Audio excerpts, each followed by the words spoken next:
The group of people living in a house. The tamang trace ties to the house where they were born. After marriage, a woman is linked to her husband's house. She will move to his house, but marriage does not restrict her link to her house of birth. On the contrary, she and her husband contribute to both houses and participate in ceremonies at both of them.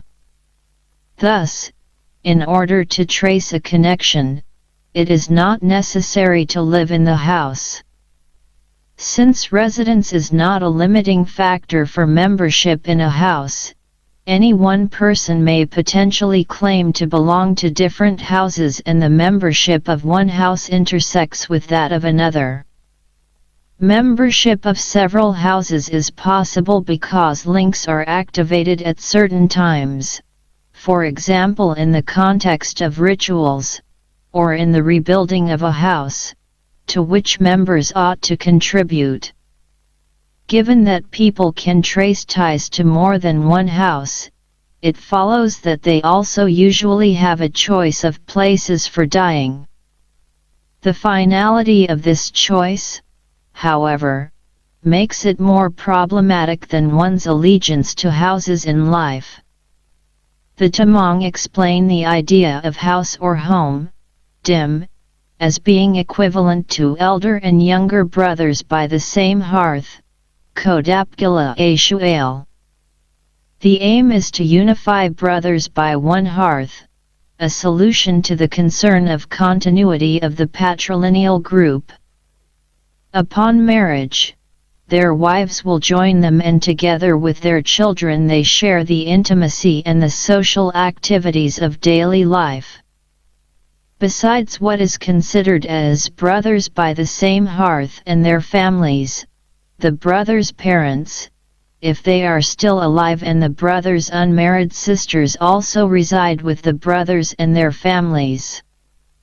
Sisters who have returned from Mumbai, who are unmarried, divorced, or widowed may also join their parents and/or brothers. I will return to them in Chapter 4.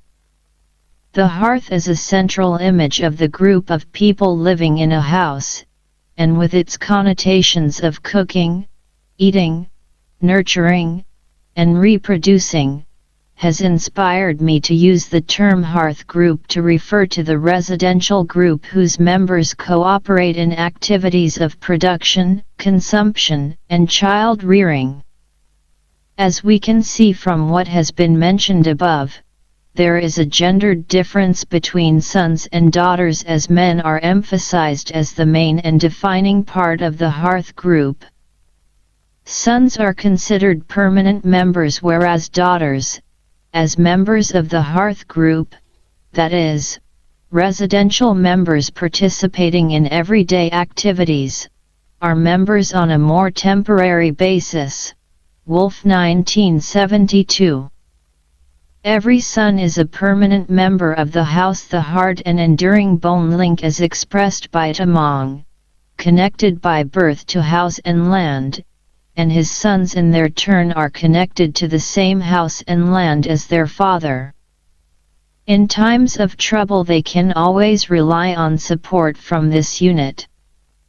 Daughters, on the other hand, are considered to be living in and being part of the natal house on a more temporary basis, as they marry and move to their husband's house. Daughters/women moving between and linking different houses at marriage are considered more adaptable and mutable and connected to fluid substances with transformative powers such as blood and milk, defined as the milk and blood link. Even if their time as members of the hearth group is more temporary, in practice relatedness and belonging to their natal house continues throughout life. The married daughter and her husband participate in marriage and funerary rituals in her natal house, in which she as the daughter has particular ritual responsibilities and obligations. Central here, in stark contrast to studies of patrilineal societies, are that social and emotional bonds are maintained with her original house, particularly with the mother and the brothers, and daughters turn to their natal house during difficult times. When they are married, while participating and cooperating in everyday activities and eating together, creating a family of their own and establishing themselves as members in their husband's hearth group, relatedness and belonging come to be more focused on their conjugal house. Emotional bonds, support, and relations based on loyalty are also created here. There is a tension between interdependence, continuing to be part of the unity the hearth group represents, and independence through the establishment of a hearth of one's own, common among many of the Tibeto-Burman groups living in the Himalayan region. Desjardins 1992, March 1979, 2004, McHugh 1989, Ortner 1978. Strategies to avoid tension, potential conflicts, and the departure of one brother and his family to a separate hearth are made through efforts to make distinct spheres in the house for each brother and his family, mainly through the sleeping arrangements, that distinguishes each group from one another but that keeps them part of the house unit. When it's not possible to handle growing tensions and when conflict occurs between the brothers or their wives, or between a son and the parents, a new house with its own hearth is built adjacent to the original house. The family wealth is split and the hearth group is divided and the property is distributed between them. Otherwise, another, and perhaps the most common, reason for separating the hearths and building a new house is when the hearth group in the house has expanded to such a size that it becomes problematic to manage. For example, when there are several sons/brothers that have established families and children of their own.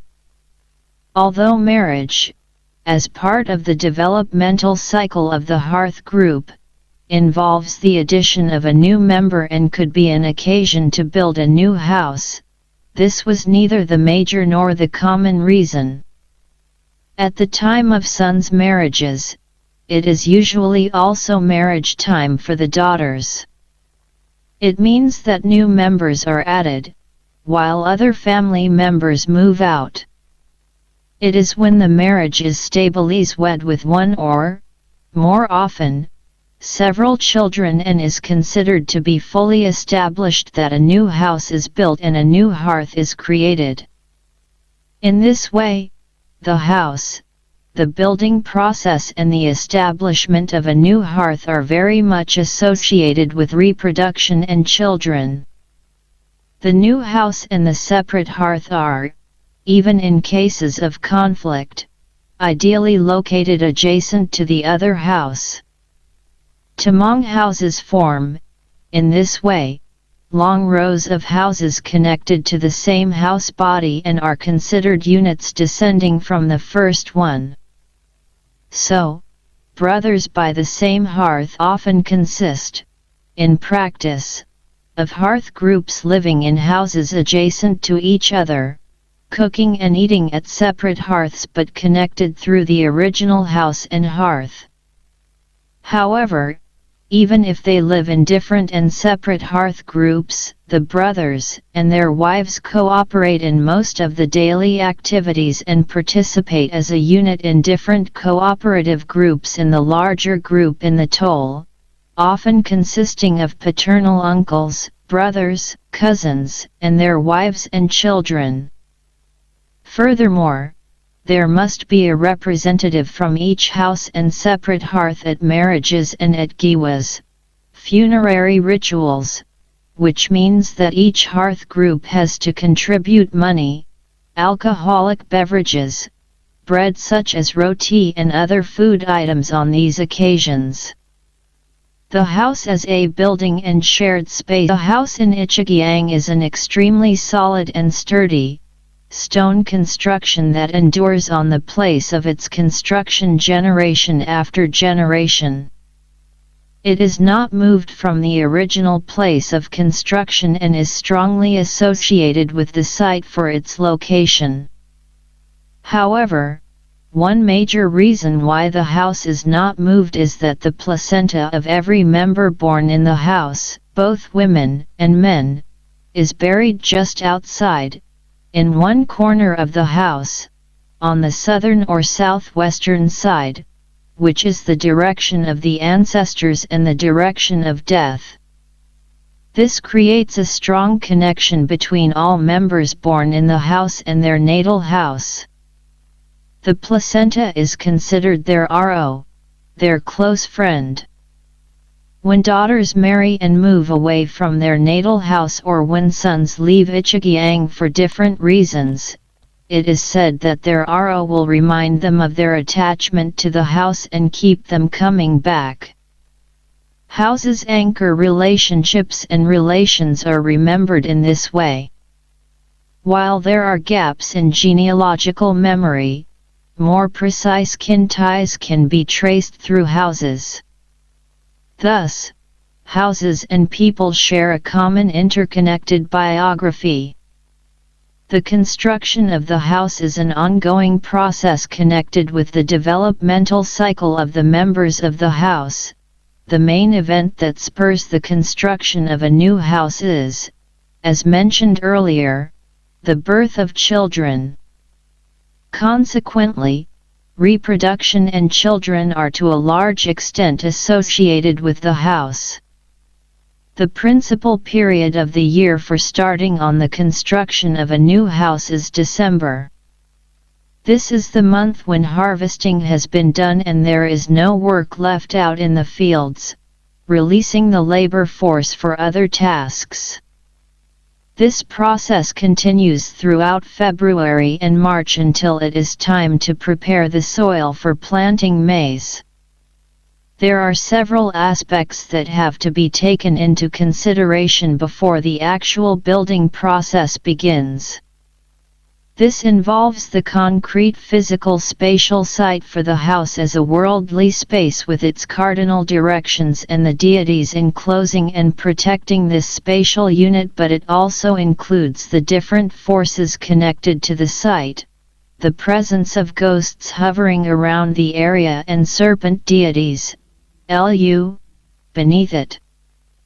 The construction of the house therefore involves several phases, starting with evaluating the site, preparing it for the building process, spatial emplacement, and the actual construction of the house, together with the performance of purifying rituals conducted by the Lama before it is finally possible to move in and inhabit it.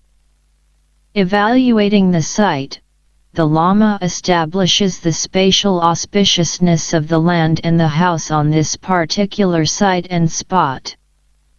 Auspiciousness in this regard is to assure that the land and the landowner, and the hearth group, are in harmony, and to assure that there are no inauspicious forces occupying the land. It is also to determine the most auspicious time for the different activities to take place during the building process. This process follows very much the same proceedings, although less elaborate, as the Hindu priest described by Gray in the Chetri community in Nepal, ascertaining auspiciousness and balance between person and house and time and space. Based on the Hindu architectural text of Vastu Shastra, representational form of mandalas and geometric yantras that both express tantric cosmological themes that influence both Hinduism and Buddhism in Nepal. Gray 2011. 1. Although these aspects could be understood as the basis and guidelines for the Lama's explanations of this and the following processes, establishing harmonious relations between the site and different presences dwelling here, house and hearth group, and cosmological forces. The terms and concepts were not used or explicitly discussed by the Lama and much less by others in Ichigyang. The north-south and west-east axes are important as these axes distinguish the placement of them in relation to the direction of the Himalayas, that is, north. That is also the direction where the gods dwell. It is an auspicious direction, associated with purity. The back of the house faces this direction. It is closed as it has neither windows nor entrances. In this way it is free from social interaction and considered pure. It is the place where the house altar is positioned, on the wall outside the house, and where the house Lu are worshipped. They are placed here so that they can continue to live on the site but outside of the house boundaries, where they will not be disturbed by human interaction and therefore will not get irritated and cause harm to the hearth group. Inside the house, wealth is stored next to the wall to the north. On the ground floor, valuables and wealth are stored in a cupboard behind the hearth. Beside it stands the huge plastic receptacle, which holds the alcoholic substance balu. On the second floor, it is by this wall that the huge containers of grains and seeds are stored. The open front side of the house, with its entrances and windows, faces south. The south side is considered inauspicious and impure as all social interaction takes place here. It therefore easily attracts non-benevolent presences that feed on human misunderstandings, conflicts, fear, and desires present in social interactions. South is also the direction of death, considered impure, and the ancestors. However, the open south side also faces the sun that is invited through the entrances and the windows, giving the house life and energy. East is considered auspicious since it is the direction of the sunrise.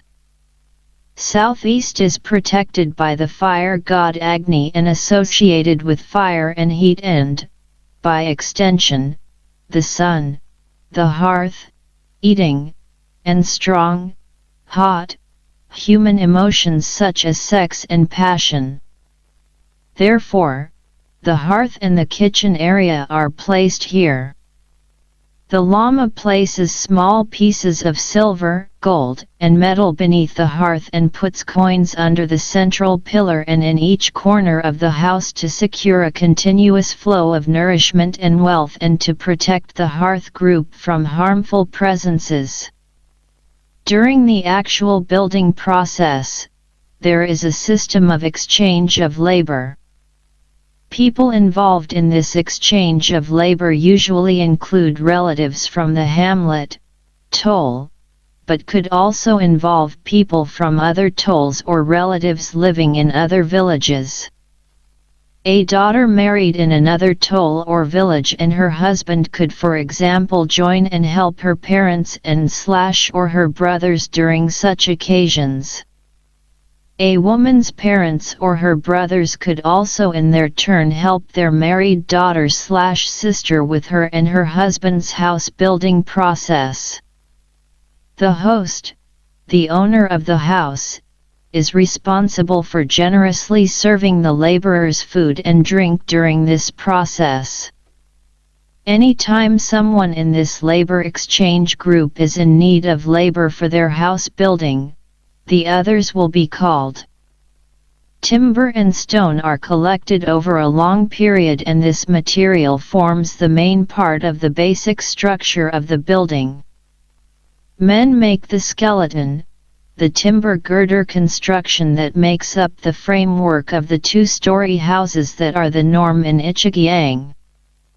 Women collect the stones, prepare the stone walls with mud and dress, and cover this rough surface with red clay that gives it a soft touch. The same goes for the floor. On the second floor though there is a floor with wide tiles made of wood. This floor, the roof, and the window frames are also work for hired carpenters. There has been a certain shift in the design and the materials used when building the house. The most significant is probably the tin roof. Almost all the houses built in the last few decades have tin roofs.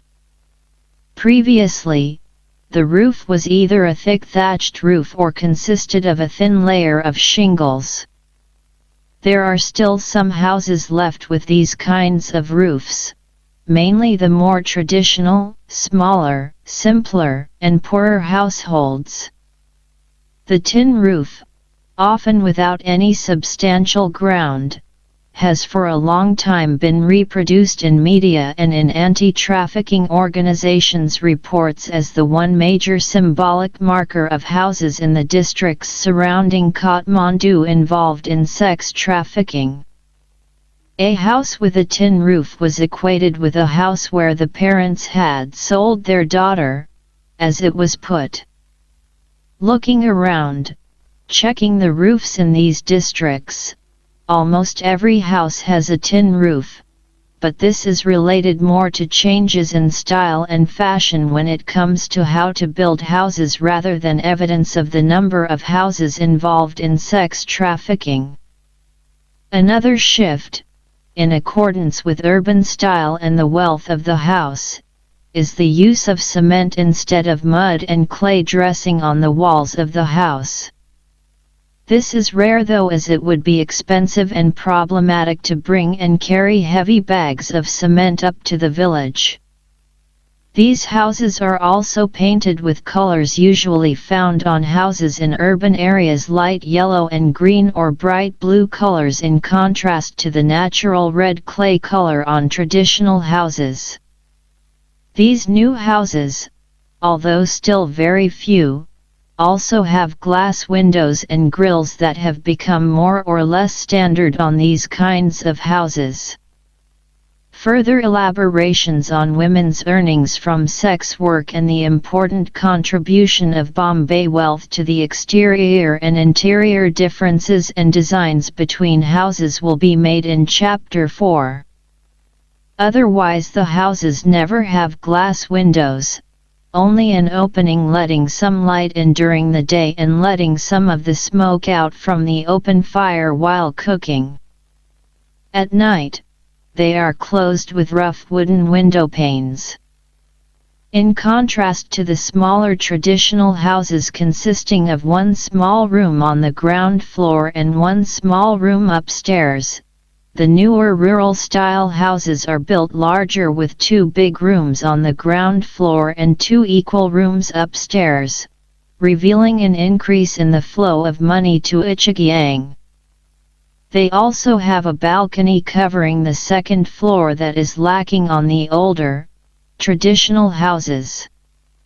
This is reached from a robust stone staircase outside the house leading to an opening in the middle of the long balcony.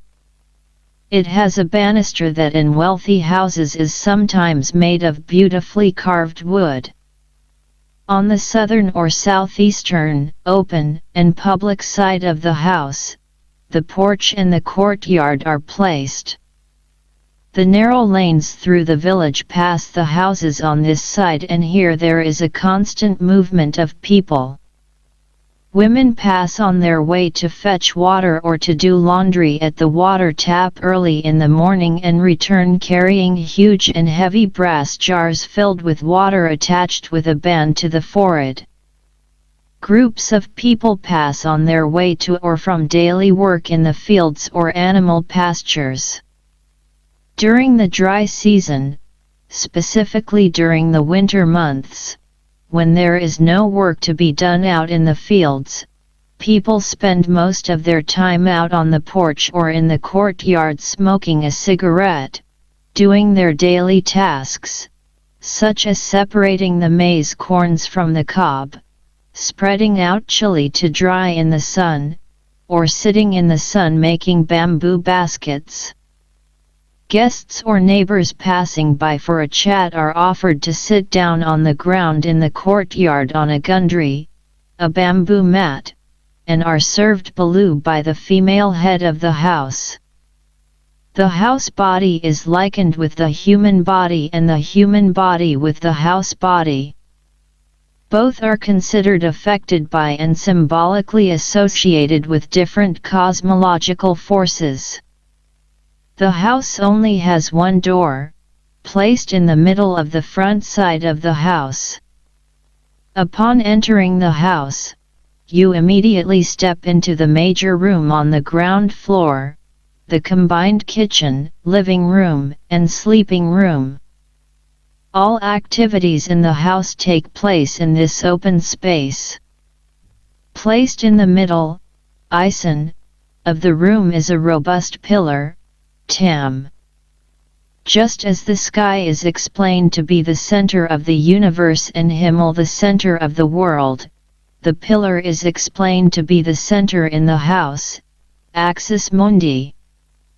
As Himmel carries and maintains the world with the sky above, the pillar holds and maintains the house as a shelter from the world.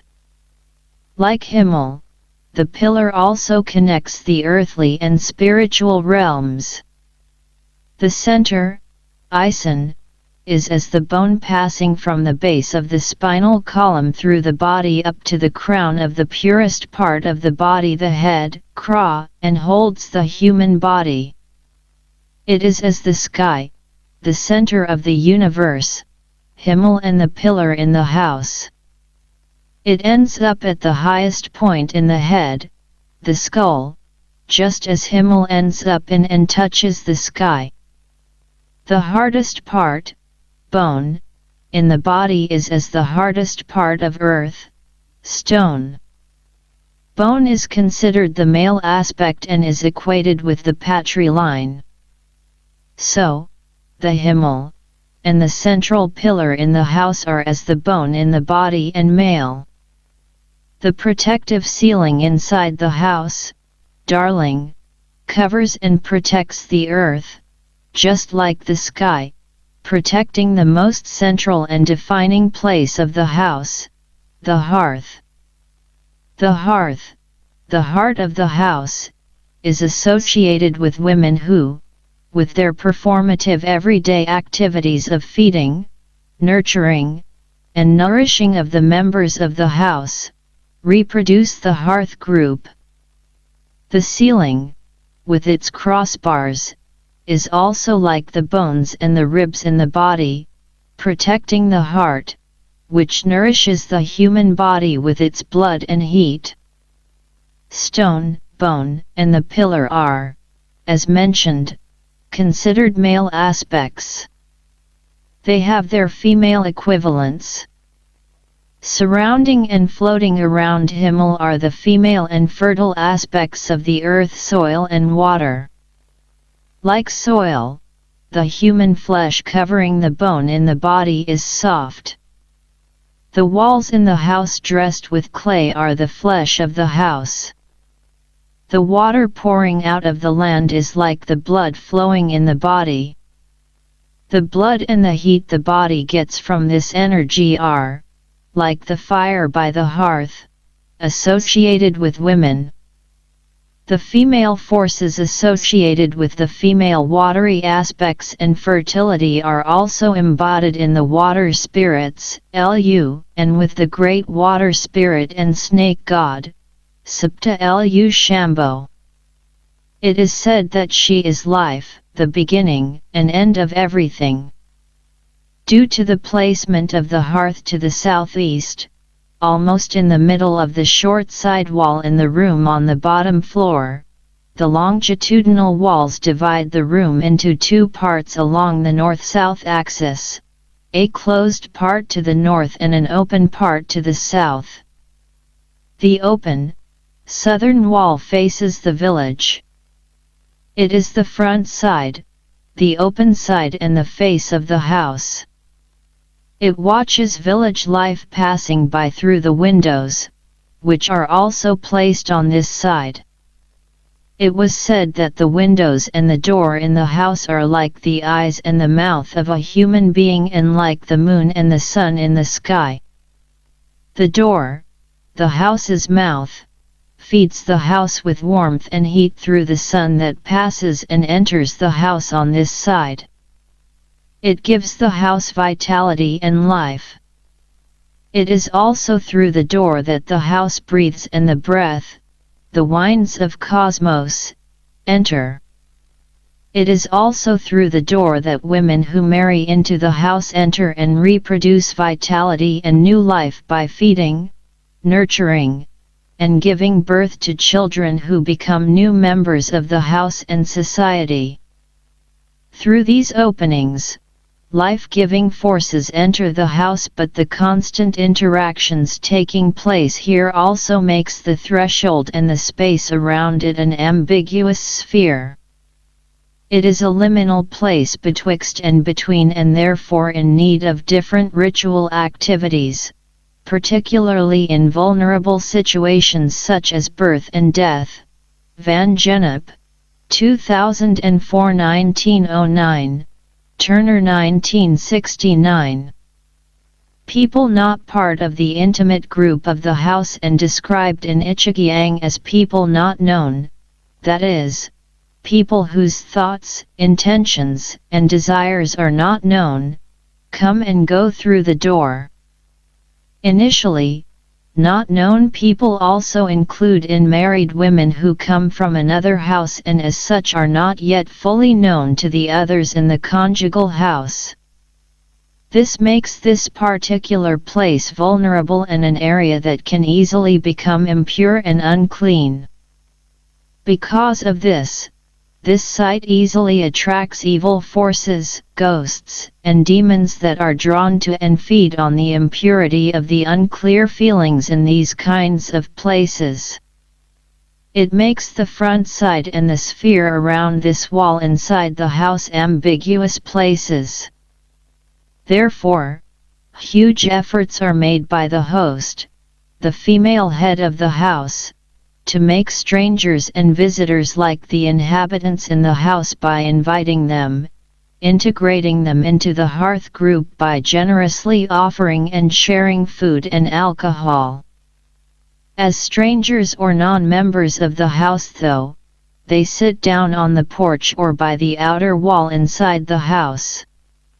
When asking people where they live or in which house they live, they do not respond that they live but that they sit in this or that house, that is, sit by, share food, and eat by a particular hearth.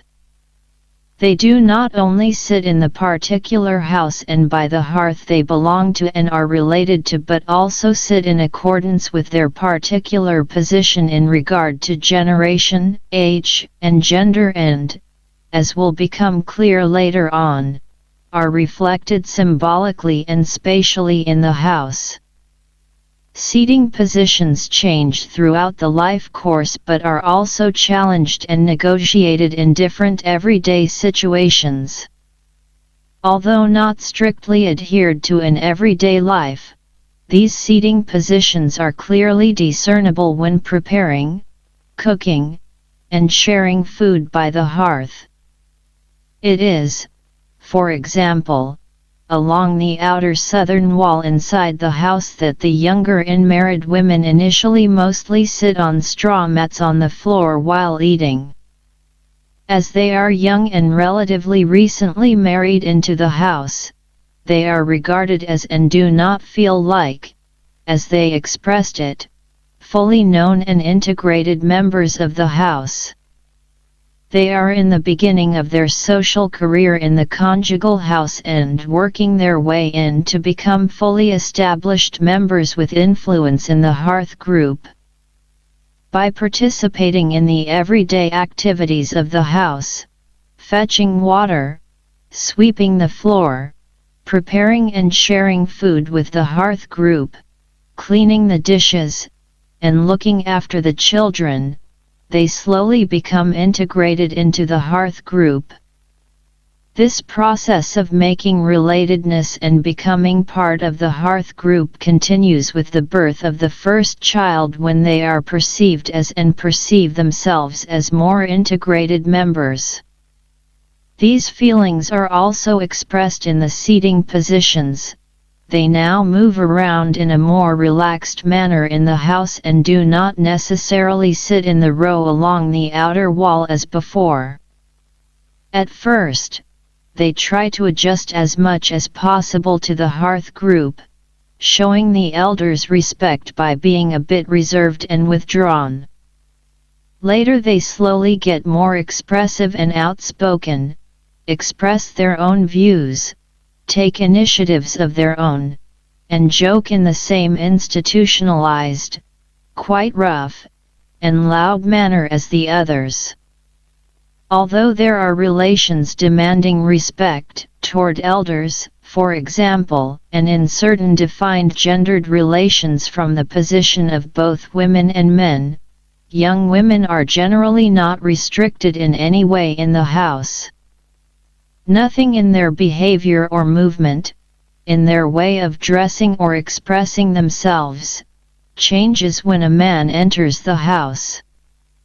It was only on occasions when discussing sex and sexuality that both women and men had to be careful not to transgress the moral boundaries set in the particular relations based on respect and demarcated by gender, age, and kinship. By the short, western wall, or perhaps more commonly by the southern wall, the water jars stand just inside the door beside the entrance where the flow of people moves in and out of the house. The movement of women between houses, and acting as intermediaries, leaving the house to marry and coming into another house in marriage, has become symbolically associated in Ichigyang to water. It was said that women are as water.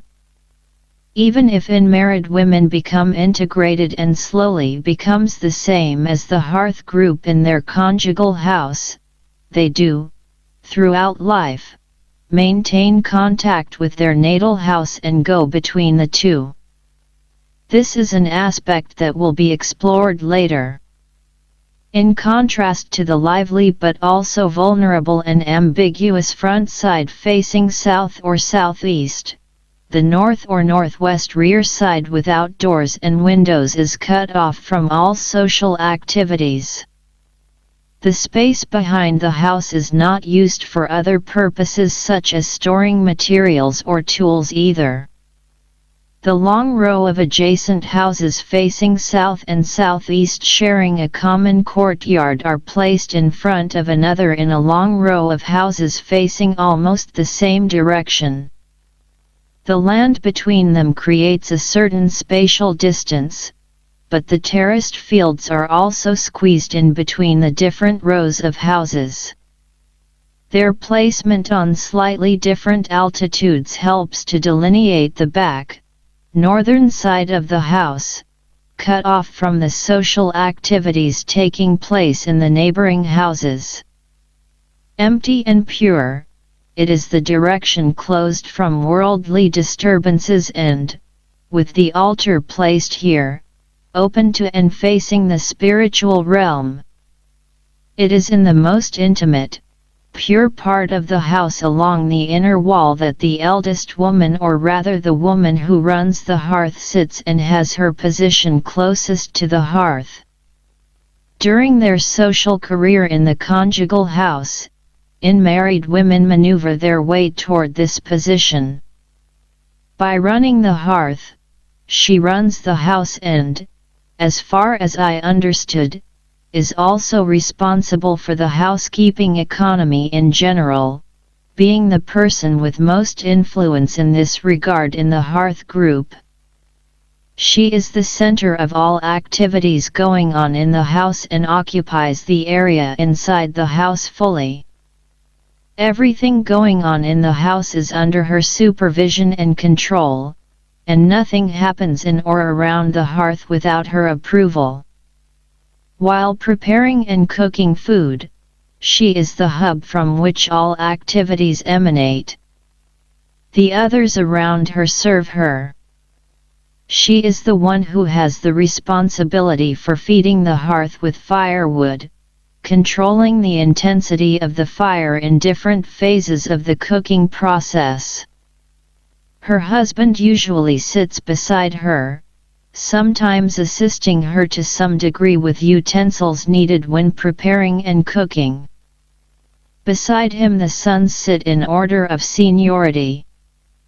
The cupboard common in every house containing the valuables of the hearth group stands along the pure, long wall to the north. This is the major and often only piece of furniture in the house, besides the beds. Depending on the wealth of the house, it could be a roughly hewed, undecorated, simple piece of furniture with just a few plates and the most necessary items for preparing food in it. Often, however, it is meticulously worked out with carved details and painted in a dark black or brown color. In it, displayed and visible to all guests, are all the status items in the house. If it is a wealthy house, there are different kitchen utensils placed in lines so that each item can be fully seen. Huge copper bowls of different sizes, the most prestigious items, engraved brass plates, the carved wooden bowls decorated and dressed on the inside with a thin silver surface used for drinking balu and ghee, but also porcelain cups and mugs, fill this cupboard. It also contains the everyday kitchenware such as aluminum plates and cups, oil for cooking, flour, rice, chili, garlic, salt, ginger, vegetables, and egg. If a water buffalo has recently been slaughtered, a plate full of meat is also stored here. If it is a wealthy house, another cupboard is also in this room with textiles and clothes stored inside it. This cupboard usually has partial glass doors to display the textiles to guests, although the glass in the doors usually has a slightly yellowish/brownish tinge due to the smoke coming from the hearth. The lower part of the cupboard has closed doors. Behind them, at the very heart of the cupboard, is a small box filled with memories from the past. There are photos of members of the house sent from distant places and tapes with messages sent from there. There are also photos in this box from Mumbai's red light district. I was shown photos of sisters posing together, taken when one sister visited the other, taken by the mobile photographer in the red light district. Documents relating to land ownership, disputes over land ownership, conflicts, and the like are also stored in this box. Sometimes there is also an altar in the cupboard, with a Buddhist painting, thangka, or a Buddhist poster hanging in or over it, with 7 offering bowls filled with water and butter lamps standing beside them. There are 2 rooms on the second floor mirroring the rooms on the ground floor, mainly used for storing and sleeping.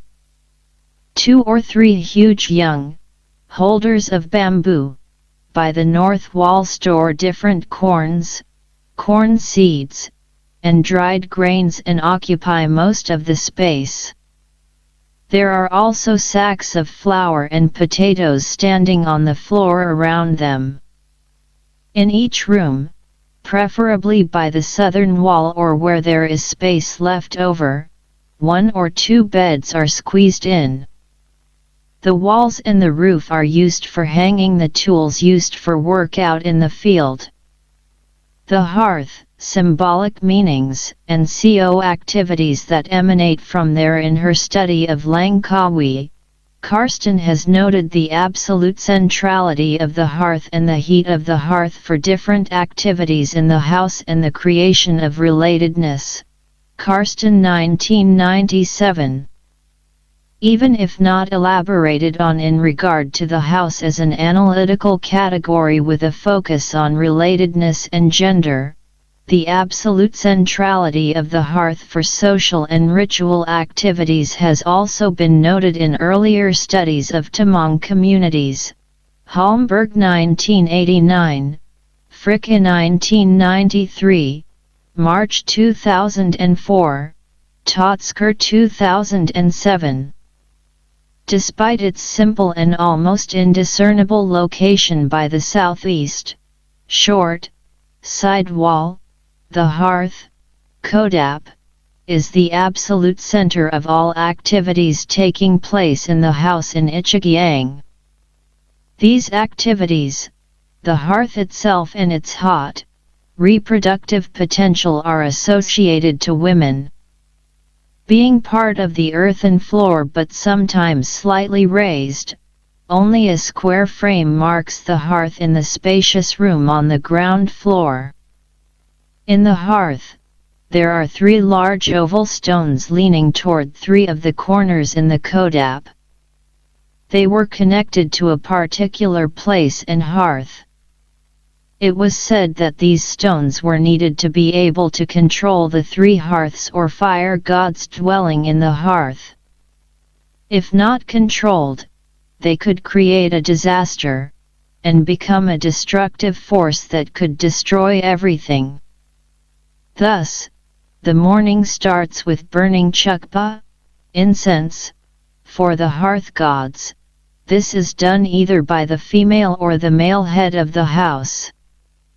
A piece of the first cooked morning meal should also be offered. It is a gesture made in order to satisfy and keep the hearth gods happy so that they will protect the members of the house. The hearth is as the heart is in the body, it is the center of everything, one elder man in Ichigyang explained to me.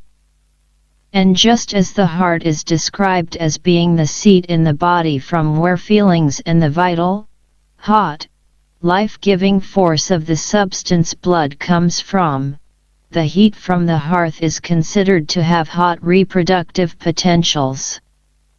The absolute centrality of heat and fire when it comes to the hearth's life-giving and reproductive potentials was also expressed in statements such as "Fire is everything, without fire there is nothing." Usually life is focused on CO residence, the hearth group as a common group, on relations of relatedness, cooperation, and sharing, and the pooling of resources within the hearth group. If we return to the metaphor of the hearth as Sem, the heart of the house, again, however, we can see that the actual meaning is both heart and mind. In other words, the meaning goes beyond being exclusively related to heart and feelings. Sem is the vital life force, feelings and emotions interwoven with mind. Mind is described as mainly being connected to personal intentions. This is the central aspect for what defines the subject. So, if Sem is the center for what makes the subject, its emotions and intentionality, the hearth is not only the center for the vital life-giving reproductive potentialities, relatedness, and what actually makes the house, but is also connected to what could become tensions and conflicts created by individual desires, intentions, and acts, challenging relatedness and the common feelings of belonging, even disconnecting members from the hearth group.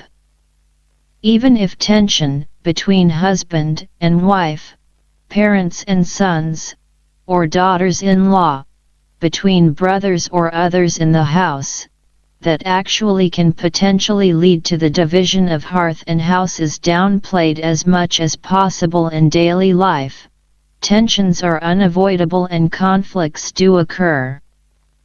The main strategy for dealing with these feelings is silence, to wait and let time heal the tensions and potential conflict, but tensions and conflicts became obvious and were often expressed and played out in daily life in regard to shared space and eating, an aspect that will be discussed later.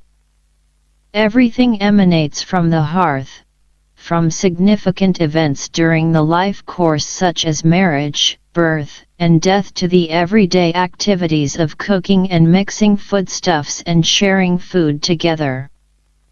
Through sharing the same food substances together with the hearth group, unmarried women become members of the conjugal house. Through them new members of the hearth group are reproduced through childbirth, a process that in turn creates new hearths. Karsten 1997. The heat from the hearth has a central role in the transformative processes of creating and making relatedness, a role related to the women in the house. Women enter the house in marriage and the heat associated with the union of the couple is symbolically marked by ghee, butter, a substance considered hot.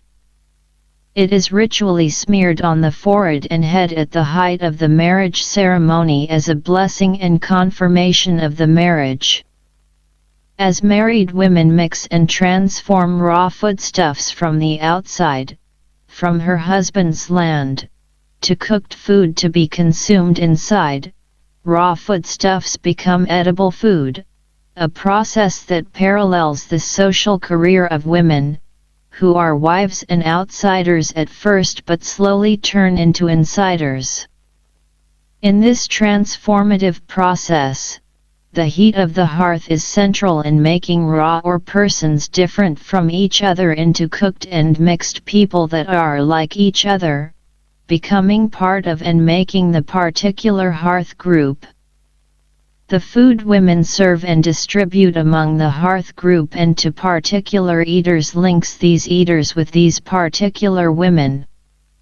People dependent on the heat from a particular hearth are organized around these women. Women cooking and mixing foodstuffs through the heat of the hearth are also connected to other reproductive potentials, as in many other places. The heat in the cooking process is considered to have a strong resemblance to sex, sexual intercourse, and the reproduction of children in marriage. Karsten 1997. All of these aspects are connected to and associated with heat and the body being in a hot state. In other words, the heat from the hearth is strongly associated with vitality and energy and has life-giving qualities. It contributes to the reproduction of life in different regards. The reproductive potentials that are associated with the heat of the hearth could also be seen in sleeping arrangements. If there are several brothers sharing the same hearth, it is the brother and wife in the phase of their lives closest to getting children or who already have children who sleep in the room with the hearth and not the heads of the house. Ideally, birth also takes place by the hearth. When the pregnant woman starts to feel her labor pains, she is led to the fireplace for the delivery. Afterward, the umbilical cord is cut and is thrown into the hearth, fed to and consumed by the fire and the hearth gods associated to the patri line, connecting the infant to the bone link and the hearth group. Through the fire, the infant and new member of the house is also purified from any inauspicious prenatal influences. The placenta is taken care of and buried just outside the house, to the south. The placenta is the infant's friend, RO, now making the infant boy or girl a member of the house for life. It is said that they will always remember their friend at their natal house and therefore return. After the delivery, a sleeping place is prepared for the woman and the infant by the hearth. The woman's and the infant's bodies are considered weak after the delivery, with loss of strength through the loss of blood. Thus, they are cooled down and are in need of and fed nutritious food considered hot such as ghee, butter, egg, and chicken specifically prepared for this occasion for the next few weeks. The nutritious, hot food as well as the heat from the hearth increases the energy and heat cooled down and decreased by the delivery. The heat of the hearth is also believed to have purifying qualities, needed after delivery when a woman's body is considered impure. However, a purifying shower is also needed, made with the help of the female head of the house and the sisters-in-law after a couple of days. After this, the woman may eat together with the others and is no longer kept separate from the other members of the household while eating. Still, she usually continues to sleep in her place by the hearth for a couple of weeks more. After this period, the room is cleaned and purified. It is cleaned with dung from cow mixed with water. Dung from water buffalo should never be used as it is seen as unclean. The eldest woman and the unmarried women in the house clean the floor starting from the threshold of the door inward toward the hearth, purifying the way into the hearth and house, making the new members' first steps on the way to becoming part of the hearth group. Purifying incense, chukpa, is burned by the hearth. At death, when the body is cold, the soul of the dead person, blat, is disconnected from the hearth and the house, but before that a meal is offered. On this occasion, the blat still resides in the dead body, which is placed in a sitting position beside the fire in a mandap, Nepali, a purified sacred place free from inauspicious presences that otherwise could be drawn to the impurities connected to the dead body. It is again and again explained to the blat that it may not come back and has to stay away from the house after this meal by the hearth of the house. It is no longer a living member of the hearth group, and the body is being carried out of the house to be cremated. The room is then purified and the floor cleaned from the hearth toward the door and out of the house. Chukpa is burned to purify the hearth, the house, and its inhabitants. No longer part of the hearth group in the same way as while alive, the dead person gets a place in the house's death house beside the cremation site, the durza, as soon as the mortuary processes are over. Making relatedness and practices and processes of sharing food, and other substances as has been mentioned earlier, Karsten has challenged traditional kinship theories by showing that the hearth, the sharing of food and women's roles are central aspects in creating relatedness and belonging to a house and a particular hearth group. Karsten 1995, 1997, 2004. Sharing the intimacy of space in the house and sharing scent and substances such as sweat by sleeping together are also part of the processes of creating relatedness. In local theory, relatedness is also based on other shared substances besides food such as blood, bone, and milk. Challenging traditional kinship theories further, both British and Melanesian material, Strathern 1992, 1988, and Studies in Malaysia, Karsten 1995, 1997, 2004, and South India, Busby 2000, show that substances are far from given when it comes to relatedness and identity formation, thus there are other aspects connected to and besides substances that has to be considered in this regard.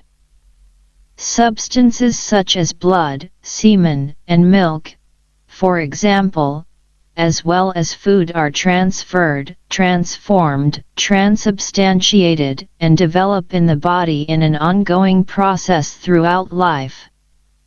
Furthermore, substances do not consolidate relations but set different potentialities for relatedness and relationality in motion, which have to be maintained and nurtured in different ways in practices. This is important because although substances create potentialities for connection and relatedness, without nurturing these in practice they risk disconnecting. Karsten 2011, Hutchinson 2000. These aspects will be further discussed later.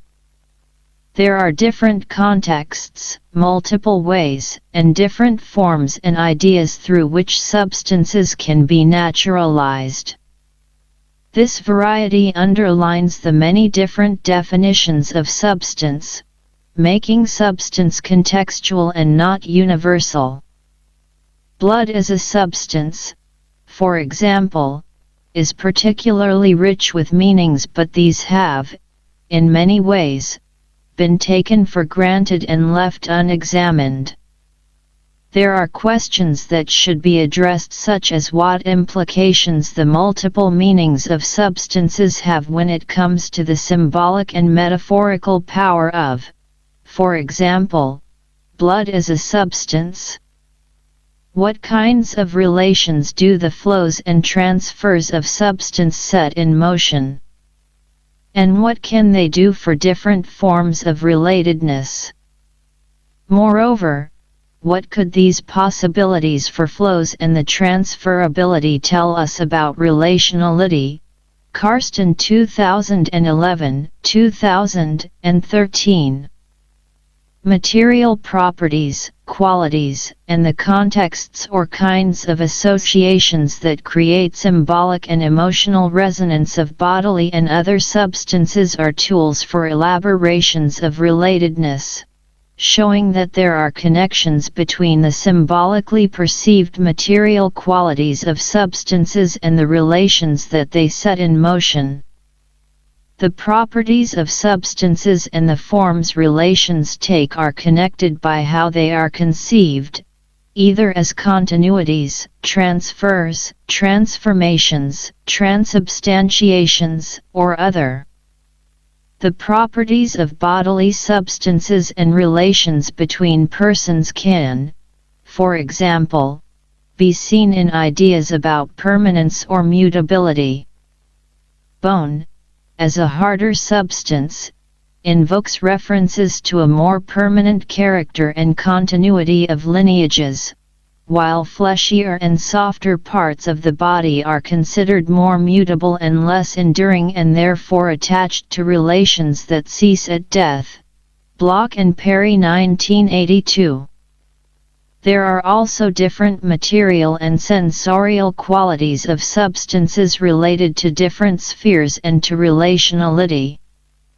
Blood as substance, for example, is found in different ways in different spheres, and blood does in this way transgress spheres otherwise distinct from each other. Sharing food. There are two periods during the day when the activities around the hearth and the kitchen are intense: the early morning hours before the women and men leave the house for work in the fields and the children leave for school, and the late afternoon or evening hours when people one after the other return home from work. During the day, in between these two periods, the hearth and the house is usually empty. Only elderly people and younger children who have not started school yet spend their day in or close to the house. The eldest of the siblings not of school age takes responsibility and cares for their siblings and the children in the houses close by. Infants are carried with their mother to the field, in a koyong, an oval basket made of bamboo in which infants usually sleep. The early morning and late evening are mainly focused on preparing, cooking, and consuming the two full, hot meals of the day. These meals are shared by all the members in the house. People get up around 5 o'clock, and the morning hours usually start with the women preparing the meal or some of the children bringing firewood from the woodshed just around the corner, outside the house. Here, a 1-year supply is piled up, collected mainly by the women before the monsoon period starts in May-June. The fire is lit. No openings are made in the roof to let the smoke from the open fire out of the house. Soon, the thick gray substance of smoke forms and hovers around the ceiling, as there is only one small, mostly closed window in the room. The door is often open though, and some of the smoke finds its way out that way. While waiting for the morning meal to be cooked, salt tea is usually served, and gone, rice, is boiled.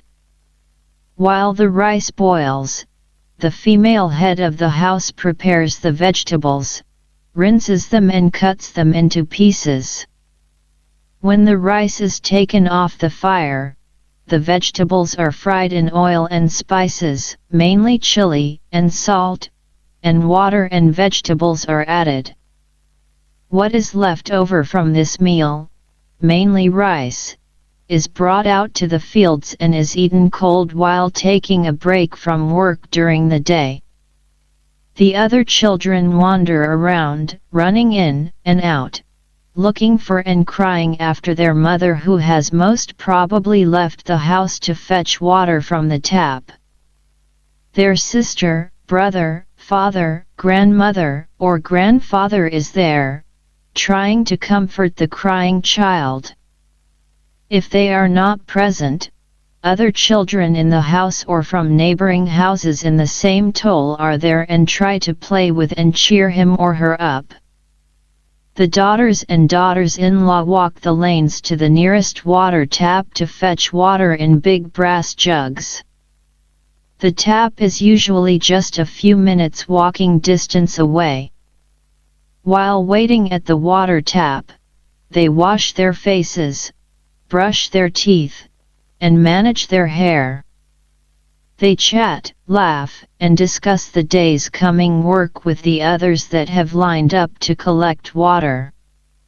When they return, the jugs of water are put inside the house just by the outer wall, beside the door. They leave the house again, this time with a sickle and a bamboo basket to cut the grass that they will feed to the water buffaloes and goats. While the morning meal is prepared, the male head of the house and the adult sons arrange for and bring out the tools needed for the day's work out in the fields.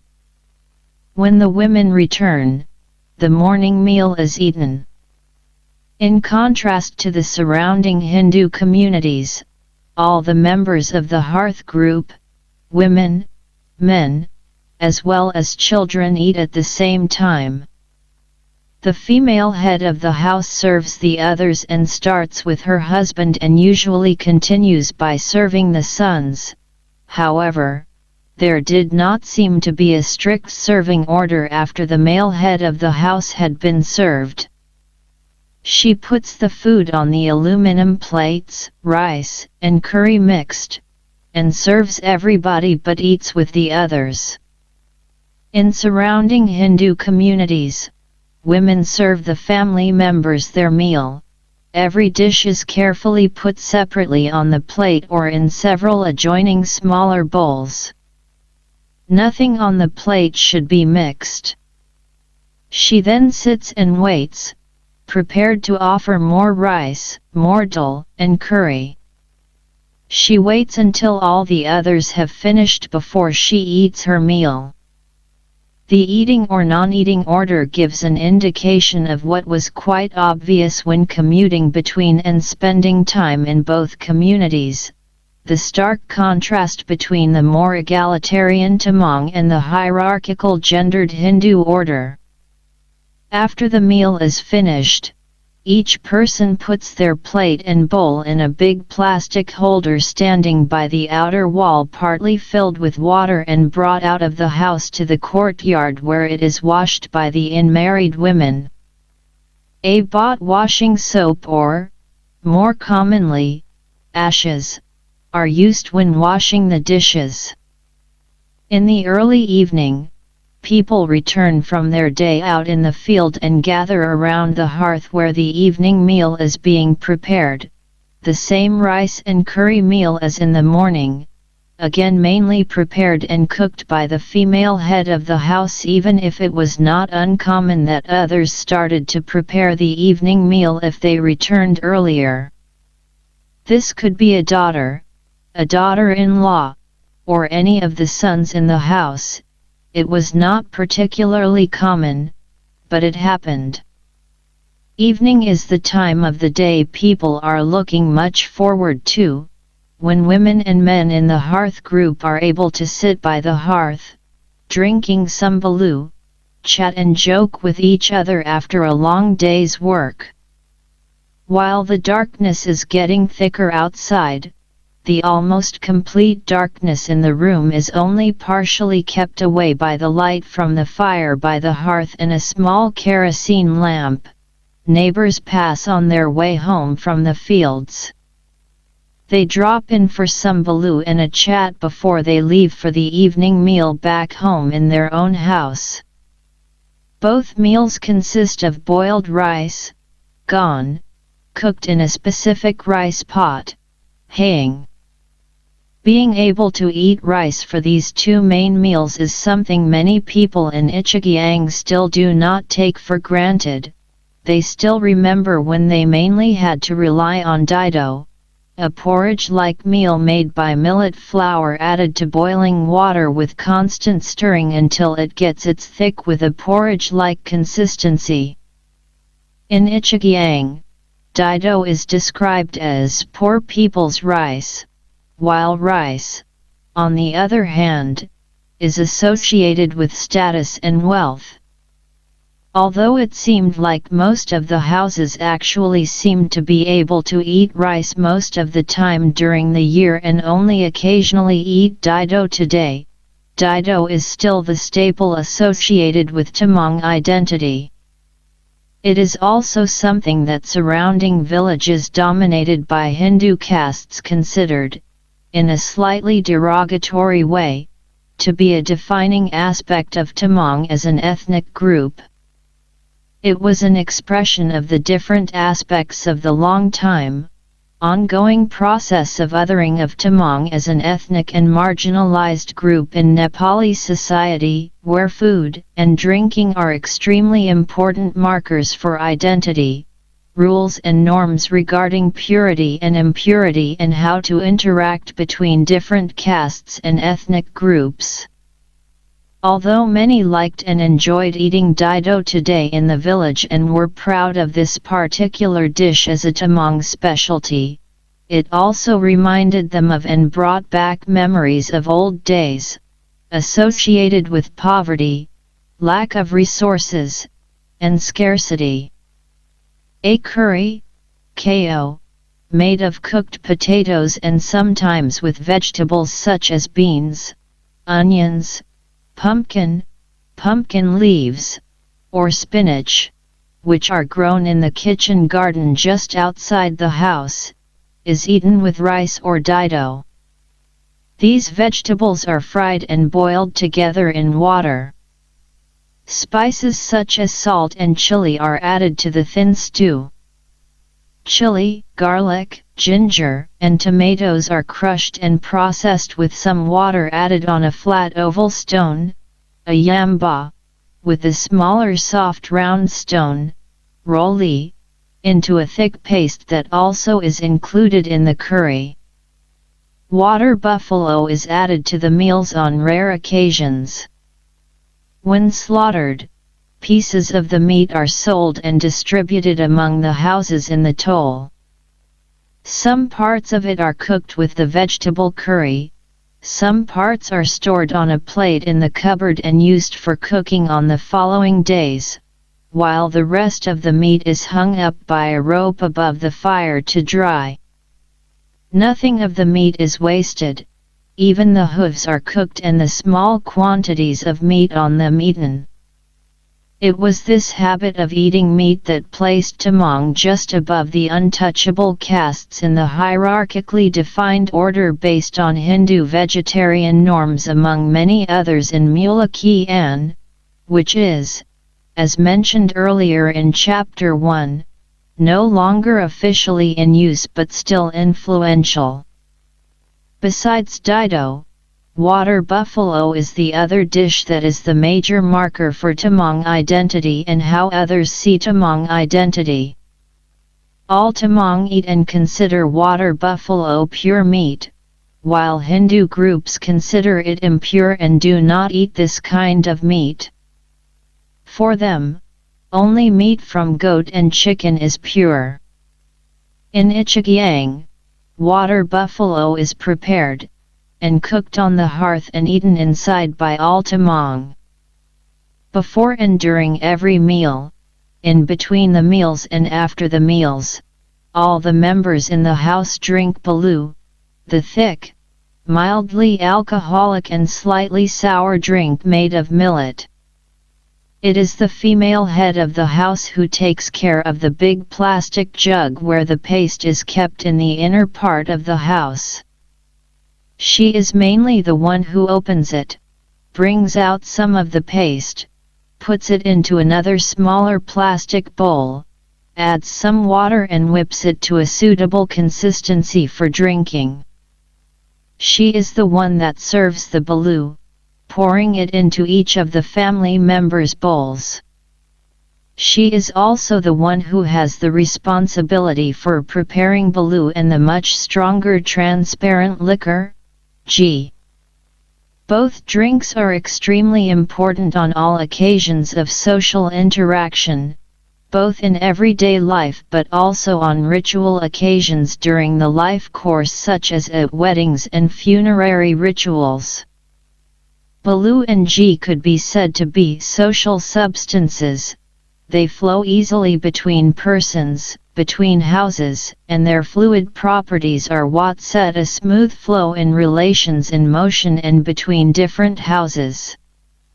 Everybody is given balu to drink from an early age. Small infants are given balu from the tip of their mother's or sibling's finger. Even if Dido and water buffalo meat are associated with Tamang, balu is the major marker per se of Tamang identity, and Tamang as alcohol drinkers was another aspect that placed them at the bottom of the hierarchical social order in Mula-ki-an, as Hindu castes ideally do not drink any alcohol. The sharing of the two main meals with the hearth group has important symbolic meaning and implications for the creation of relatedness. First, as has been mentioned earlier, these two meals consisting of raw foodstuff from the land of the man, cooked and mixed by the heat of the hearth by women married into the house, are the meals that connect the hearth group in a particular way. These hot meals connect men and children in a hearth group to women who distribute and serve them food, connecting them through a sexual linking. This linking unites them by also creating emotions between them. It was said, "With giving food love comes. With giving meat love comes. Not giving food, not giving meat love does not come." Cho Pinba Maya Kaba.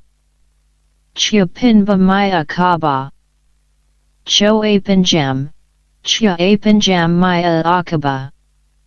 Second, the connection is also underscored by the fact that this group habitually shares the same hot food, that is, food mixed by the same hearth. Sharing food from the same hearth is not only to become part of the same hearth group and the same house but is actually to become the same. It was explained, food becomes blood in the body. The substance food, when digested, is transformed and transubstantiated into blood in the body. By sharing the very substance of food through practices of habitually eating together, the hearth group slowly becomes like each other and becomes the same, while these aspects at the same time create intimate feelings and emotions of belonging to and between the members of the hearth group. Thus, these meals are considered meals of great importance, and the members of the hearth group should not eat them in any other house except their own and by their own hearth. In contrast to these hot meals, the drinks and food snacks eaten in between these meals can be taken in any house without problems. These items, for example cold potatoes dipped in a paste made by fresh garlic, chili, and tomatoes, cold but roasted soya beans or popped corn are considered cold foods, not as meals prepared and cooked by the hearth. Besides balu, which is offered any time someone visits, these food snacks are, in fact, the most common things offered to guests, whether it be the neighbor visiting every day or another guest. Hospitality cannot be overestimated. Hospitality and being a generous host in house is the most important aspect of social life and social interaction. Just as it is the women's role to run the hearth, it is also women's responsibility to try to overcome differences between houses by sharing food and drink. March 1997, 2004. This does not include the 2 daily cooked hot meals, however, which, as mentioned above on the contrary, should always be eaten by the hearth and with the hearth group to which you belong. Being frequently absent from one or both of the 2 major cooked meals during the day, eating them in another house than your own, by another hearth and with another hearth group, creates an uneasy atmosphere among the others in the house. Someone roaming around like this is regarded with great suspicion. It is considered ambiguous to be sharing food from the hearth of another house. It makes people uncertain about the intentions of that person, where the emotions are actually invested, and where that person's feelings of belonging are. These uncertainties also attract ghosts and demons, creating a vulnerable situation for the house and hearth group. Furthermore, the combination of the hearth group where food from the man's land is cooked and mixed by particular women and transubstantiated into blood in the body is specific for and shared by the particular hearth group. Consequently, eating food cooked at another hearth and sharing it with the ones belonging to that hearth is, as people explained it, to be mixing with others, to be mixing substances with others and thus not fully belong neither here nor there. In the long run, the implications of this is alienation from the hearth group you actually belong to, becoming another. Sharing the main meals with another hearth group is one of the strongest expressions of discontent. It is a way of uncovering and making tensions or conflict in the house public. Tensions and conflicts could also be revealed in the way people in the house spatially use the area around the hearth, particularly when it comes to the seating order while eating.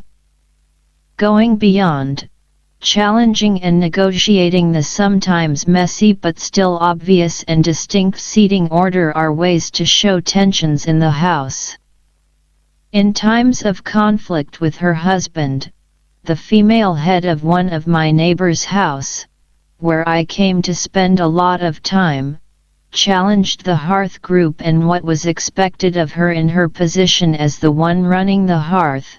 She was frequently absent at the time of preparing, cooking, and serving the important evening meal. On these occasions, it was prepared and cooked by the unmarried women. She returned late in the evening, long after the meal was shared and finished by the others. Her absence was provocative. Nobody knew where she had been or what she had been up to, but neither her husband nor her sons or daughters-in-law asked her about it when she returned. These meals were consumed in silence without the usual discussions, jokes, and laughter, with nobody commenting on her absence. Her place was not just empty during the meal, it became a screaming void. It created an uncomfortable atmosphere in the house, filled with silent tensions. By choosing to eat with other hearth groups than her own, she showed her dissatisfaction with the situation in the house openly, both with her husband's and the hearth group's behavior. She explained they had not given her the support she expected when the conflict with her husband from time to time had become physical and violent. On one occasion, she went to Kathmandu with a considerable part of the housekeeping money and stayed away for a week before finally returning. Her husband was well aware of his part in the conflict. On the occasions when they had been arguing and she deliberately kept herself away from the hearth and the house, he did not say anything to his wife but kept quiet. From time to time, though, he discussed and expressed his anger and irritation about her behavior. On these occasions, he moved around in the huge room on the ground floor and pointed out the problems that the hearth group faced, in his opinion, when nobody was there to run the hearth properly.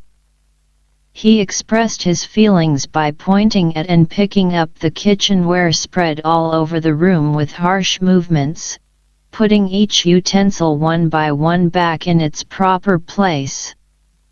With fast and hard steps, he moved in and out of the house, bringing in baskets and other tools that should be kept inside but that had been left outside the house. In this way he both practically but also verbally highlighted what he perceived as a totally chaotic situation. He connected this to his own lack of control within the house and his wife being too powerful, in charge, and with full control in the house. Referring to his wife and also to his mother, he complained, "How come the women in our house are always eating the men?" His wife, on the other hand, was relaxed with what her husband and the others perceived as provocative behavior. At the same time as she was challenging the hearth group, she was negotiating her position by consciously trying to widening her space for maneuverings within the group. She legitimized her behavior and compared herself and her way of dealing with her situation with how her now deceased mother-in-law had acted when she found the situation in the house and the relationship with her husband unbearable. She explained that in conflicts such as these, she also from time to time had left the house and the hearth for a while as a strategy for dealing and coping with the situation. However, this was not only a strategy used to be able to cope with and stand a situation such as the one mentioned above. The female head of the house explicitly expressed that she turned a problematic situation to her own advantage and used it because, as she explained, she enjoyed wandering around, spending time drinking baloo, joking, and chatting with others from time to time. She also compared herself to her mother-in-law, recounting that enjoying herself like this was, as she expressed it, a freedom that her mother-in-law had also taken. She pointed out that if she had been younger than her 50 years, she would have preferred to go to Bombay, standing there on the street, calling men, that is, doing sex work, having a life of her own for a while. Even if her way of acting gave rise to tensions, the others in the house accepted her way of handling the situation. So, in the everyday power struggle between her and her husband, she used her position running the hearth and the others' dependency on her to prepare, cook the food, and create the very substance from which the hearth group is produced and reproduced. Even though her husband complained about the chaotic situation in the house and blamed it on his wife, without her running the hearth, everyday life was hard to imagine for the hearth group because she was, in practice, associated with the very concept hearth. Accepting and going for what she felt as an urgent need and desire, she made and slowly widened a space she could consider as her own. Sometimes, however, when there had been a conflict between husband and wife, it was the husband that left the house. On one of these occasions, he went to the simple wind shelter erected where they had their terraced fields, where he stayed for 3 weeks. During the first 2 weeks, nobody in the house went to him with food, as is usually the case when someone stays out in the wind shelter. Instead, he had to arrange for and prepare the food himself. It was not until the 3rd week that his wife began to visit him or sent some of the sons with food prepared on the hearth in the house for him. A few days after this, he returned to the house again. His absence was noticed and the others in the house felt uncomfortable with it, but it did not create the same tension as when his wife was not present. The tensions and the ambiguities associated with roaming around between houses, eating and sharing food cooked by other hearths than your own, are considered inauspicious. As mentioned above, they attract different malevolent presences, spirits, and forces that feed on these kinds of unclear and ambiguous feelings. It does not only expose the person eating in those other places to these malevolent presences, but they also attack and enter the person, who then brings these forces back to the hearth group and becomes a danger to them as well. Her self-determined way of dealing with these issues was not only looked upon with suspicion within her hearth group but also by others. While it did not seem to be very common, it did not seem to be particularly unusual either. Self-determinant, strong-headed, and powerful women in different regards, like the female head of this house, were involved in rumors of witchcraft, of being a bukshi, a witch. Roaming around, eating by other hearths, in other houses, was also associated with forces that directly affect the body's physical health, as it involved the risk of being poisoned. Bukshi were the key actors in cases of poisoning and were particularly feared in this regard. This could create fear and tensions in regard to eating by her hearth, in her house. It is not only a person's absence during the hot, cooked meals that reveal tensions in the hearth group and show how symbolically important it is to share a substance such as food together in the house. The seating order while sharing food is also important in this regard. In an ongoing conflict in the house in which I lived, Tipa, the eldest son, was in dispute with both his mother and his father. His mother often said that he and his family had to set up another hearth and move to another house because of the constant arguing between them. It was interesting to note that, at the height of the conflict, he seated himself on the straw mat along the outer wall, on the side where persons not yet fully known to the hearth group or the side where strangers were seated when visiting. He was on his way out of the house and away from the hearth group. This was visible in his choice of seating position. The process of building a new house had already started. Timber and other material for the construction had begun to be collected and filled the courtyard. Blood, milk, and bone linking, besides the practices of sharing the intimacy of space and sharing food, in Tamang ideas and construction of gender and relatedness, different substances are important. To Tamang, sharing blood, milk, and bone linking is much the same as Tamang in Nuwakot district, who define these substances using the terms blood, milk, and bone trails. March 2004. Mother and father contribute blood, milk, and bone to the fetus during conception and afterward. The mother contributes blood and milk and father contributes with bone. Bone, blood, and milk are not hierarchically ordered but are considered as complementary components of what makes a person.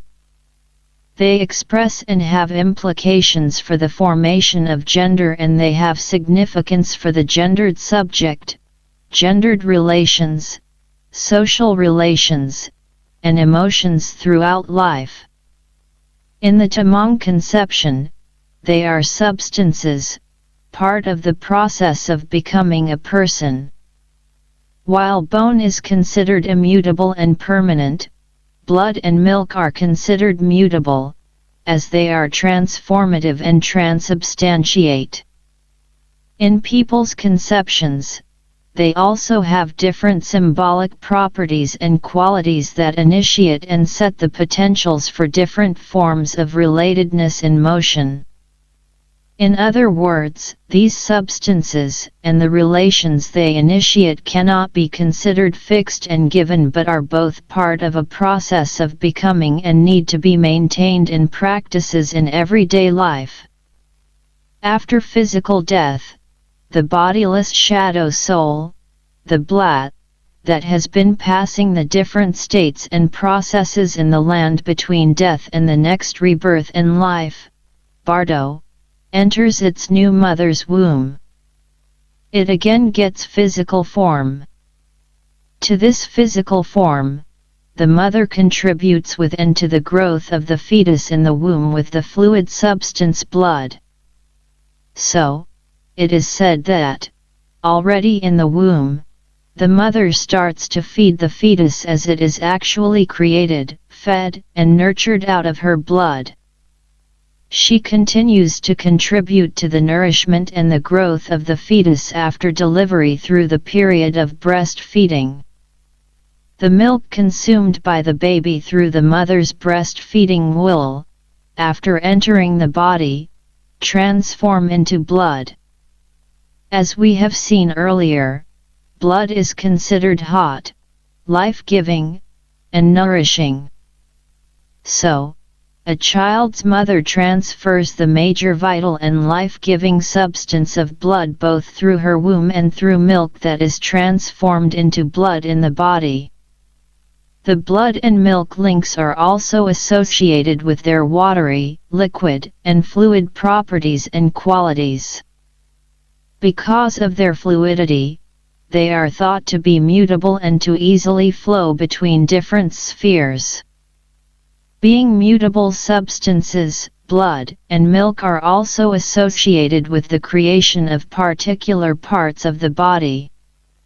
These substances are connected to the soft parts of the body such as the flesh and the porous skin. These are, as people explained, the parts that quickly are consumed by the fire at the funeral pyre upon the cremation of the body, consequently the non-durable parts of the body. Although men contribute semen, white water, that is transformed and transubstantiated into blood in the woman's body on certain occasions such as during sexual intercourse, this was not something mentioned as playing any part in conception or pregnancy. The father contributes bone, the bone link, At conception, this was the only substance mentioned in this regard. Bone is associated with its hard quality. Bone is like stone hard, consistent, and constant. Because of these properties, it is not easily consumed by the fire of the funerary pyre and is therefore considered powerful. The reason that it is so powerful is that it comes from bodies that do not lose blood and strength through menstruation, that is, men's bodies. The Lama in one of the neighboring tolls explained to me, it bone goes from the father to the baby.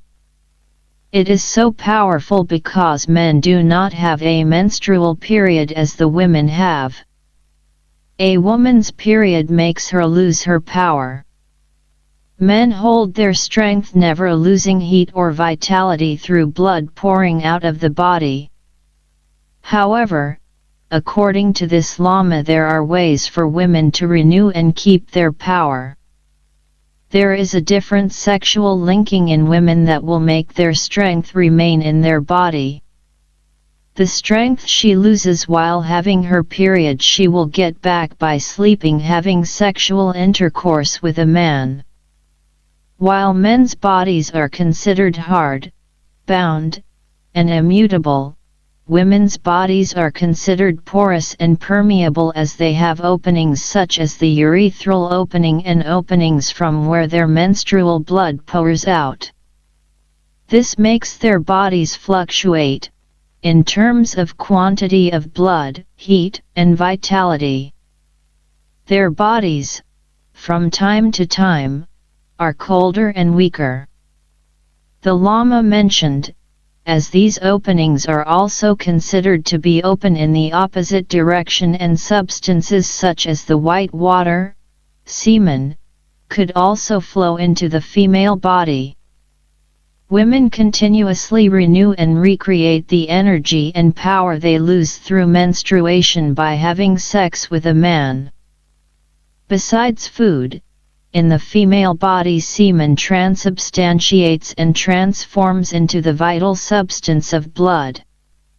Even if women's bodies are understood as permeable and open, and this to some extent was discussed with a negative connotation associated to women as weaker during their menstrual period due to the loss of blood, by the Lama mentioned above, in common understanding these aspects were also positively associated with women's important and central social capacities and potentials. It means that female bodies also have the possibility of easily receiving, of accepting, molding, and mixing different substances. These linkings have significance when it comes to women and relatedness. Women themselves move easily and float in between and between different houses, areas, domains, and categories. Because of this, they can also make these houses, categories, and spheres come together. At marriage, a woman moves into her husband's house and acquires membership there. From being a more temporary member of one hearth group and house, she moves to, mixes with, and slowly becomes a member of another hearth group and house. She continues to have strong feelings of belonging to her natal house and moves between her conjugal house and her natal house, or between her affine and her descendants. Women also have ritual obligations to members in their natal house throughout life. Women's unbound and fluid character was described by the Lama in my toll in the following way: women are as water. If they mix with rice, they become rice. If they mix with tea, they become tea. It was obvious that he considered women's identity as contextual and thus changeable. There were also other important and central aspects in regard to women's linking, relatedness and their important role as hosts. When receiving guests, that is, anyone crossing the threshold, women will generously offer them something to drink and some snacks to eat.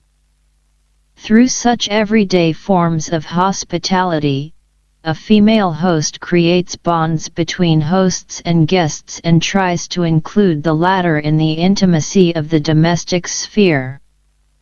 Hospitality and being a welcoming and generous host is considered of such importance for the Tamang that it can be seen as the script/template for all social interaction.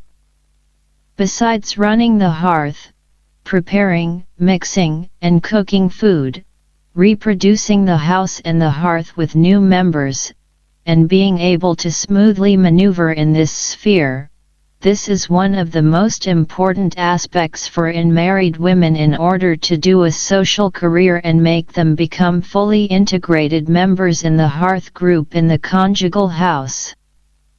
This will be further discussed in Chapter 4 in connection with women's return from Mumbai.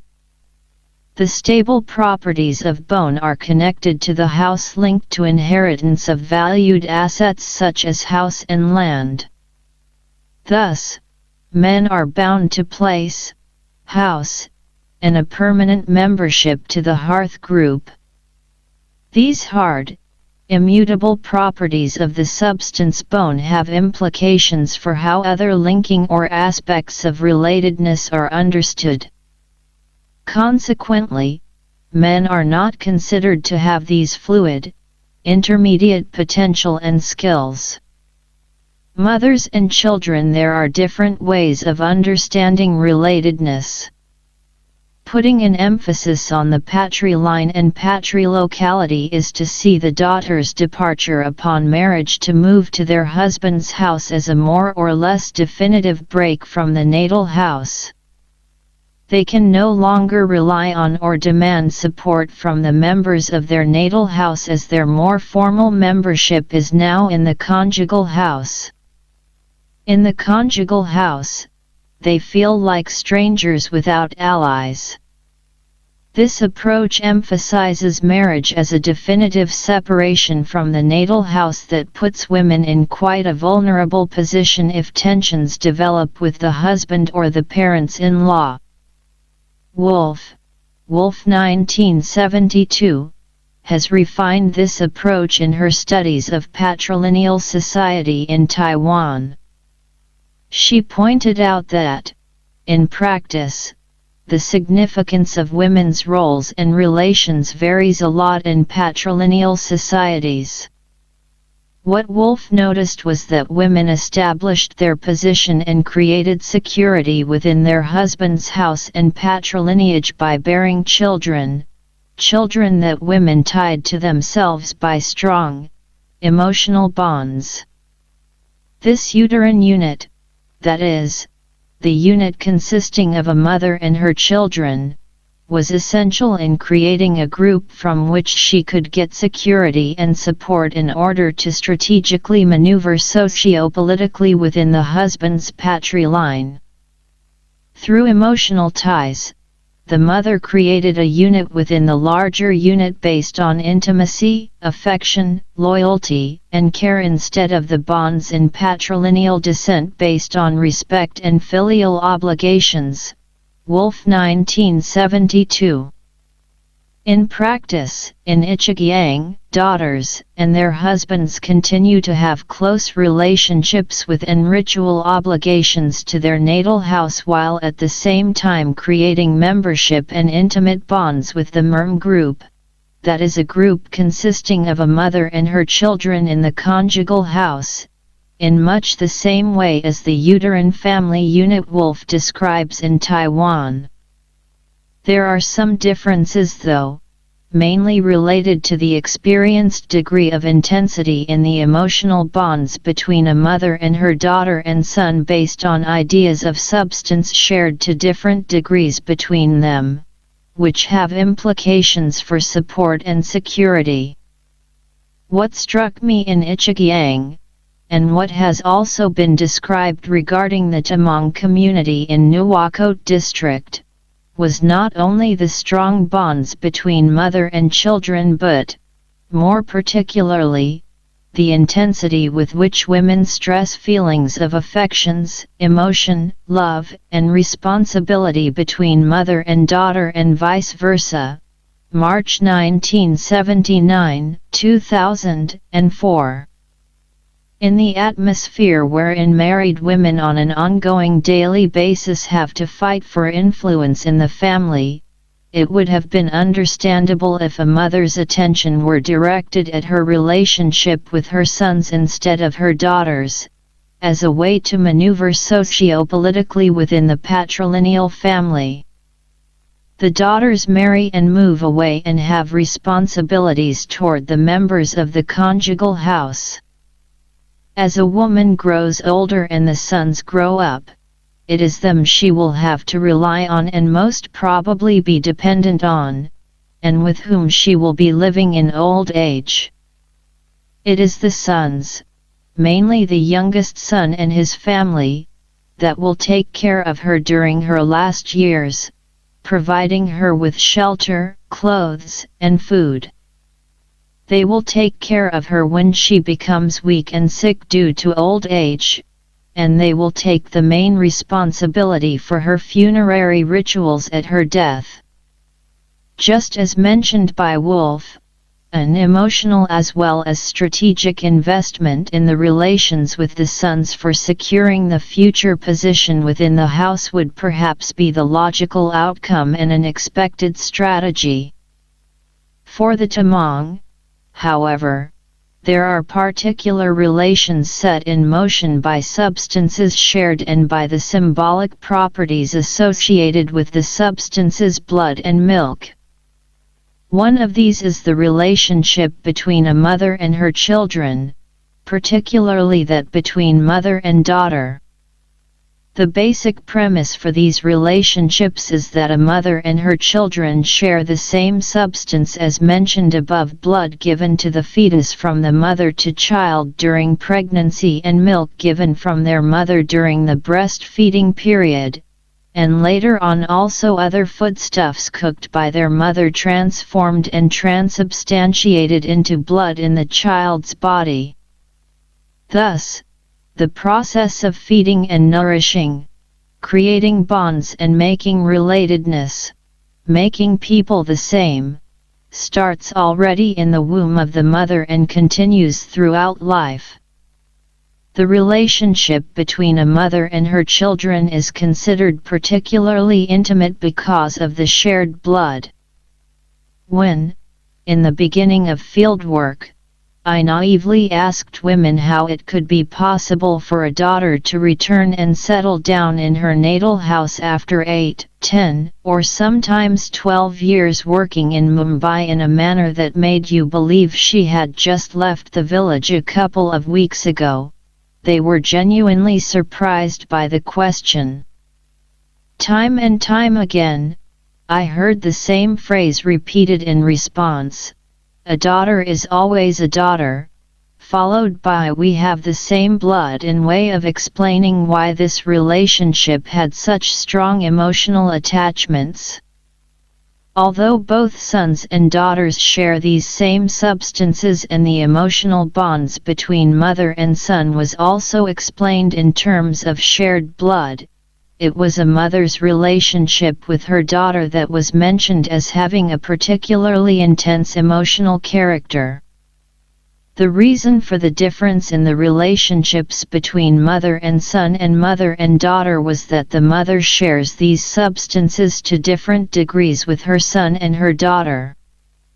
Because daughters will contribute with blood and milk to their own children later on in life, they, to a considerably higher degree than their brothers, consist of and have their mother's blood in their body.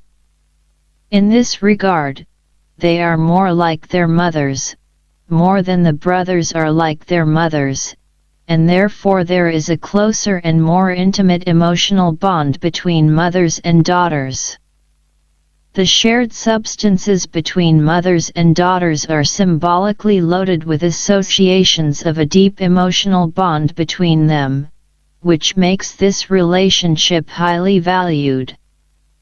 A tense or problematic relationship between a mother and a daughter of adult age created lots of pain and sorrow for both. But still, far from being a given, it is a relationship that has to be continuously maintained through different practices to not be disconnected. This relationship is maintained in everyday practices in different ways, perhaps most specifically through shorter or longer visits to the natal house. Daughters visit, show their affection by bringing gifts such as potatoes, tomatoes, chili, garlic, or the like, eat with the others and participate in the activities in their natal house before returning to the conjugal house again. But what really shows the importance given to the continuation of the bond between daughter and mother or between daughter and her natal house is the return visit daughters do to their house of birth, as soon as possible after the birth of a child. A couple of weeks after delivery, they return and stay for a more prolonged period that can last from some weeks to several months.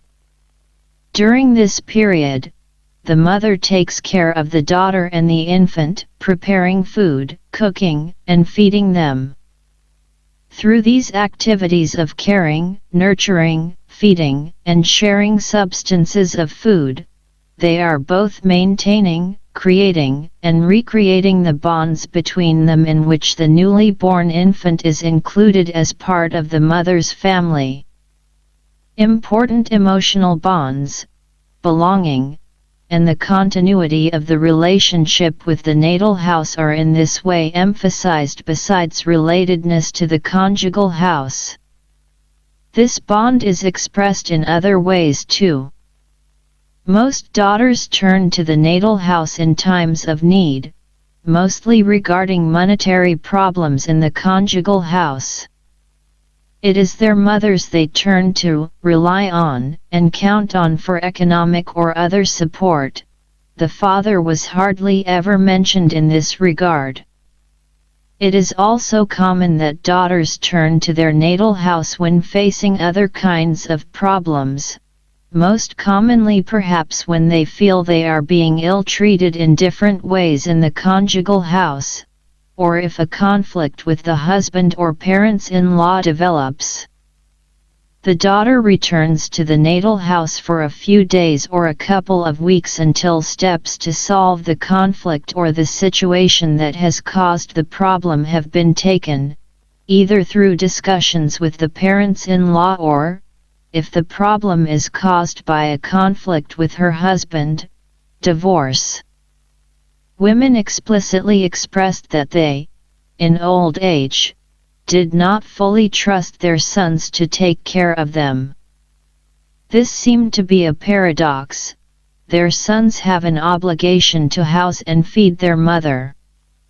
The fact was that they also took their responsibility seriously in most cases. The mother stayed with and was taken care of by the son and his family. But there was something else besides the more practical aspects of caregiving they wanted to get at with this. In old age, when sick and weak, the emotional care and caregiving given out of affection, was something they desired and wished for. They expressed a subtle feeling that the care given by their sons was given out of duty and obligation, something their sons had to put up with whether they liked it or not. There were worries that there would perhaps be a lack of time for taking care, not enough food to eat, not enough to drink, nobody to help you out of the house to use the toilet if needed, and nobody to share your problems with, and so on. They knew for certain that their daughters felt they had a responsibility toward their mother in her old age. However, it was perceived that daughters were doing this not only by duty or out of a moral obligation, but out of their own will. The daughter's responsibility was based more on emotions and feelings of love and affection for their parents and their mother. Mothers sometimes strategically married their daughters to a house close by so that the spatial distance between them would be minimal. Then they could meet any time and, in a mother's old age, it would not be a problem for the daughter to be there to take care of her. A son, it was said, was not able to fully care for their parents in this way. Sisters and brothers, another relationship described with affection and that also has significance when it comes to feelings of comfort, safety, and security, is the relationship between sister and brother. The close relationship between them is explained by the fact that they have shared their mother's womb and have to a significant extent been fed on the same, that is, their mother's blood before birth. Moreover, they have been breastfed and have shared the same, that is, their mother's milk and consequently blood.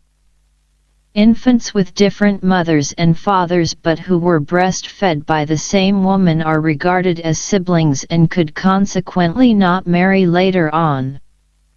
Just as the possibility for a close relationship between mother and daughter was explained by the fact that they share blood, the potential for strong feelings between brother and sister is also related to their shared womb and blood. Over these years, the bond between them also develops through them taking care of each other, playing together, fighting, and having fun together when left in the house while the parents are out in the field working. What makes their relationship particularly fascinating is that at the same time as their relationship can express sameness, it can also express difference in regard to their gender. Once grown up and married and living in different houses, the bond between them is explicitly tied tighter through the Tamang ideal of cross-cousin marriage. In cross-cousin marriage, it is a sister's son who marries a brother's daughter. In this way, a sister and a brother become both consanguine and affine again, and differences between them are downplayed. Lately, however, a change when it comes to the preference of cross-cousin marriage could be discerned. Tensions and conflicts between married couples and divorce could endanger the relationship between sisters and brothers, as they often become involved in the conflict, as it is their children that are married. Even if cross-cousin marriage is still common, the relationship between sister and brother is considered of such importance that today cross-cousin marriage is often avoided to ensure continued good relations between them. Although a brother feels a particular responsibility toward his unmarried and married sisters throughout adulthood, it is when the parents are dead or no longer in authority in the house that the brother steps forward as the one with the most responsibility for his sister's well-being. It is the brother with whom she has developed the most intimate and close relationship that she turns to in times of conflict and trouble in the conjugal house and when different kinds of emotional or material support are needed. He is the one she relies on to take care of her if she is facing a divorce or if she becomes a widow, until she remarries. He is the one she turns to when she wants a divorce from her husband. He is also the one that takes extra care of her if she gets sick.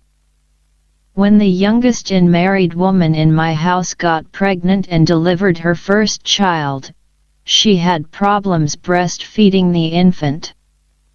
It developed into mastitis, a painful inflammation of the breasts. The Lama was contacted and came to the house to reading mantras and bringing offerings to the house Lu to appease them. The explanation for the mastitis was that they had been angered in some way. The offerings and the many hours of reading mantras did not help, and her brother, who lived close by, came to the house day after day to visit and check on his sister's condition. When she did not get better, he took her in a kangra basket on his back and went to the health post a couple of hours walking distance away. But this is also true in the other direction. In times of need, a brother turns to his sister, who feels responsible for and supports her brother. What will be obvious in later chapters is how important this relationship becomes during a woman's years in Mumbai, and also in regard to how her return to the village will turn out when coming back from Mumbai. Fathers and children, the symbolic properties of bone, set certain relationships in motion. They are mainly based on the performance and feelings of respect. Respect between a father and his children, particularly between a father and his sons. A total, unconditional respect was expected from the sons, something the sons also offered without any hesitation. When I carefully tried to discuss this from a slightly critical entry point, the response was immediate and surprisingly hard. Tipa, a man in his early 30s, replied with emphasis, "You always have to respect your father. You always have to do what your father says." This relationship, imbued with feelings of a compulsory obedience, seemed to create a certain distance, and the relationship was surrounded by certain avoidance. Fathers and sons did their daily tasks, but, in some way, beside each other, parallel to each other instead of together, even if they actually physically worked together. To conclude the chapter, the house and the social activities here, cooking and sharing food, caring for infants and elders, sharing the intimacy of space and sleeping together is central for the creation and the workings of Tamang relatedness, sense of belonging, and identity. The hearth is the heart of the house and is at the center for this process. Everything emanates from the hearth, from significant events and practices during the life course such as marriage, birth, and death, to the everyday activities of cooking and mixing foodstuffs and sharing food together. Women enter the house in marriage, and the heat associated with the union of the couple is symbolically marked by ghee, butter, a substance considered hot smeared on the forehead of the couple at marriage. The heat from the hearth has a central role in the transformative processes of creating and making relatedness, a role related to the women in the house. Women mix and transform raw foodstuffs from outside to cooked food to be consumed inside. Raw foodstuffs become edible food, a process that parallels the social career of women in the conjugal house, who are wives and outsiders at first but slowly turn into insiders. In this transformative process, the heat of the hearth is central in making raw or persons different from each other into cooked and mixed people that are like each other, becoming part of and making the particular hearth group and its dynamics. Women, cooking and mixing foodstuffs through the heat of the hearth, are connected to other reproductive potentials, as in many other places. The heat in the cooking process is considered to have a strong resemblance to sex, sexual intercourse, and the reproduction of children in marriage. The reproduction of children and new persons in the house parallels the reproduction of new hearths and new houses. It generates more houses and more people. In both these reproductive processes, women are central. Furthermore, through actually sharing and consuming the same hot food substances, unmarried women and the hearth group are further integrated in the conjugal house, becoming more like each other, when food is transferred, transformed, and transubstantiated into the same blood in the body.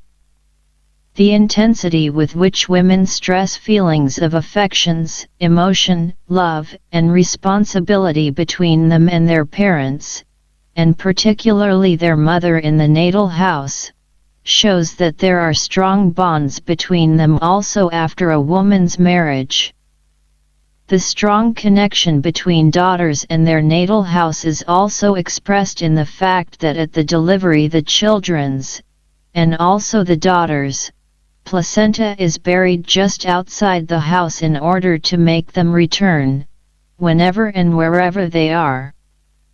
It ties each child to the house throughout life. At the same time as she established herself, made a social career, and created membership and alliances in the conjugal house, in practice both daughters and their husbands continued to have close relationships with and ritual obligations to her natal house. Chapter 3. The Red Light District. Brothel and Home. The Red Light District in Mumbai, with Falkland Road and Kamathipura where I spent most of my time during fieldwork and revisits, was constructed and maintained as a spatially distinct sexual recreation zone by the British colonial administration from the 19th century onward, securing safe heterosexual relations for their British soldiers as they feared that they otherwise would be engaged in interracial sexual or homosexual relations. Tambi 2005, 2009. The Red Light District is still today associated with sex work and considered a morally depraved area in the city. It is women's brothel-based sex work in these parts of the Red Light District that in what Shah 2008a, has described as the creation of the spectacle of Kamathipura have come to stand for sex work per se in the South Asian context. In media, the film industry, policy discourse, public health campaigns, and among anti-trafficking organizations the women have been represented as traumatized victims of sex trafficking, violence, and sexual exploitation, and as modern-day sex slaves. This has included images of what has come to be defined the cages of Falkland Road, with photos in media of women sitting behind the iron grills of the ground floor entry gates or windows of the buildings, giving an impression of enslaved and locked-up women. What is left out here is the fact that these kinds of iron grills are standard in most Indian homes and houses. At the same time, there are also imaginaries and discourses of the Red Light District as occupied by vulgarly dressed sex workers with gaudy makeup, pushily approaching and soliciting customers as represented in, for example, documentary film, and in the film industry in Bollywood. Shah 2005, 2013, 2014. The fact is that not only women but also men and the third gender offer their sexual services here as they also do in other parts of the city and, as Zhang and Dewey have noted, it is an ethical responsibility to avoid lumping together different categories into one homogeneous group of sex workers as it contributes to the reproduction of a stereotype of sex workers almost exclusively represented as marginalized and victimized. Zhang and Dewey 2013. There is a heterogeneous group working with different but also overlapping categories of sex work, sexual and erotic services, and entertainment with various conditions, challenges, and opportunities occupying and working in different spatial localities and buildings depending on their niche, or as they themselves define it their hereditary line. For example, whether they were erotic dancers, entertainers, and performers such as those in line with more prestigious and well-paid tawaif or mujarawelas, well-paid cabaret or erotic dancers, bar dancers 1 or kothes, panthes, or hijras 2. The third gender selling sex besides offering ritual services in the city or exclusively brothel-based sex workers such as the Tamang women selling fast and cheap sexual services. The different categories and their spatial locations are to a large extent attracting different social and economic categories of clients. There is, therefore, also a heterogeneous group of customers frequenting the area, from better-off clients visiting the performances of mujarawalas to taxi and rickshaw drivers and manual laborers visiting Tamang sex workers. What has also been left out are the various arrangements and conditions of women's sex work in the simple small brothels where Tamang women mainly work, from independent sex workers, managers, and owners, consensual contractual debt bondage for a particular period of time that is the condition for a large part of the workforce in many other branches of occupation for women and men in India and Nepal, but who nevertheless are not represented as victims without agency or modern-day slaves in the way these women are, to severe forms of debt bondage and exploitation. What follows from these representations and discourses is the construction of this area as distinct from other areas in the city and the othering of the women living and working here. Even though the Tamang women as well as the other women working with sex work in the evening and night time actively produce the area as a sexualized space through the performance of a sexual professional availability, this was simply done through hanging out in public spaces and thereby claiming this area their space, such as the hallways outside the small and simple brothels inside the buildings, or spending time together sitting chatting on the benches just outside the buildings, in the courtyards, or along the major road passing the area rather than aggressively approaching potential customers. Far from the image of the vulgar sex worker, it was interesting to note that, while occupying public space, many of the women and also Tamang women, just as any other Indian or Nepali middle-class woman spending time at home, wore what is called a nightie even during working hours. A nightie is a foot-long dress with ruffles at the bosom creating a wide dress that makes it comfortable and practical for its wearer to move around in. The nightie indicates a housewife rather than a sex worker, in other words a woman very much removed from the common representations of sex workers. However, since the efforts of the British colonial administration to construct the area as a specific spatially located sexual recreation zone, there has been a desire to separate respectable women from the others, that is, either unrespectable, public women and sex workers and/or women victims of sex trafficking in need of rescue legitimating rescue raids, rehabilitation and reintegration programs, via their spatial location, their outward appearance, and when and how they use public space. FADCA 2007, FADCA ETAL 2011.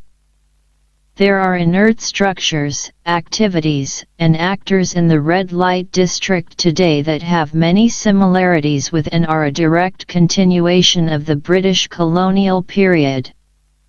Now, like then, the state's administrative apparatus and the police, different feminist and faith-based organizations, as well as anti-trafficking organizations, are active in the red light districts. No matter the often good intentions and the will to improve. Lee 2007, 2013, the situation for the women, such efforts have severe consequences, mainly due to anti-trafficking organizations and the police's rescue raids that have developed into a veritable rescue industry, Augustine 2007, and a systematized and institutionalized exploitation of the women from a corrupt police, Banerjee 1998, Tambi 2005, 2009, Yadav 2008. Consequently, everyday life in the brothels was quite problematic in regard to these efforts coming from the outside. It was a life that meant living with and being able to psychologically and practically handle a great amount of uncertainty and risk on an everyday basis, a life that was often filled with worries and an always present anxiety and fear. Not only were there certain regular monthly and weekly haftas or bribes that both the brothel owners and the sex workers had to pay to the police, at any time there could be more spontaneously imposed bribes that had to be paid for reasons that were impossible to foresee. The rescue raids created interferences and severe restrictions in the women's everyday lives. Few of the women seemed interested in being rescued from the brothels or being sent to any of the rehabilitation centers run by these organizations, and often they were actually running from their rescuers. This has also been noted in other similar contexts. Didmore 2009, Soderlund 2005. It meant interruptions in work, loss of income, and the brothel owners had to pay bribes to the police to get the women out of custody and back to the brothel, money that the women had to work off and reimburse the owner. However, women could suddenly be taken from the brothels, most often also their homes, without prior warning and, if not put in custody, sent to a transit home to later be deported to their countries and villages of origin in Nepal. Everything could be taken from them at any time: their personal belongings, their home, workplace, and their livelihood, which had consequences that could also affect their relatives back home in Nepal, who in many cases the women supported in different ways. Obviously, the dependency on good social relations and the maintenance of reciprocal networks with the police in the area was extremely important.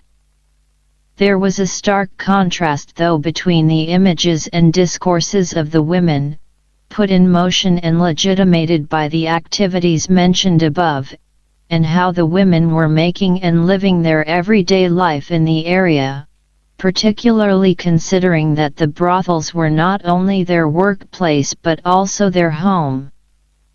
Not even during the most hectic working period of the day was it easy to make a clear distinction between activities connected to the brothel as a brothel and activities related to the brothel as a home. For example, working women waiting for customers could be seen with their boyfriend or husband by their side during working hours, partners passing by after work to spend some time, sharing food with their wives, sitting and chatting for a while before leaving her to her busy working hours. Therefore, the categories house as home and house as brothel were blurred also during this period of the day. This chapter will go beyond the common representations and discourses and, set against the background of the uncertainties of everyday life in the red light district due to the different activities coming from the outside, focus on Tamang women's everyday life and creation of relatedness in the brothels, how they carve out a space for themselves in a place people in Ichigyang and women in Mumbai commonly defined and understood as the house of the woman in question, her tai bai gla, place to sit in, that is, the place where she sits and eats, her home while living and working in Mumbai. Orang Bagla, that place, and Tai Bai Gla, place to sit in. Just as there were no distinct terms in Ichigyang for women working in sex work but, instead, a rather vague terminology such as Bombay going, women going to Bombay, or women doing that work, the terminology for the brothel, the home and workplace for Tamang women in Mumbai was also rather vague. Only in specific situations, when the subject of sex work was in focus per se, that is, the place you work in, people in Ichigyang used the term Orang Bagla, that place, without particularly specifying the place and thus referring to and defining the place as a brothel. Tamang used none of the many often derogatory Nepali or Hindi terms for sex work/er even if they otherwise used Nepali loan words. This was also true for the brothel. In Nepali and in Hindi, the brothel was termed kotha, that is, room, but here room has the particular meaning of being used as a brothel, and the women working and living there were defined as kothawali, women managing the room/brothel, that is, mainly the brothel owner/manager, but also sex worker. The term that place was not used in a denigrating way. In Ichigyang, the nonspecific and vague use of the terms connected to sex work was partly connected to the different moral spheres connected to the subject as mentioned in Chapter 1, which can be seen, on the one hand, in the widespread acceptance in Ichigyang and other parts of the area and the common non-acceptance of women's migration and sex work in communities in the wider area surrounding Ichigyang. Communities without the same long tradition of women's migration, on the other. There was also an interest in downplaying the issue due to the influence of anti-trafficking organizations' efforts to curb sex trafficking in the district, by the border with India, and in the red light district. Keeping the terms vague was a way to handle and navigate the subject within this particular context. Among people in Ichigyang and in the red light district, however, the brothel was mostly defined in everyday terms as a person's tai bai gla, that is, place to sit in. Sit-in should be understood the way the term was used in Ichigyang, to be sitting by and thereby belonging to a particular hearth and house, sharing food with particular persons eating together. In other words, in everyday use and understandings there was no distinction between brothel and home. The brothel was the place in which you lived, your home while living and working in Mumbai. As will be shown later in this chapter, there was also a striking continuity in the relationships between the brothel and home in Mumbai and the home and house in Ichigyang. There was a social field, Bourdieu 1977, 1979, Levitt and Schiller 2004, Schiller and Levitt 2007, between them that connected the people in these two places and connected these places to each other. Jita and Sukumaya, two Tamang women from the fieldwork village in their late 40s to late 50s, owned the two brothels in which I came to spend most of my time during fieldwork in Mumbai. I also became acquainted with the neighboring brothels during that time. They were situated in and around Falkland Road and Playhouse area, more commonly called Pillow House area, synonymous with a particular part of the red light district where many Tamang women lived and worked. Pillow House was once, in the end of the 19th and in the beginning of the 20th century, besides a sexual recreation zone, a place for entertainment, separating the southern parts of Mumbai, called the Black Town, from the better neighborhoods to the north. Hansen 2002. There were, still today, several cinema halls in this particular part of the area and even more cinema halls around the block. The Falkland Road and Pillow House area consisted of a large number of houses and buildings of different sizes in which a huge amount of small and simple brothels were located. Each building was locally named and each brothel was recognized through the name of the owner or of the woman in charge, such as Jateri Tai Bai Gla, literally, Jita's sitting place/place to sit in, that is, a place to stay, work, and live. The brothel and home was mostly the size of one small room. A one-room home the same size as that in which many others lived their everyday lives with their family in the city. In some cases, the brothels included 2 or 3 small rooms. The house and building were either owned or rented by what seemed to be most common, one woman, who in turn rented out the brothels in the building to different owners/managers. Minor units, such as the smaller apartments or one-room brothels, could be owned separately but, as far as I understood it, most of them rented the brothels in which they worked and lived, and the amount they paid differed according to the location. The closer the brothel was to the main street, the more expensive the rent. According to Jita, at the time for the field work, she paid 5,000 IR per month for her small, simple, one-room brothel, located inside the building on the ground floor but with easy access to the main road that passed through the area. The rooms on the other side of the road, in the building where Sukumaya had her brothel, for example, the owners or managers of the brothels paid less.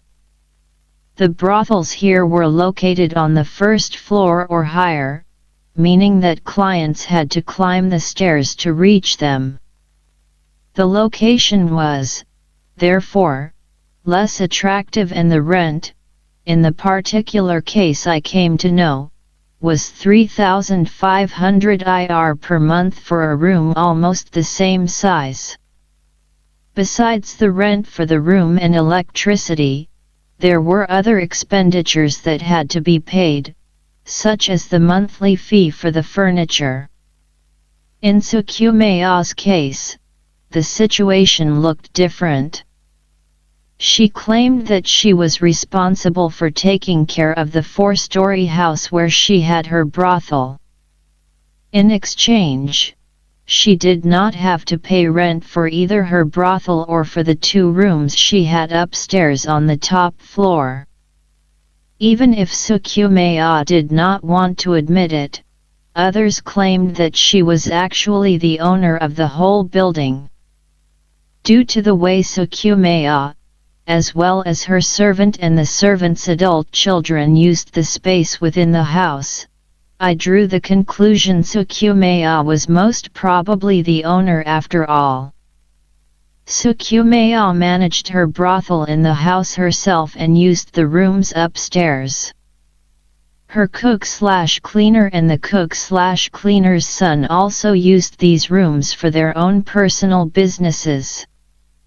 A few years back, when Sukumaya's business was more lucrative than today, she owned a house outside the area where she lived with her husband and her niece and managed the brothel/s from within the building, keeping home and workplace separate.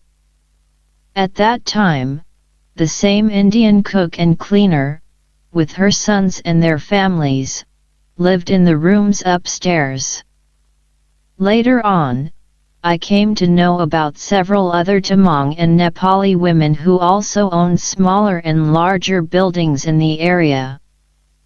Before entering Jita's and Sukumaya's brothels, a few words must be said about the changes the red light district has undergone over the recent years.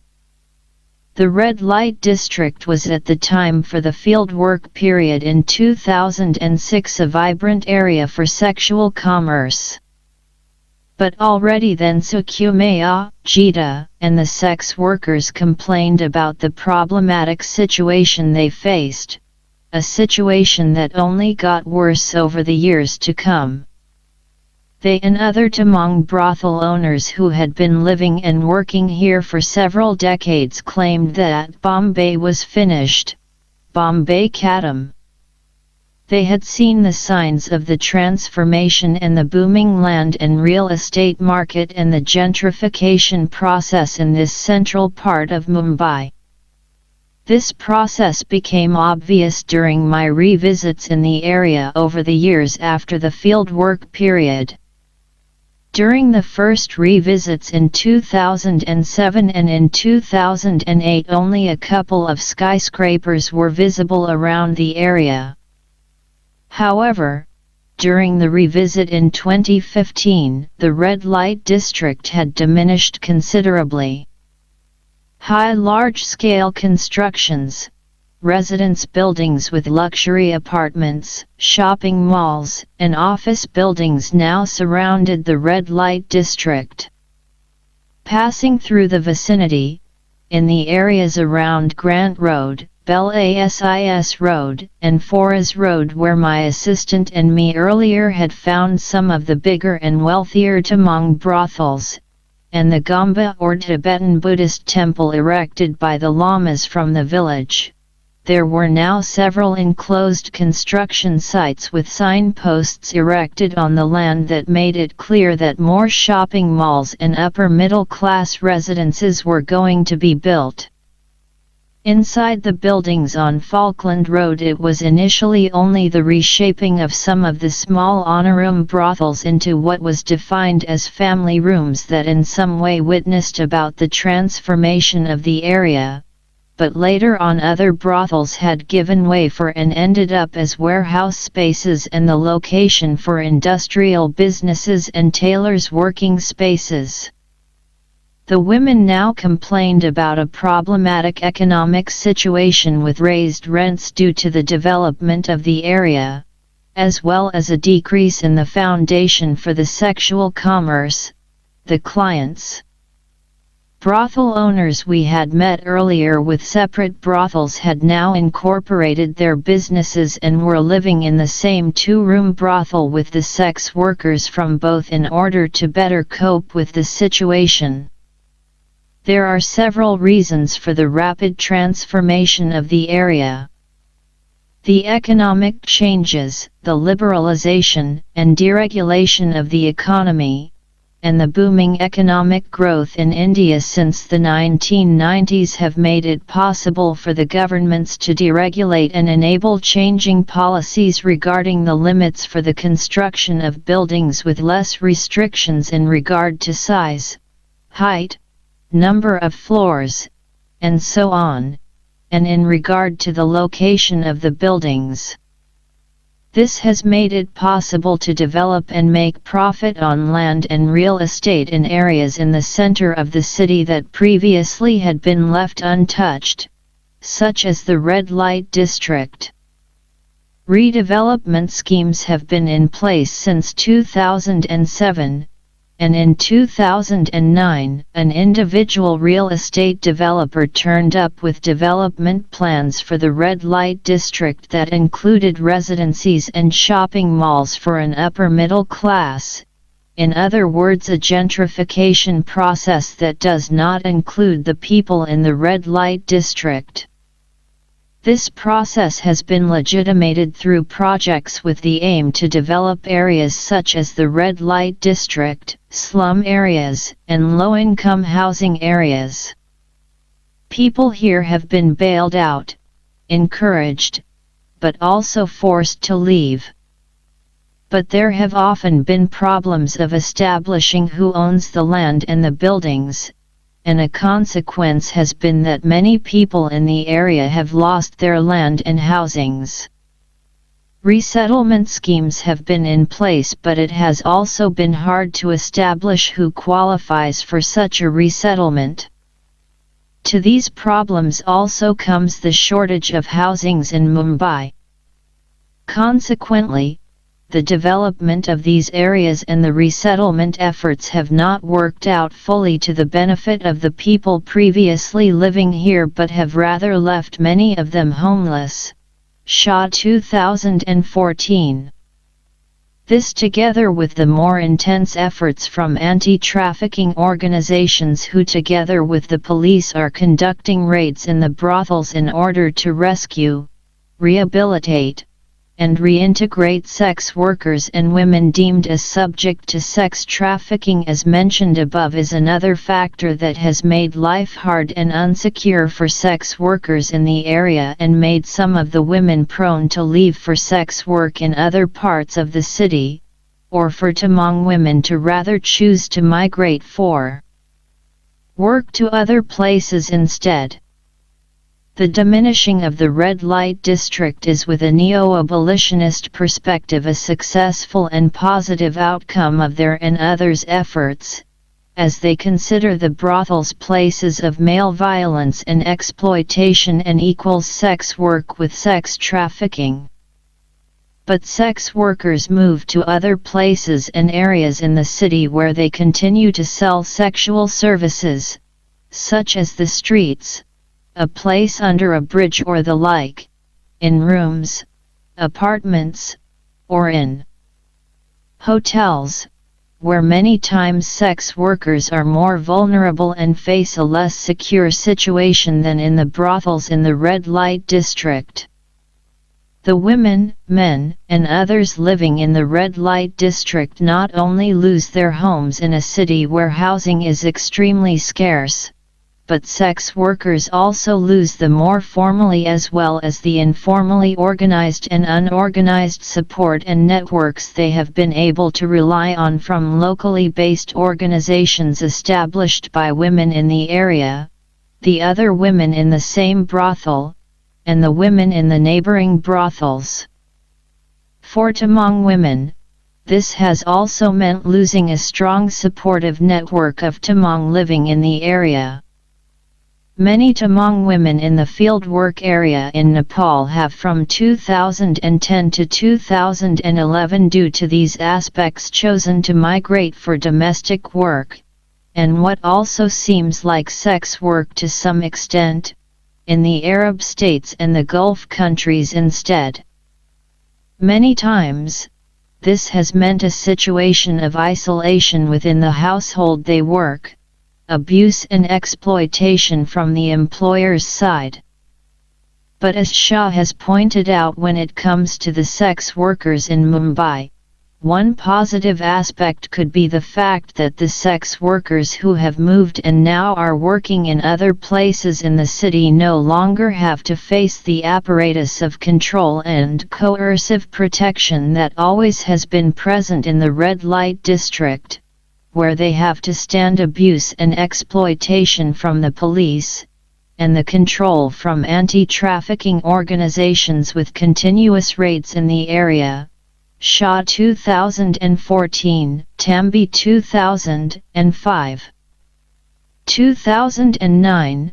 So, the decline of brothel-based sexual commerce is the result of a complex convergence of interests related to raids, conducted by a combined sick of police and abolitionist organizations, that have worked in tandem with the interests of local government and private entities in erasing the red light area, that is, with politicians, municipality, and real estate developers, Shaw 2014, 186.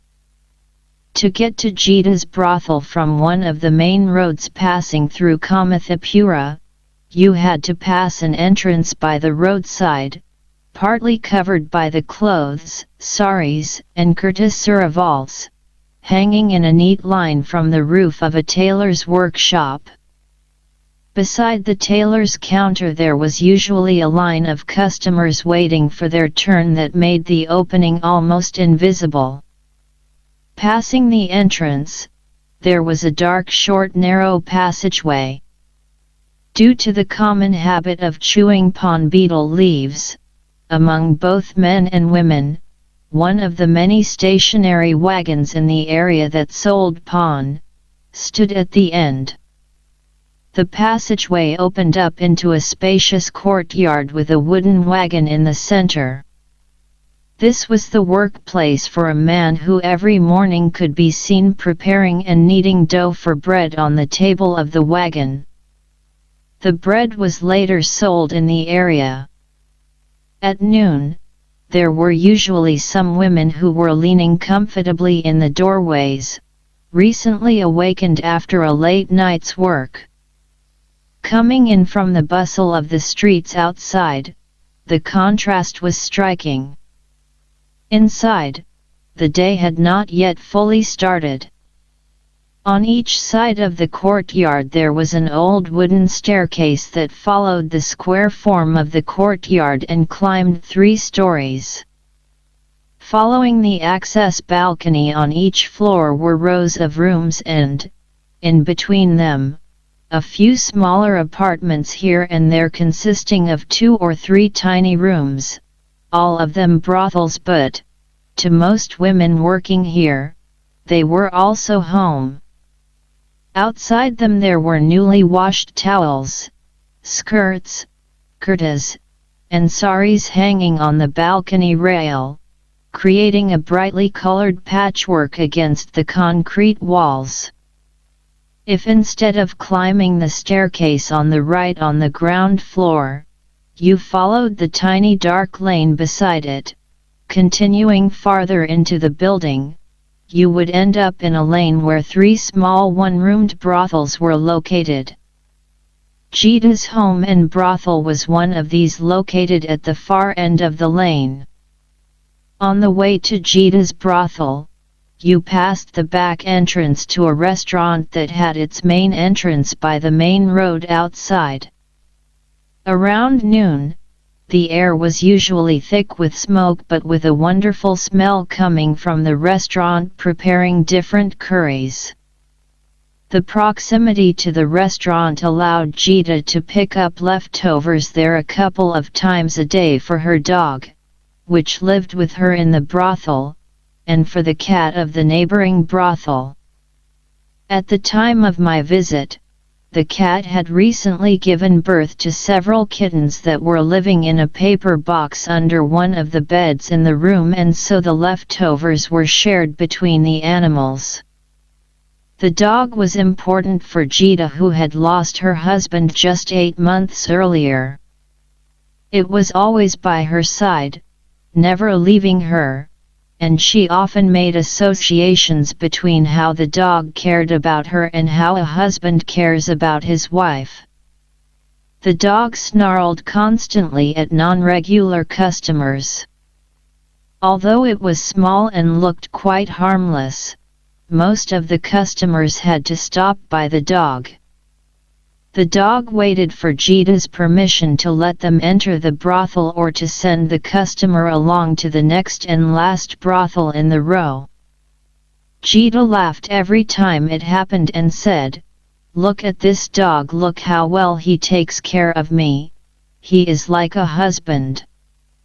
There were, whenever possible, benches and tables standing along the walls of the narrow hallways and passageways outside the brothels. Here, the women spent most of their time. They sat there in the morning while waking up, and during the rest of the day they would sit chatting, joking, and discussing issues of concern to them with friends, and talking with people and the many different vendors or petty traders passing by during the day. It was also on these benches and tables that they would sit while waiting for customers during the evening and nighttime work. These hallways formed a social arena where most of the social activities took place. An open water channel system passed along the hallways on the ground floor. Sometimes garbage was thrown here, which attracted rats to the channels from time to time. There was one entrance from the lane or hallway into each room and usually just one window facing the street, the courtyard, or the hallway on the other side to allow some daylight into the room. The rooms were all approximately the same size, 15 to 20 square meters. The small size of the rooms made it possible to get an overview of the room, the persons in it, and the activities going on here with just a quick glance when passing by. The intentionally well-organized and ordered construction of the concrete buildings and the rooms within the buildings made them easily overseen and controllable. It was an inheritance from the British colonial period when the brothels functioned as what the sanitarian Edwin Chadwick at that time referred to as the architectural barriers of decency, better under supervision than left in a potentially infective state that might ooze out of the indecent and into the decent. Chadwick 1965, 199 in Levine 2003, 58. In front of the windows and, during sleeping hours, in front of the doorway, there was, as in most Indian homes, an iron bar, protecting the occupants from intruders. As mentioned earlier in the chapter, in media coverage, however, the iron bars of the red light district have been linked to sex trafficking and have as such been discussed solely as a way for the owners to lock women into what has been described as the cages of Falkland Road. There were only a few things hanging on the walls, such as a clock, a mirror, and pictures of the Nepali royal family. Sometimes there was also a bigger Buddha poster hanging on the concrete wall. After crossing the threshold to the brothel, there was usually a house altar placed inside, above the doorway, in accordance with where the altar is usually placed in a Hindu house and room in Mumbai and in Maharashtra. However, this placement differs from the placement of the altar in Hindu Nepali houses and even more so from Tamang houses in Ichigyang. In the brothels, the altar was set up on a small shelf. In accordance with common Nepali religious practices, there was a mixture of both Buddhist and Hindu elements on the same altar, with both Hindu and Buddhist gods present. A framed picture or a small statue of Buddha, Sakyamuni, Shankar, Shiva, Kali, Saraswati, or any other of the gods in the Buddhist or Hindu pantheon, were placed here. Auspicious Hindu signs in red, often symbolizing Vishnu, and the auspicious mark on the forehead made by sandal paste, or by turmeric powder or ashes, as a blessing, tika, was painted on and became a colorful contrast to the painted concrete walls. In this case it meant calling attention to Vishnu, the preserver and sustainer of life, peace, and order, in order to receive his gaze and blessings, darshan. To get the attention of the gods, bells were used in the early morning hours, mantras were read, and incense was lit to please them, as they enjoyed the smell. This ritual meant that the auspiciousness of the gods would enter inside, purifying the room. A tika, a blessing, put on the forehead on different occasions, would be made on this spot.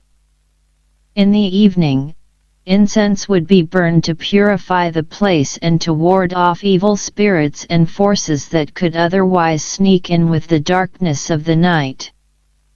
In a house inhabited by a Hindu family in the urban area in Kathmandu, for example, the altar is usually situated in the most auspicious place in the house, a small room made specifically for this purpose on the top floor or in the kitchen area, preferably placed as high up as possible. This is also in accordance with the moral topography in regard to Buddhist Tamang and also Hindus, where the higher position is associated with the auspicious and pure and the lower position associated with inauspiciousness and impurity. However, as most people lived their lives and had their home in one or two rented rooms in the urban area, the altar was usually placed in the middle of the wall, in the section of the room where the kitchen, with its kerosene or gas stove, was situated. Even in brothels owned and managed by a Tamang woman such as Jita, where Buddhist gods occupied the altars themselves were of a Hindu model. These kinds of altars were never seen in houses in Ichigyang, where the altar was situated in the most pure and auspicious place in the house, behind and on the outside wall of the house, on a tiny shelf that was usually placed high up. The threshold was considered the most impure place in the house due to the fact that it was here that different people with different and unknown intentions and feelings passed in and out of the house. There was always a risk that they carried with them anger, fear, or other inauspicious feelings and forces. 3 stones that were embodied and inhabited by the snake gods, Lus, were placed here and given offerings, mainly by the Lama. On a daily basis, though, there were also incense, chukpa, and some food offered in the hearth to the hearth and fire god, but no altar was used for this. The daily offerings and the altars in the Tamang brothels were, in other words, quite different from the altars and the daily offerings in the house in Ichigyang. In the brothels there was also a religious specialist who went from brothel to brothel with the task to purify each room on his way, much in the same way as the Hindu religious specialist and exorcist who went from village to village and from house to house in Ichigyang, blowing a conch shell and lighting incense to purify the house of evil and inauspicious forces. The religious specialist working in the brothels went from room to room in a chain, holding a round copper incense burner filled with lit incense, which filled the air with a pleasant smell and thick white clouds of smoke. He swayed it steadily while slowly walking through the hallways, stopping and standing on the threshold to each brothel, swaying the incense burner back and forth, letting the thick smoke enters inside the brothel. The ceiling fans hanging in most rooms created a slow current of air, spreading the smoke from the incense in and around the room. For every room he passed, the owner paid him for his work. Seeing the religious specialist intensely swaying the incense burner on the threshold beside offerings made to the gods on the altar above the doorway, testified to the urgent need to purify this particular spot for the well-being of the room and its inhabitants. It was a place where different people were passed through, strangers and new customers, regular customers, women working in the area visiting, and boyfriends and husbands to the women living and working in the brothel. The many individuals crossing the threshold each day made it an ambiguous and impure area, as they could potentially carry with them malevolent forces, bringing pollution, sickness, diseases, or even death to the brothel and its inhabitants. To prevent these forces from entering, the threshold had to be thoroughly purified. Purification was also carried out in the bigger, wealthier Tamang brothels. The manager would walk through the entrance and the rooms with a huge bundle of 20 to 30 incense sticks. After having been taken through the brothel, it would be placed on the altar above the doorway and entrance. In every room there were 3 simple, rustic beds placed along each wall with the exception of the wall by the door. In some rooms there was also extra sleeping accommodation in the shape of bunk beds. When it was not being used for sleeping, the upper bunk was often used for storing things, such as the makeup box and the small wooden box each person had in which the most personal and intimate belongings were kept. In this box could be found photos and letters from relatives and other personal belongings. Jita, for example, kept photos of her and her sister, several of which had been taken by the local, mobile photographer in the red light district when her sister had been visiting her in Mumbai, together with letters from the village. There was also a pair of earphones for her mobile phone, money, and a small notebook where credits to different petty traders and restaurant owners in the area were written down and recorded. The amount of credit depended on how well the long-term relations had developed between them. Under the beds, suitcases, and other boxes were stored, together with the kerosene stoves and other kitchen utensils. Every bed had a thin flower-patterned cotton curtain hanging from the ceiling around it, similar to the ones Indian and Nepali houses usually had in the doorway to the house or rented room but which aren't present in Tamang houses in the village. With this curtain it was possible to create privacy for the women during working hours, when they were taking care of customers. The bed was at the center of the brothel both literally and figuratively. The beds took up almost all the space in the room and were also at the center of almost all the activities going on in the brothel. It was on the bed that women took a rest together for a few hours in the day.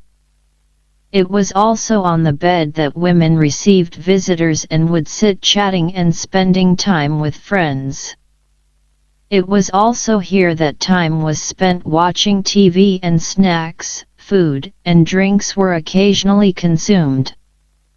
It was in the bed that customers were given sexual services during the evening and nighttime working hours. It was the place and the space the women shared while sleeping, thus each bed consisting of a unit of women that came to be closely connected to each other. Tamang women, however, would often sit on the floor when spending time with friends, which is the norm in Ichigyang where the bed was hardly ever used for any other activity than for wife and husband with children to sleep at night. Mixing activities on the bed, sleeping, and sleeping with someone, eating with different people sometimes from the same plate, sitting spending time, as well as mixing with different people was considered morally ambiguous by different individuals in Ichigyang, who recollected their experiences of visits to the brothels in Mumbai. These were activities that should be done separately, in separate places and with a specific group of people. With a bit of awkwardness they explained that the women and their clients do everything in the bed. This has to be connected to the fact that substances were thought to be transferred between people, through contact between bodies but not only through direct body contact. Body heat and sweat were transferred through the heat, warmth, or humidity left from another person's body, who had been sitting in the spot in question, on the bed with its linen and cotton material for example. Sharing food from the same plate transferred saliva. As food was eaten with the hands, putting food in the mouth and then touching the plate again for more food, it mixed and came into contact with saliva, which would then be transferred to the other person sharing the meal. Therefore, the mixing of activities on the bed meant that substances were transferred between individuals who did not always have the proper relationship with each other, as discussed in Chapter 1. Even if these aspects were hardly ever mentioned in Ichigyang in regard to women and their life and work in Mumbai today, for some people there were still ambiguous feelings in regard to how the different social and practical activities were mixed and how life was lived in the brothels. It has to be stressed, however, that the activities these feelings were associated with was the mixing of all kinds of activities and that there was no particular emphasis on sharing substances through sex or sex work. In a corner of each room there was a brickwork water stand, plastered in concrete, which was almost invisible against the concrete walls and floor. These water stands were originally built by the British colonial power with the customers in mind. In the 1864 India Cantonment Act, special regulations were allowed for ing, special rules for the maintenance in a state of cleanliness of all houses occupied by registered prostitutes and for the provision therein of a sufficient supply of water and of proper means of ablution. In the 1870s, the Faizabad cantonment in northwest India stated with pride that in every room in the brothels a permanent brickwork stand has been erected, the height of a man's hips, and on this stand the basin is kept ever ready with water. Soap is always present, and a towel is kept on a nail close by. The brothels were made into miniature sanitized clinics where men were instructed in and expected to clean their genitals before and after their business, by the medico-military officials, IOIC in Levine 2002, 57. Today, the water basin on the stand is used for a variety of different needs. It is used when water is needed to prepare food and when washing the dish. Women urinate in the water basin and throw used condoms there. The customers and the women also use it to wash themselves after the sexual services. The brickwork around the water basin created a stand and a shelf with a space used to keep the soap, washing soap for cleaning the dishes and clothes, to stack newly washed plates to dry. Beside the water basin there were several huge plastic jugs filled with water from one of the communal water taps close by, outside the brothels. Smaller plastic vessels were placed alongside these, to fill with water when the women were washing themselves after taking care of a customer and on other occasions. This part of the room was considered pure and an area that should be kept separate from the other parts of the room. Water jugs and vessels from here should not enter and mix with the other parts of the room. The performed clothed body as well as the nude body, and treatments and transgressions related to the body surface, is socially constructed and part of the making and unmaking of moral meaning and worlds. Nudity is a way to perform and to be dressed that is embedded with certain meaning. Mask Liar 2005, Tarlo 1996. The fact that women took a shower, naked, in the water basin, sometimes openly showing parts of their body, was another aspect considered awkward and morally ambiguous and was mentioned by several people in Ichigyang regarding life at the brothels. In the village, as in most parts of rural Nepal, women take a shower at the outdoor public water tap with their clothes on or dressed in a long, wide petticoat tied above the bosom. They used the petticoat or the clothes as a tent to cover the body while they went inside with the soap to wash, pouring water inside with the help of a plastic jug. Showing the nude body while taking a shower was not uncommon in the brothels, including in front of visitors from Ichigyang, and was an indication of the transgression of moral and social boundaries and a renegotiation and reconfiguration of the women's identity while in Mumbai. In Ichigyang, nudity was associated with uncontrolled and socially disordered behavior. Women with extraordinary powers such as witches, bukshis, who transgressed social boundaries and a social order with their power, were associated with nudity. It was said that they liked to be naked at night, something that has to be compared with the other inhabitants of Ichigyang who never undressed, not while taking a shower or during sleep at night. The identity of one of the women in the village as a bukshi was, for example, underscored by the fact that people claimed to have seen her wandering around nude at night in her house with her hair hanging loose. This was associated to the uncontrolled, disorderly behavior typical of a witch. Several women were defined as bukshis in the village, and people feared their power and the ever-present risk of having a spell cast on them. It seemed that, to some people, nudity created a certain link between the women in the brothels who took a shower naked and the bukshis in Ichigyang. The fact that some female brothel owners in Mumbai had become quite powerful through their wealth and transgressed social and moral boundaries and norms without fear of repercussions was also a reason for this.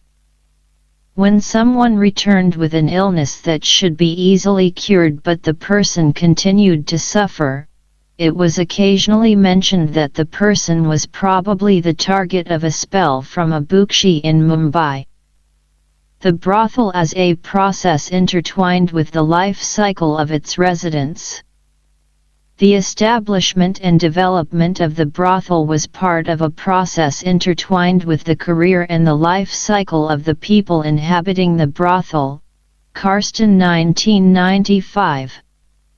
When a woman had been working for 5 to 10 years in sex work, she would, if she was strategic, invest her savings by buying contracts with women who could work for her, rent a room in the area, and then start a brothel of her own, building herself a career as a brothel owner. For the continued existence of the brothel, it was dependent on how she managed the economy and, equally important, how she managed the social relations with the women living and working with her in the brothel, discussed later on. At this point, she would probably be around 25 years old. By becoming a brothel owner and starting her career, she now became a woman worthy of the respect from others. While she was once defined and addressed as sister, she was now defined in accordance with a more maternal role. She was henceforth the brothel owner, that is, the head of the house. In the beginning, she would only have a few women working in the brothel, but as time passed, if she managed her business well, she could invest in more contracts, employ more women, and create a better income with the continuation of the process and the development and growth of the brothel. Eventually, she could expand the business by renting several rooms or one of the apartments with 2 to 3 rooms/brothels in it. If she was really successful, she could later buy a house or one of the buildings in the area and move her brothel and her business to a place considerably bigger than the small rooms most common here, like, for example, the big brothels with 40 to 50 women working in them owned by Anita, one of the successful and wealthy Tamang women from the fieldwork area. She could also rent out the other rooms and spaces in the building. Several of the brothel owners who had made a career in Mumbai had lived there for 25 to 35 years, before eventually returning to Ichigyang.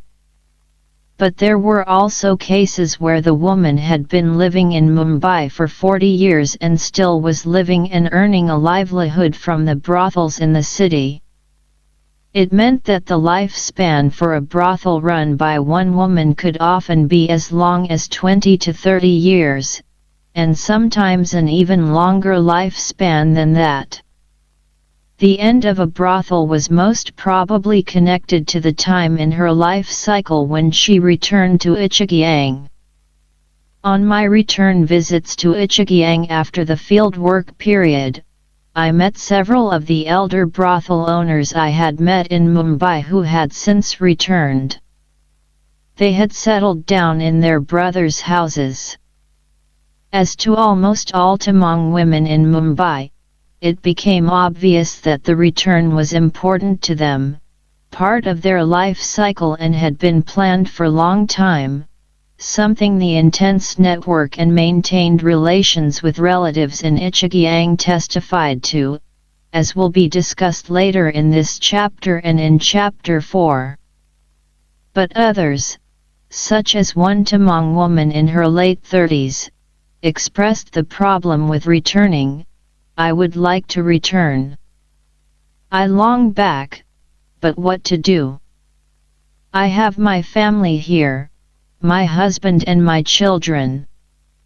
We have several buildings here that I take care of, where we rent out rooms, brothels. My mother-in-law bought them when younger. But every summer and at Dasane I go back visiting, bringing some gifts with me. Now it is not possible to return. She had been working in the red light district in Mumbai for about 20 years. She was married to an Indian man and had 2 children, and still lived in the red light district.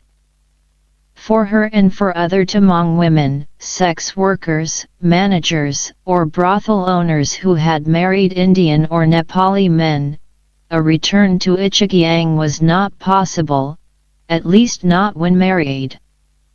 As there was a patri-local residence pattern in Ichigyang, a marriage to a non-Tamang man closed any opportunity for an actual return to Ichigyang, because with no Tamang husband, the couple would have no house to settle in nor any land to live on. The Indian or Nepali husband had his natal house and land elsewhere.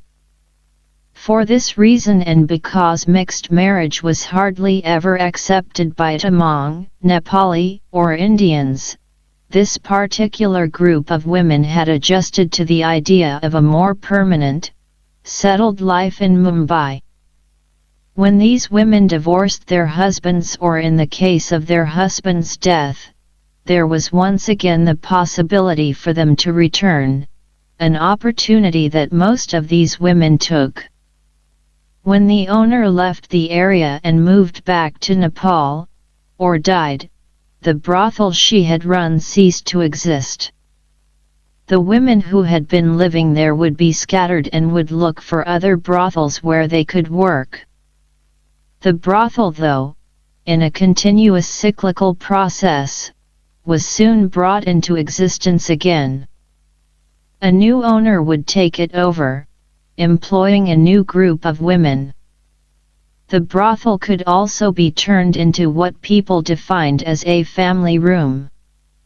This meant that the room consisted exclusively of families living there, wife, husband, and children. Sometimes they also lived with other relatives that settled in the room. Women living in such a family room, who were supporting themselves as sex workers, worked in another room and brothel, as no sex workers would receive customers in a family room. Later on, the room may again develop into a brothel. 2 years after the actual field work was completed in Mumbai, I visited the red light district again. At this point in time, both Jita and Sukumaya had returned to the village in Nepal. In Jita's former brothel lived a different set of women with another kind of settlement arrangement. There was only one woman, the owner, who was permanently settled in the room. In the evening, 4 other women who lived outside came to the brothel to work. The surrounding brothels were intact with much the same women living and working. In the case of Sukumaya, her room no longer functioned as a brothel. The women were scattered and were now living and working in other brothels. The room had transformed into a family room. On the bed on one side of the room was a family consisting of a 20-year-old Nepali woman, her Indian husband, and their 1-week-old infant. On the bed on the other side of the room lived an elder Tamang woman, her niece, her niece's husband, and their 4-year-old daughter and 6-month-old son. They came from a village just a couple of hours away from the fieldwork village in Nepal. Both young women had been working in sex work, but neither was working when I visited. Their husbands were working in one of the small hotels in the area. The brothel on the opposite side had also transformed into a family room. 2 Tamang families were living there with their children. The other rooms, neighboring Sukumaya's, seemed to be more or less unchanged and were still functioning as brothels with the women living here. The developmental process of the brothel was, as mentioned earlier, connected to one woman, the permanent owner, sometimes with her husband, and a few recently arrived women and a few other women of different ages who had spent different amounts of time at the brothel.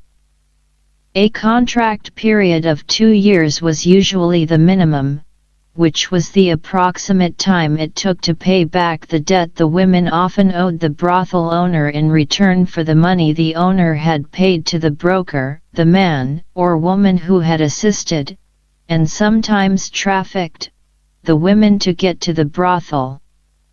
It covered the cost of going to Mumbai, the actual journey itself, and food and lodging during the often lengthy period of preparation for the journey, something that could take several months and include the management of a citizenship card at the district headquarters. A citizenship card is needed to cross the border to India for Nepali women, for which they need the approval of a male relative. It is also necessary for securing a border crossing at a border controlled by anti-trafficking organizations. There were also other costs during the journey, such as health-related expenditures and so on, and, not least, a profit for the male or female broker. Very few women returned to Nepal after only 2 years, though. Even the women who did not make a career as managers and brothel owners usually stayed in the brothels for a long period of time. Most of them spent as long as 8, 10, or 15 years in Mumbai. They returned at an age somewhere between their early 20s and early 30s. Over that time, they had saved money that meant that they would be able to live a more comfortable life in the village and had, to a certain degree, procured themselves a secure future life. The fact that many women moved between different brothels for work meant that there was a high worker turnover rate in any one brothel, and it only was the owner that remained constant throughout the years. The life of a sex worker often started with her being what was defined in Hindi as a chukri, a sex worker bonded to the brothel owner by the payment the brothel owner had made in advance for the woman's services to the broker that had helped the woman or who sometimes had trafficked the woman for sex work in Mumbai. Many of the women started out in sex work as chukris, whether they themselves had planned to go to Mumbai and were fully aware that they would be doing sex work, or whether they had been trafficked and were unaware of the conditions of the work or the nature of the work itself. The conditions surrounding women's decision to go abroad to work or the recruitment of sex workers and debt bondage were much the same as the conditions of most other kinds of unskilled labor in the region. Brokers in Nepal paid the expenses for the trip and helped manage the citizenship card if needed and other practicalities to cross the border to India and then to the red light district, and connected them with a brothel owner. Recruitment agencies, agents, and brokers that worked in the foreign employment sector also provided, in other cases, a passport, a visa, a work permit, and other documents needed, and food and lodging in advance, to be repaid over several years of work. However, some women also began their career as an adiya, a sex worker who started to work in a brothel managed by a brothel owner without the initial debt, that is, without any kind of bonded labor involved. She rented a place in the brothel in order to live and work. If a woman started to work as a chukri, after approximately 2 years she would eventually become an adiya. Bandiopadhyay 2008. This was the time it usually took before the debt, an amount that usually ranged from 20,000 to 60,000 Nepali rupees, was paid off. In the first years, almost all of the money would go to the owner, except tips from the customers. Everyday expenditures such as rent of the room, food, new clothes, soap, makeup, and payment for any visits at one of the health clinics in the area were withdrawn from the repayment of the debt. When the debt had been repaid, 50% of their income for rent of the room would go to the owner. She now had the opportunity to save money. Many of the women regularly deposited their savings in a bank located in the area, established by some of the sex workers themselves due to the problems they usually faced when trying to open a bank account in an ordinary bank without the necessary birth certificate and the other documents needed. There was a person from the bank that on a regular basis passed each and every brothel in the area, and on this occasion, women would make deposits into their bank accounts. These savings were for their own use but also for different kinds of financial, social, and religious contributions to the family in Ichigyang that secured a return back, a return that also continuously renewed the workforce and the composition of women living in the brothel. The residents in the brothel, Jita, Sukumaya, and some of their neighbors looking at Jitas, Sukumayas, and the neighboring brothels, they were quite representative for the simple brothels in the area. As will be shown later on, there were a variety of settlement arrangements in the brothels and rooms in the red light district, but the group who resided and worked together in each room on a more permanent basis generally consisted of the brothel owner/manager and 5 or 6 women with or without children. They shared the 3 or 4 beds in the room. In addition to these residents, the brothel owner's husband may also live at the brothel. The other women's husbands or boyfriends mainly came to the brothel during periods of the day when the women had free time, and they could spend some time together. Occasionally, their boyfriends or husbands would stay for a longer period of time, that is, a place was arranged for them to sleep somewhere in the hallways just outside the brothel. It seemed to be more common though that the husbands had a room in another place in or outside the area. Sometimes the woman eventually moved in with her husband in his room, or they found a room inside the area to which they moved together. She would then spend her time there and come to the brothel during working hours in the evening and at night.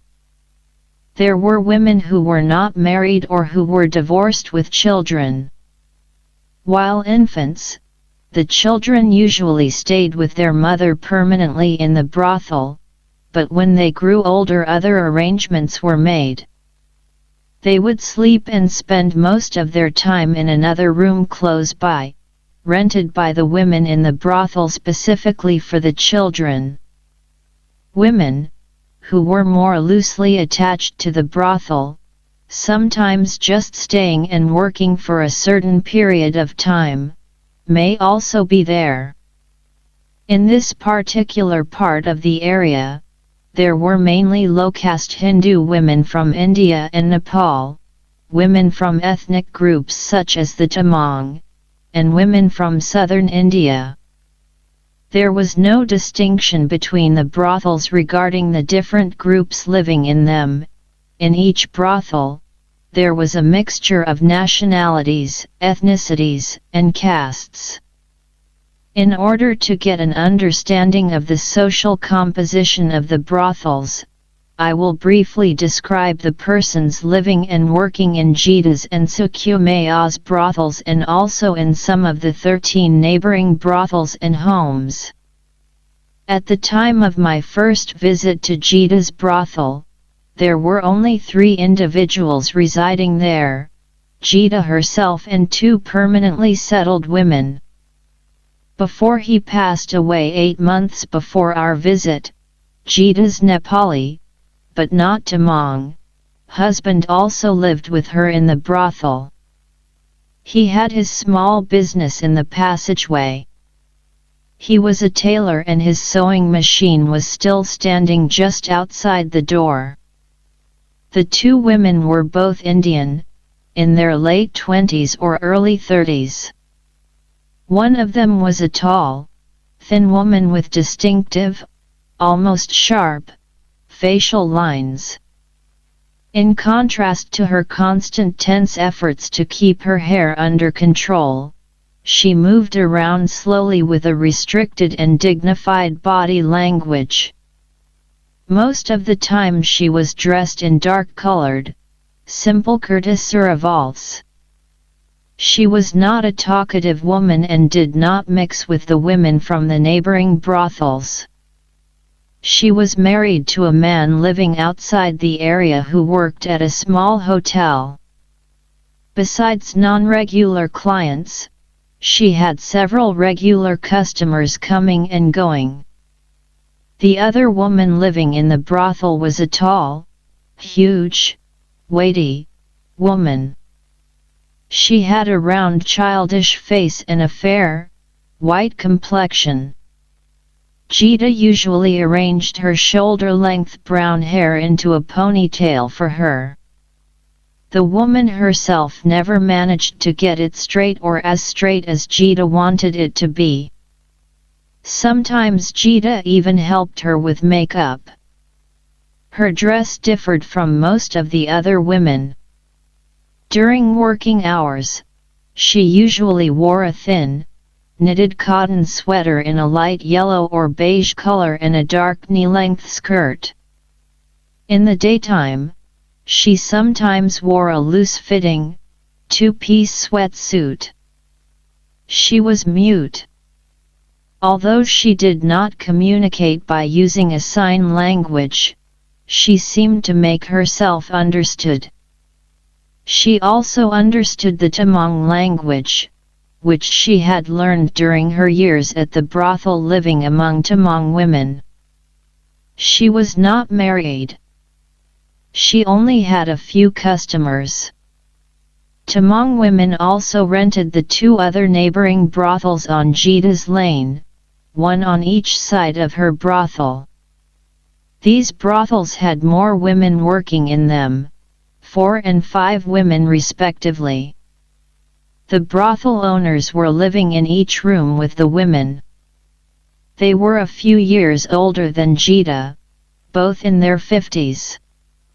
At least one of them was married to a Nepali, but not a Tamang, man, who had previously stayed with her in the brothel. It turned out that he had recently left her and had gone back to Nepal. However, she still wore the jewelry of a married Hindu woman, but she usually moved around dressed in a lungi and a small cholo, a Tibetan blouse, that is, clothes that rather revealed her Tamang identity.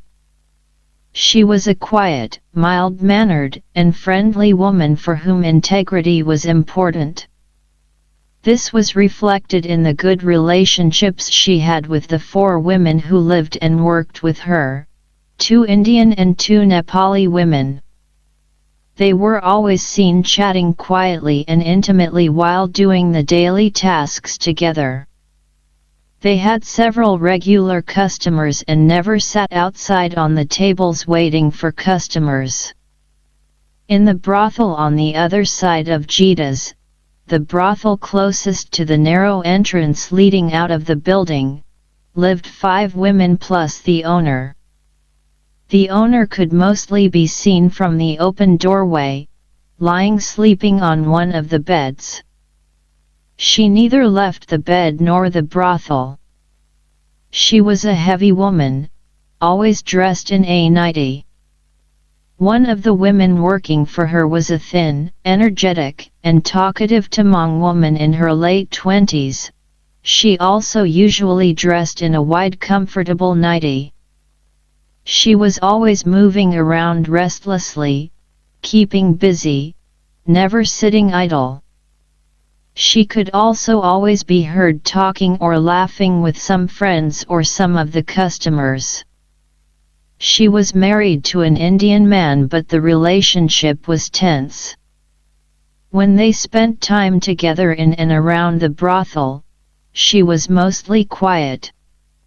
When she was not being silent in his company, they were arguing with each other. The gazes between them were fierce and the loud voices were harsh.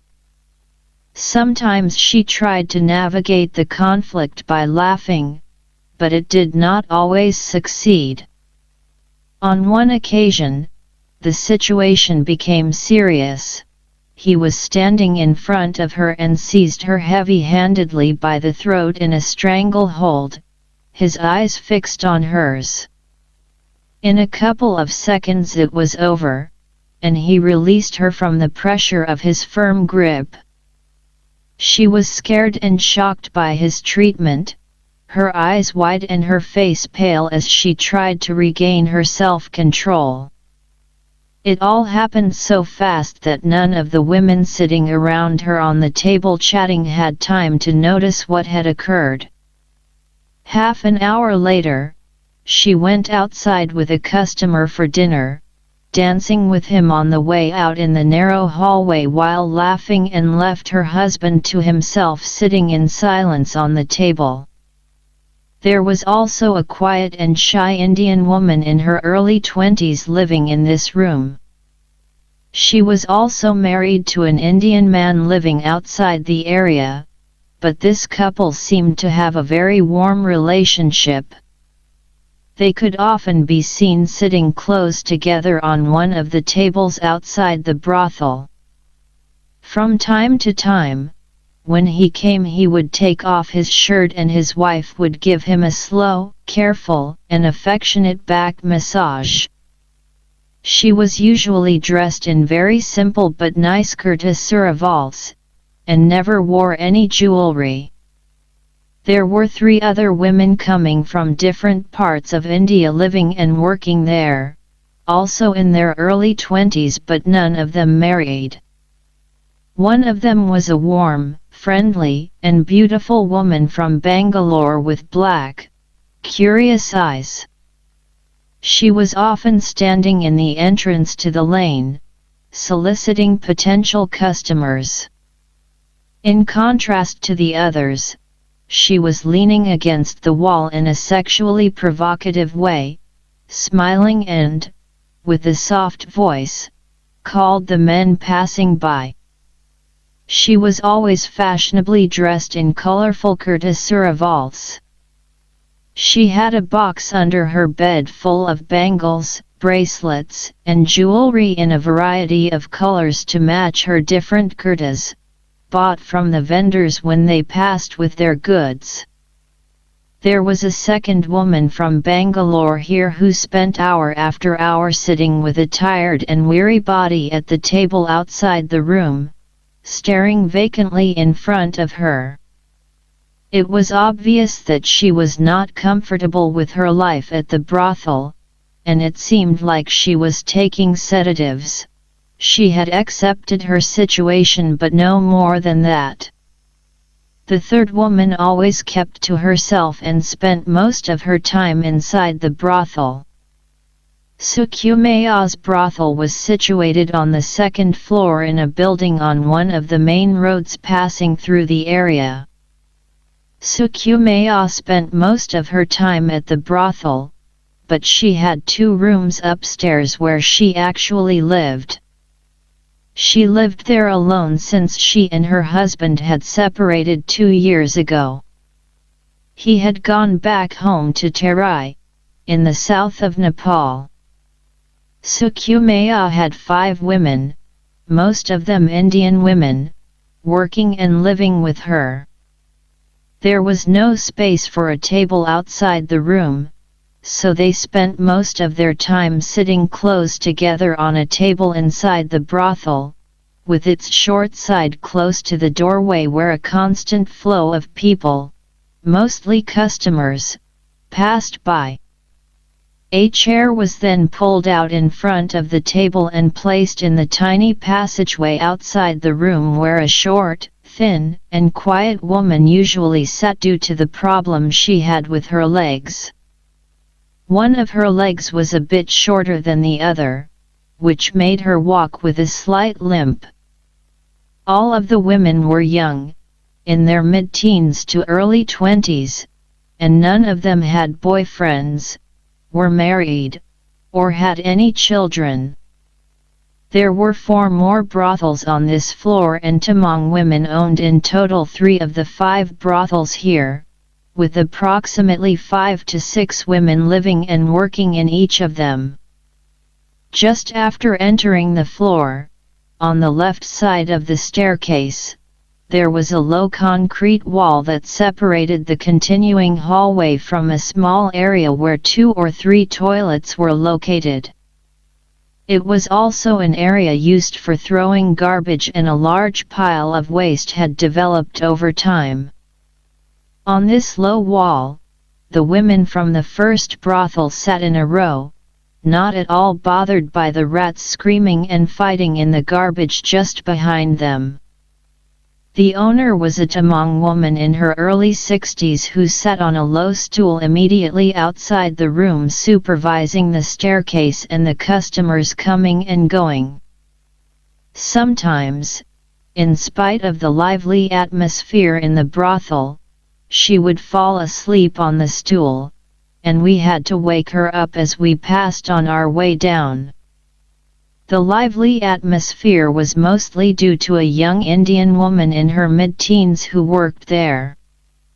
She could sometimes be seen playing around with customers inside, she and the customer running around after each other in the room, up and down on the beds while laughing loudly. On these occasions when the owner was woken up, she would give us a fast, careful glance and then cover the doorway with the cotton curtain that had earlier been put aside. It became evident that this was an extraordinary situation, most probably due to the loud, wild, and openly expressed play, laughter, and lust between sex worker and customer. Besides this young woman, there was another woman in her early 30s living in her brothel. She did not look healthy. She was very thin, skinny even, and her face was hollow. She had dark blue, almost black, marks under her eyes and an otherwise pale white face. Her skin had a bluish tinge to it. There were several open cold sores around her mouth.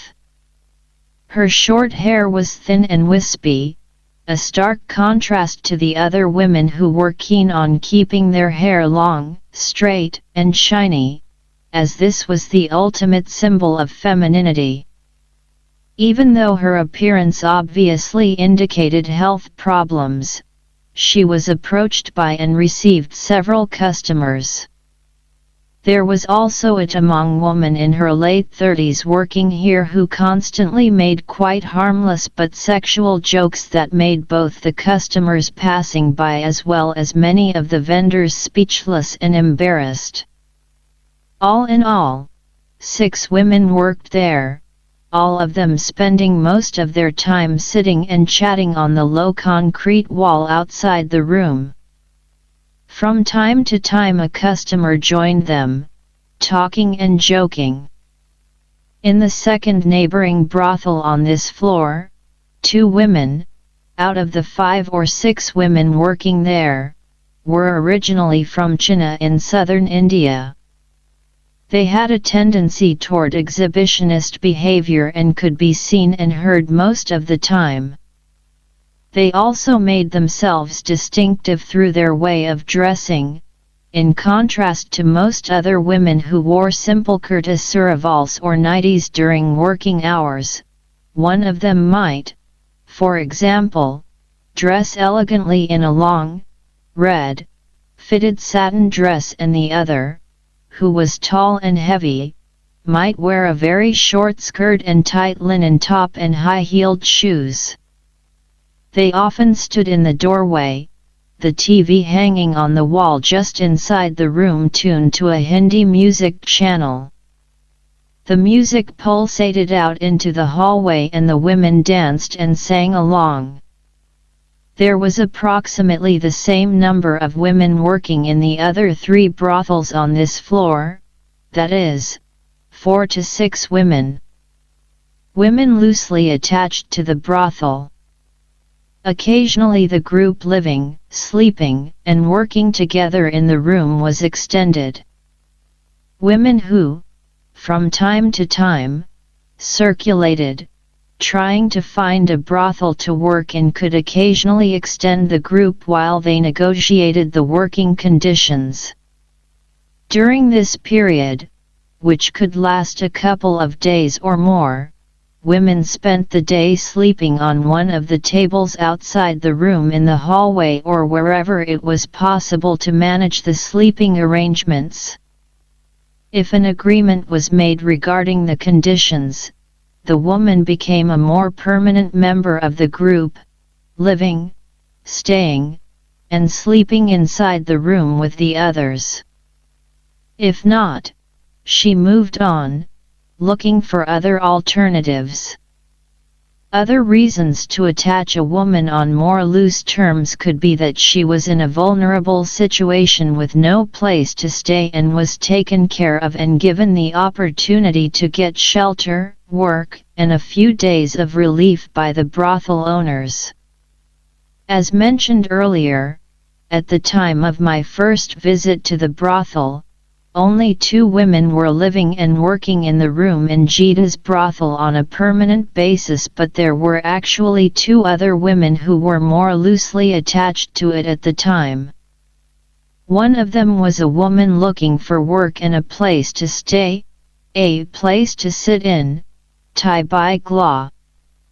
She had just been discharged from the hospital where she had spent 3 months being treated for what she called TB, that is, TBC. She came every morning and spent all day trying to convince Gita that she was no longer sick, that her TBC was successfully treated. She was desperate. In a whispering voice, she repeated this again and again like a mantra. But when she rearranged the shawl she had draped around herself, her horribly skinny body became visible. Her face was pale, almost white. Her hair was lifeless. Gita told her to stay for a while but was afraid. She is seriously sick, so how can I let her stay? How could she work? I would have to take care of her, how can I? She drinks alcohol, she smokes, and she has TB, she said. She recalled memories of an earlier occasion when she had taken care of a woman sick with TBC who died. If she stays, she will die here, then I will have to burn her and make her giwa. How can I? She was worried but she was also frustrated and angry. The reason why she was upset was that the woman had sat on Jita's bed. I do not understand why she went in there. How could she? She just came back from the hospital. If she at least had been sitting on the floor, or out here, anywhere but in the room on my bed, Jita said. TBC was common among the women but it also seemed to be another term for the Bombay disease, AIDS. Besides the biomedical explanations regarding the transmission of AIDS, it was also believed that the risk of being infected was related to a sick person's body heat. To sit on the same spot where a person with TBC or AIDS had just been sitting could transfer the disease through body heat that had passed from that person's body onto that specific spot. Jita said she was afraid of being infected. She also felt hurt and that she had been treated disrespectfully. The woman herself chose to leave a couple of nights later. Later on, Jita said, I told her she could stay as long as she did not drink or smoke but she left. The other woman loosely attached to Jita's brothel, working for her, slept on one of the tables in the hallway outside the entrance to the brothels. One day when we entered the brothel this woman was gone and Jita was extremely upset. She shouted, gesticulating, moving back and forth in the narrow passage. 3 of the women from the neighboring brothel sat close to each other, motionless, on the table next to Jita's brothel. Jita turned to them, expressing her anger over the woman that had just left. They stared at her without showing any feelings and did not say anything. Jita yelled, I have given her everything. A place to sit, food to eat, water to drink, and water to wash the vagina with. At this point, with an almost obscene gesture, she showed with her arm how this woman had been able to wash herself. She continued, what did I get for that? She accuses me of stealing her money. 3,000 rupees.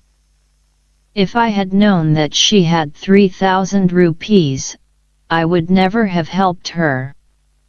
Jita sat down on the floor on her heels, arranging her dress with a firm hand to make sure it did not show her legs, but she was too upset to sit still. Almost immediately she got up again and walked over to the women on the table. She repeated what she just had said and continued, I will tear the plank I gave her apart so that she will never be able to come and sleep here again." She was referring to the place she had arranged for the woman to sleep on, where she had taken a few planks to extend one of the tables, making it possible to stretch the body out to its full length to sleep. She was horribly upset.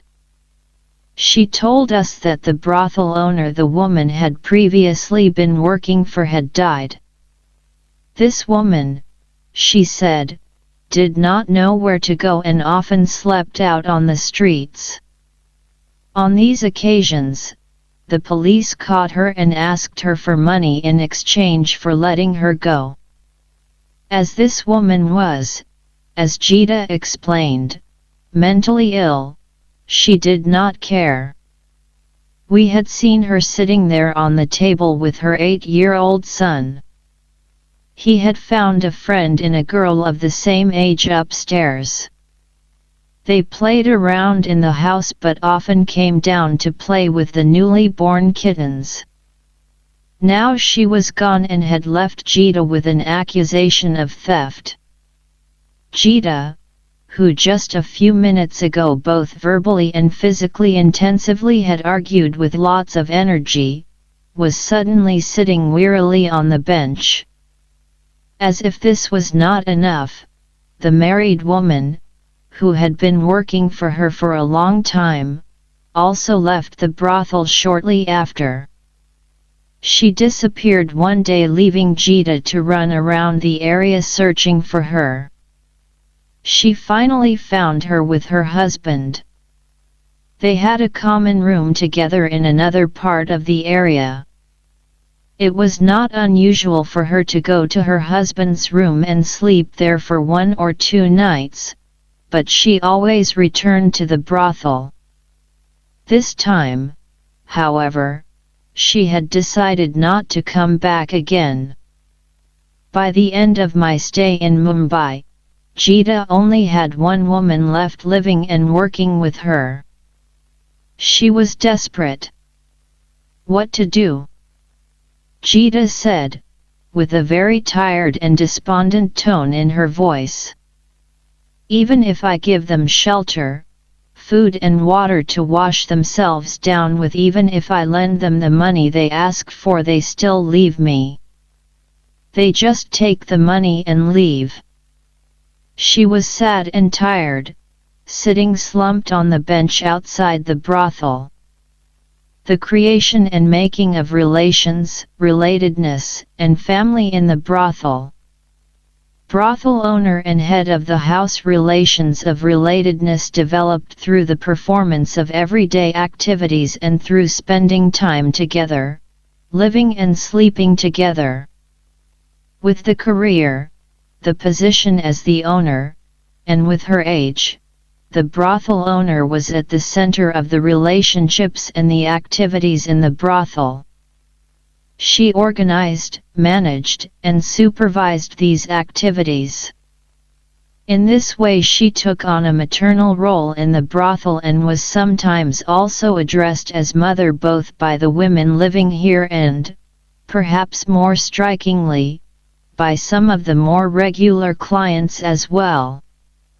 Due to her position, the women treated her with respect. Living close together for an extended period of time also created varying degrees of emotional attachments, bonds, and loyalty between her and the women. These bonds did not necessarily have to be particularly warm and affectionate. In Sukumaya's case, it seemed like the mutual understanding that had developed between her and the women through the sharing of the everyday social and practical activities was enough. The respect the position commanded could be seen in how she occupied space and in the interactions between her and the women in the brothel. In Sukumaya's case, her mere presence, laying on one of the beds inside the brothel, filled the room with her silent but omnipresent authority. Through narrow eyes, she studied the life around her and gave the impression that nothing could escape her gaze. The truth was, however, that she was not particularly concerned or worried about what was going on around her. She often fell asleep comfortably, fully convinced that the women in the brothel would keep track of the activities going on around them and report any trouble or inconveniences to her. Everything passed through her, and every subject was run by her, whether she wanted it or not, and the women constantly ran to her about all different kinds of matters. Prices for sexual services were discussed, and money from customers was handed over while she lay on the bed. Conflicts with customers or with some of the other women were discussed and handled. The women bought cigarettes for her, lighting them, and quickly picking up the stump of the cigarette, still burning, from the floor where Sukumaya had thrown it. They bought the tightly tied plastic bags filled with coffee, poured it into the small plastic cups that came with it, and served it. They managed the soft drinks, Coke, Fanta, or juice that should be served to visitors, much the same way a daughter or a daughter-in-law would act in the house in Ichigyang, fulfilling her duties. The difference perhaps was the more open discussions that could take place, for example regarding tensions and conflicts in the brothel. Other brothel owners also occupied the space just outside the brothel on a bench or a low stool with an overview of the activities taking place around the brothel. In this way, the spatial area connected to the threshold and the coming and going of the customers was under her control. It was also a way to check on the women's whereabouts and their well-being and to be on hand if problems or discussions regarding the client's payment should occur, something that from time to time happened. The maternal role of the brothel owner appears to be fundamental in assuring the continuity of the brothel. This meant being able to create and maintain good relationships with the women so that they would stay, living, and working in the brothel on a long-term basis. For this to occur, both the owner and the women had to fulfill certain duties and rights. The owner, for example, had to be careful regarding the repayment process of the women's debt. It was repaid from the women's income, but costs such as health care, new clothes, and toiletries were withdrawn from the income too. Women working without any debt, as was the case for most of the women in the brothels where I spent most of my time, kept half of their income and paid the other half to the owner. The owner in turn was responsible for paying the rent for the room/s and so on, and taking care of all the practical aspects regarding the maintenance of the brothel within the building. The owner's sensibility when it came to complaints from the women about customers was equally important. It was the owner's responsibility to talk to the customers who did not behave properly, who were rude or violent, or created other kinds of problems, and to get them to change their behavior or otherwise ban them from the brothel.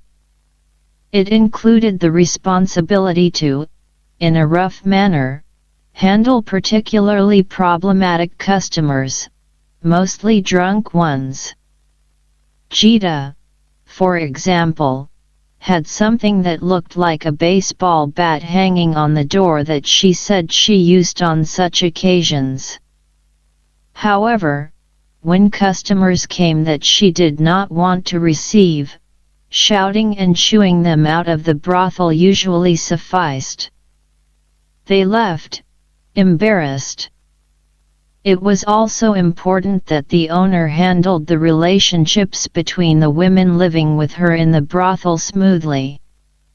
Their different backgrounds, the sometimes difficult circumstances that had made them go to Mumbai in the first place, such as conflicts with parents, a husband, or parents-in-law, the intimacy and the often tough environment of the red light district could, from time to time, make the atmosphere and the situation in the brothel slightly tense. The competition for customers was also a matter that could create rivalry between the young, newly arrived women that initially got more attention and more customers and the elder women already living and working in the brothel. Still, there were surprisingly few conflicts between the women in the same brothel. As a matter of fact, several of the women I met in Ichigyang also remembered the warm and close relationships with the women in Mumbai, with moments of sharing memories and of singing and dancing together. Potential lines of tension among the women in one brothel seemed to be somewhat reduced by the tense relationships between women from different brothels. Sometimes the owner abetted these tense relationships with statements about the immoral behavior and character of the women in the neighboring brothel. According to the women, these conflicts were mostly related to the stealing of each other's customers. Not trying to entice the regular customers of neighboring brothels was a code that should not be transgressed. If transgressed, this gave rise to endless discussions that led to arguing and, often, loudly heard actual fights between the women. It was the responsibility of the owner to handle these aspects in a balanced manner, to diffuse the situation, negotiate, and solve the problem. If these basic criteria not were met, the owner had to live with a fear that the women would sooner or later run away from the brothel. They would probably leave as soon as they got the opportunity and look for another place to stay, even if they broke a previously made agreement or an existing contract or had not paid back a debt. However, in the case of Gita, mentioned earlier, the main reason for why she only had one woman left living and working in her brothel at the end of our stay in Mumbai was the fact that she was sick, according to Gita, with TB, and it turned out later, dying. She couldn't keep any food down, was constantly tired, on the verge to exhaustion, with fever and headache. She had a hard time coping with the situation. Another example concerned a brothel owner in Mumbai who during her long, 18-year stay in both Mumbai and Kolkata never had managed to fully establish and maintain a brothel in spite of the fact that she actually had the possibility to do so and had tried to set up a brothel many times. According to her sister, she did not pay the women what was expected, and neither did she take care of them properly, that is, establish the social bonds necessary between them. Another similar example was related to a former brothel owner in Mumbai who also had problems running the brothel she owned. She had debts to the women working for her, to several petty traders and others, and was wanted and chased by moneylenders and loan sharks. Consequently, it was impossible, even dangerous, for her to continue to stay in Mumbai. In the end, she had actually fled and Ichigyang became, in this regard, a refuge from Mumbai rather than the other way around that was more common. Women's relations, working and living together in the brothel. It was in the interest of all the residents to attract customers to the brothel, for the sake of each person's own earnings but also for the sake of the common welfare of the residents living together, as the women contributed money for the rent, the electricity bill, and so on. Contributing with their resources in this way created a certain sense of belonging to this particular place and a responsibility for each other. The women also managed the daily practices and household work together, and in different constellations developed relationships between them similar to some extent to sisters or rather sisters-in-law in the house outside the red light district. Many women living and working in the same brothel also addressed each other as sister. Most Tamang women did not have children in Mumbai. The major reason for this was that they were young and unmarried and had an intention to marry and have children at the return to Nepal.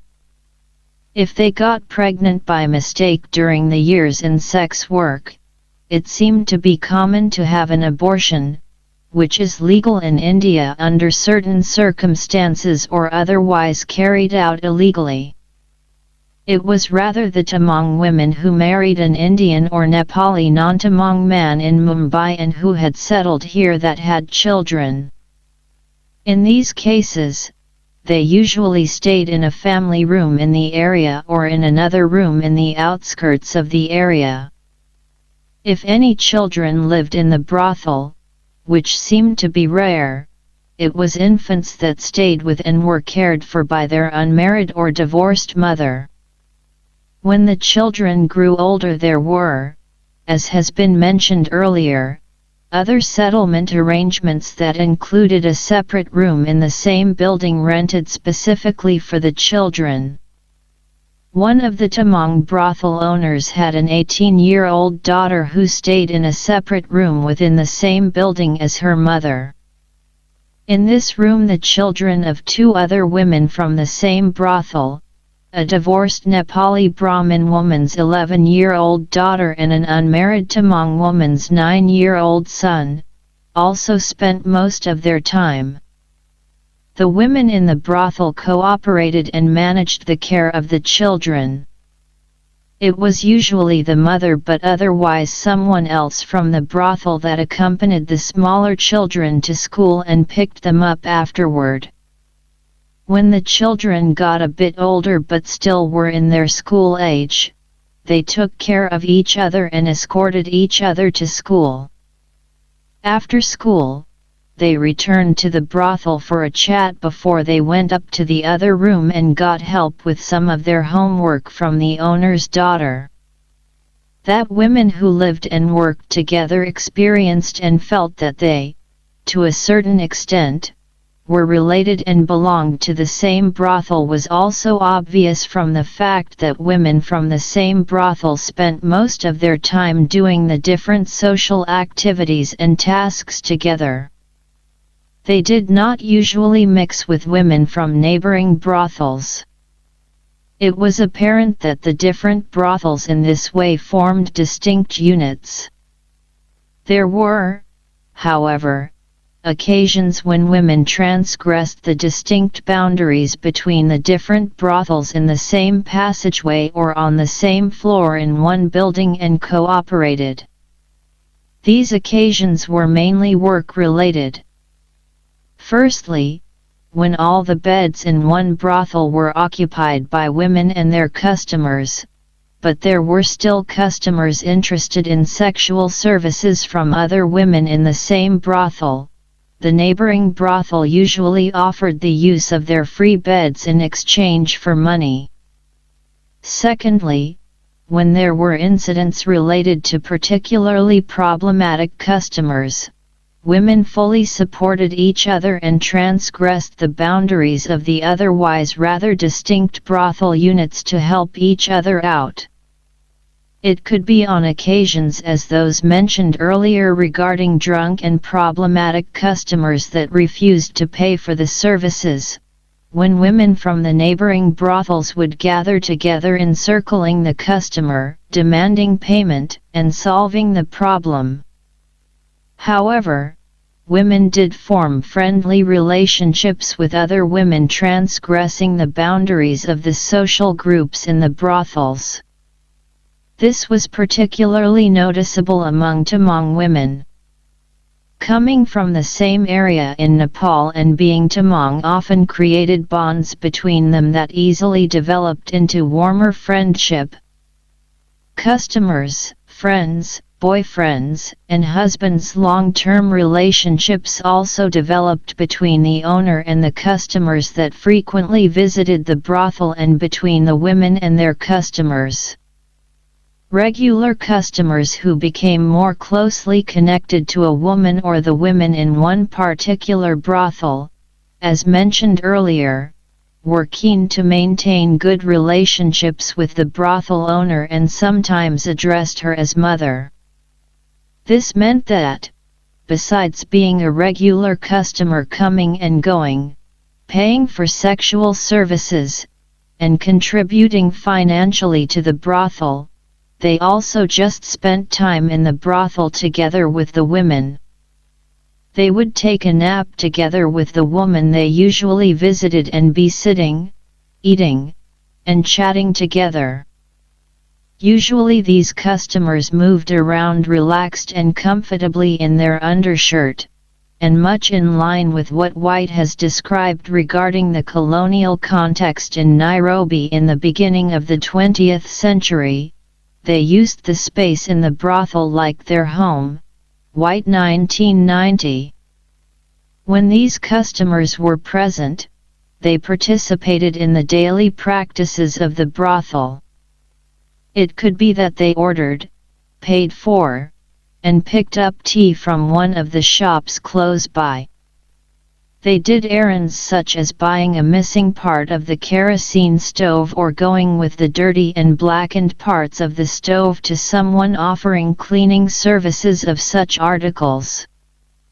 They contributed with resources not only to the woman they came specifically to meet but also to the other women in the brothel and these different women's children.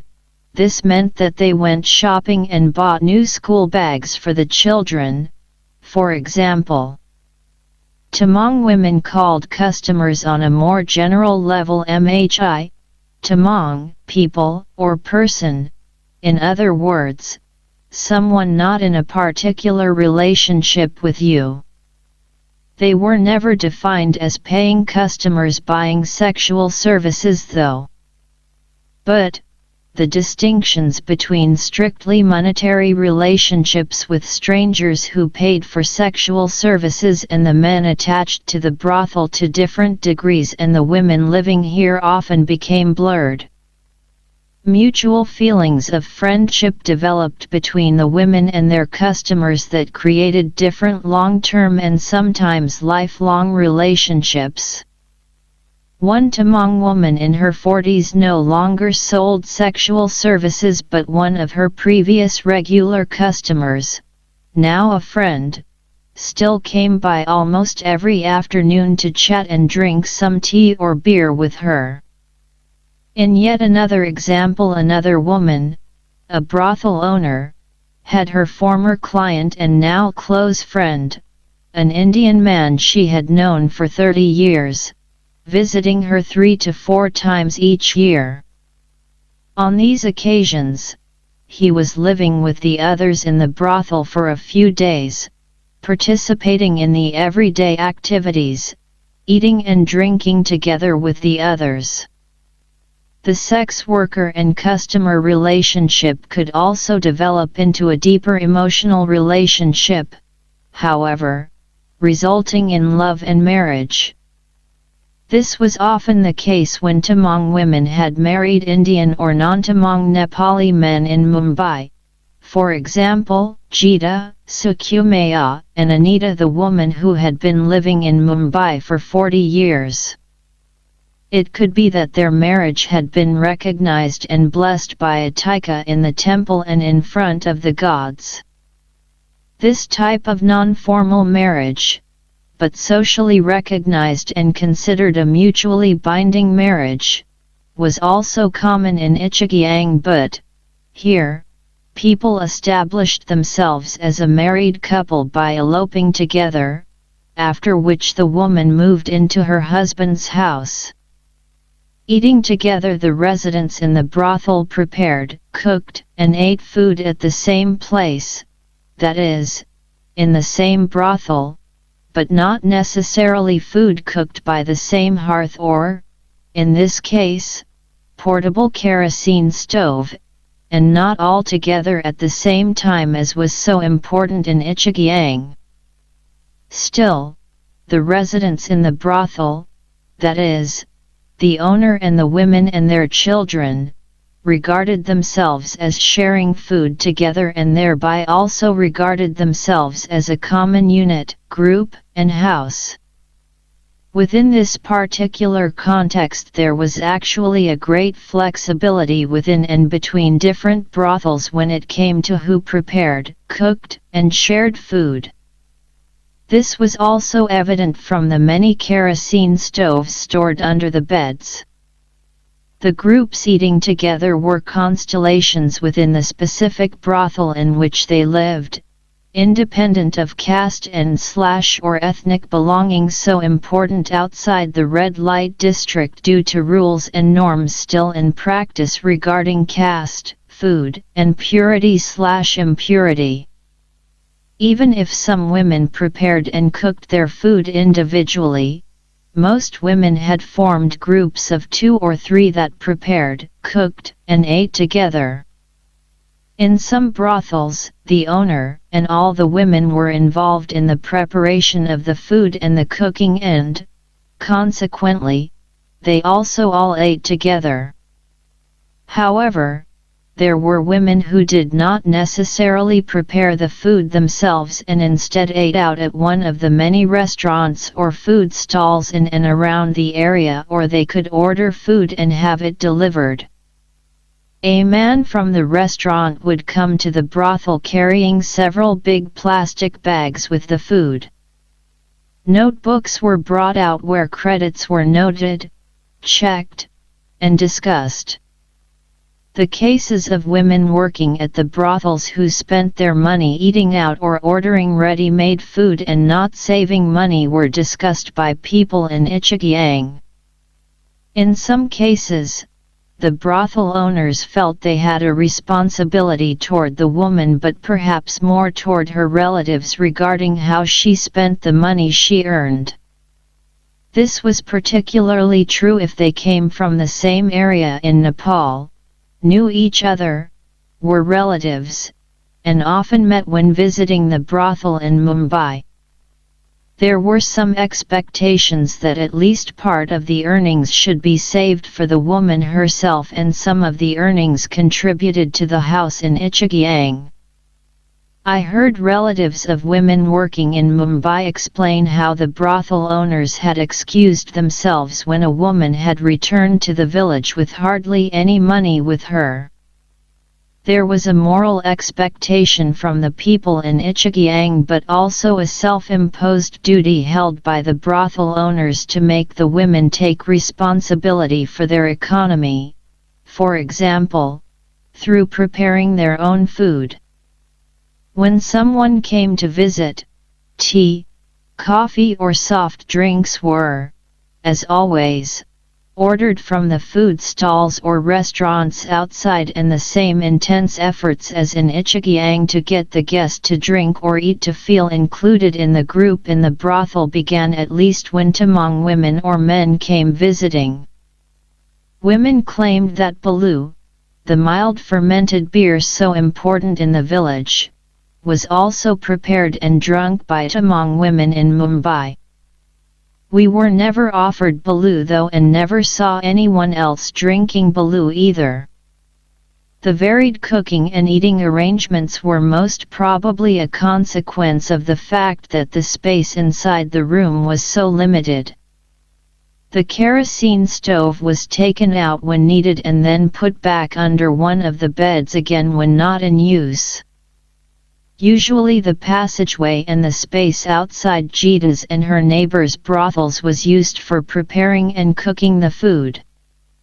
Vegetables and groceries were bought in a nearby market, just a couple of minutes walking distance behind the main road passing through the area.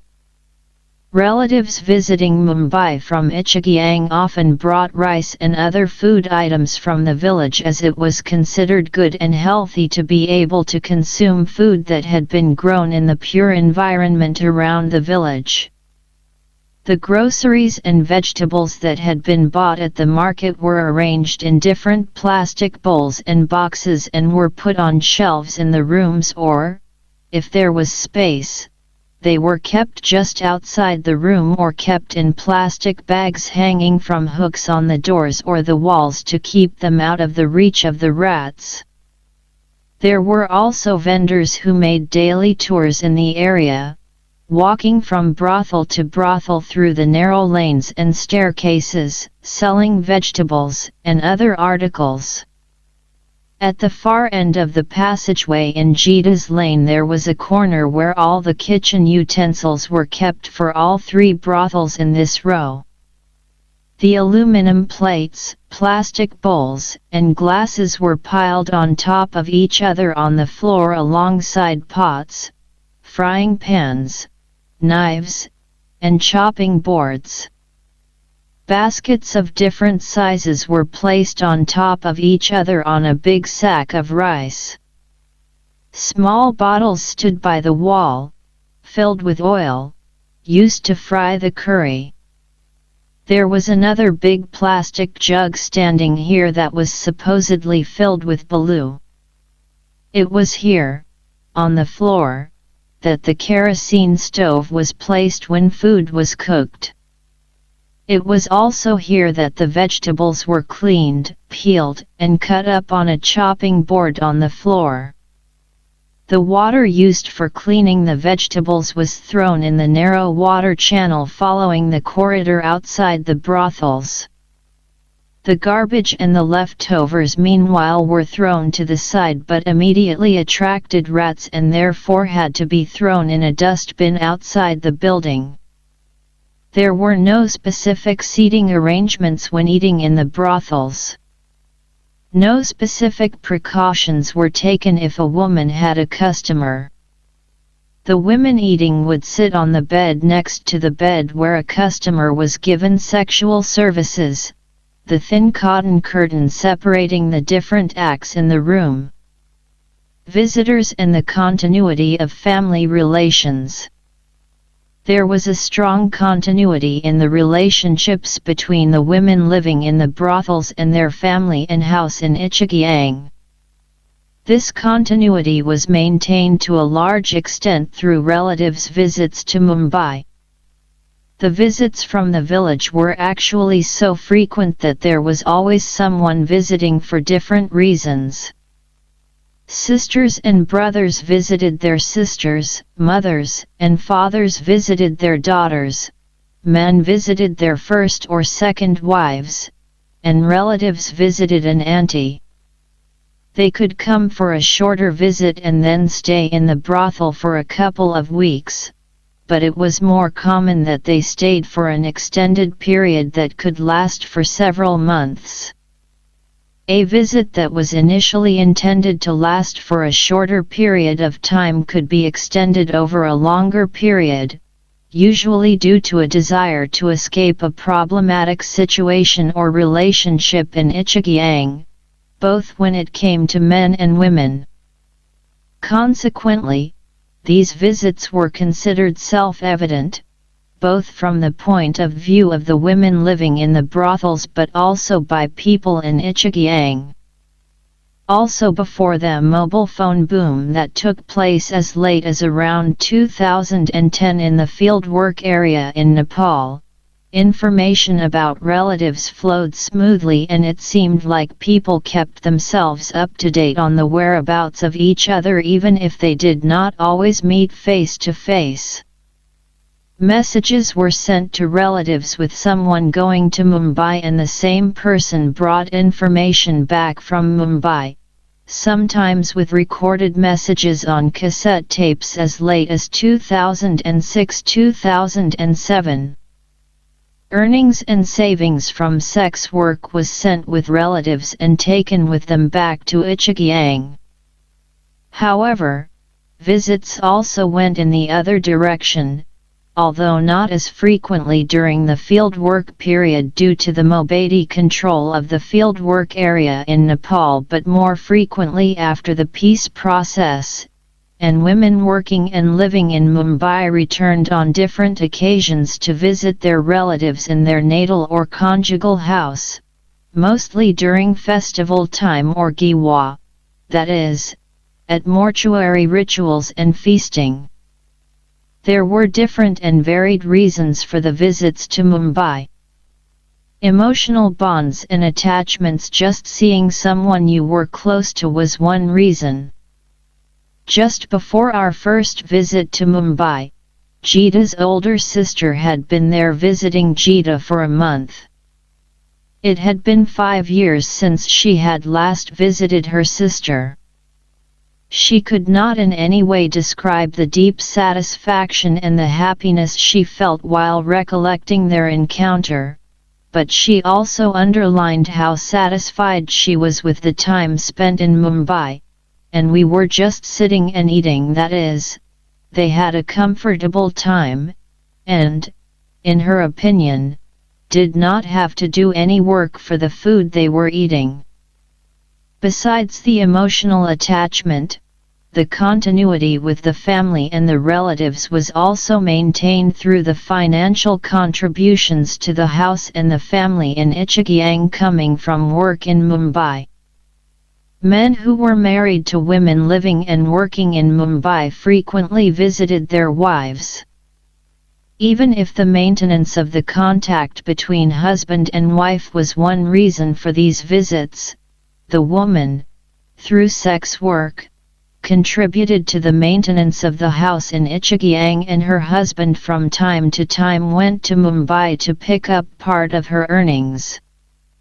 However, through the network of relatives and other contacts with women inside the red light district, men also got access to the area and to work opportunities here for themselves. While I was in Mumbai, 2 brothers from one of the Lama families, whom we had come to know in Ichagiang, were also there. During their visit they lived in Sukumaya's building, in one of her rooms on the top floor. The older brother had 2 wives, one who lived with him in the village and another who lived and worked in Mumbai. He traveled regularly between the village and Mumbai, and while he visited his wife he also worked as a vendor in the red light district for a couple of months.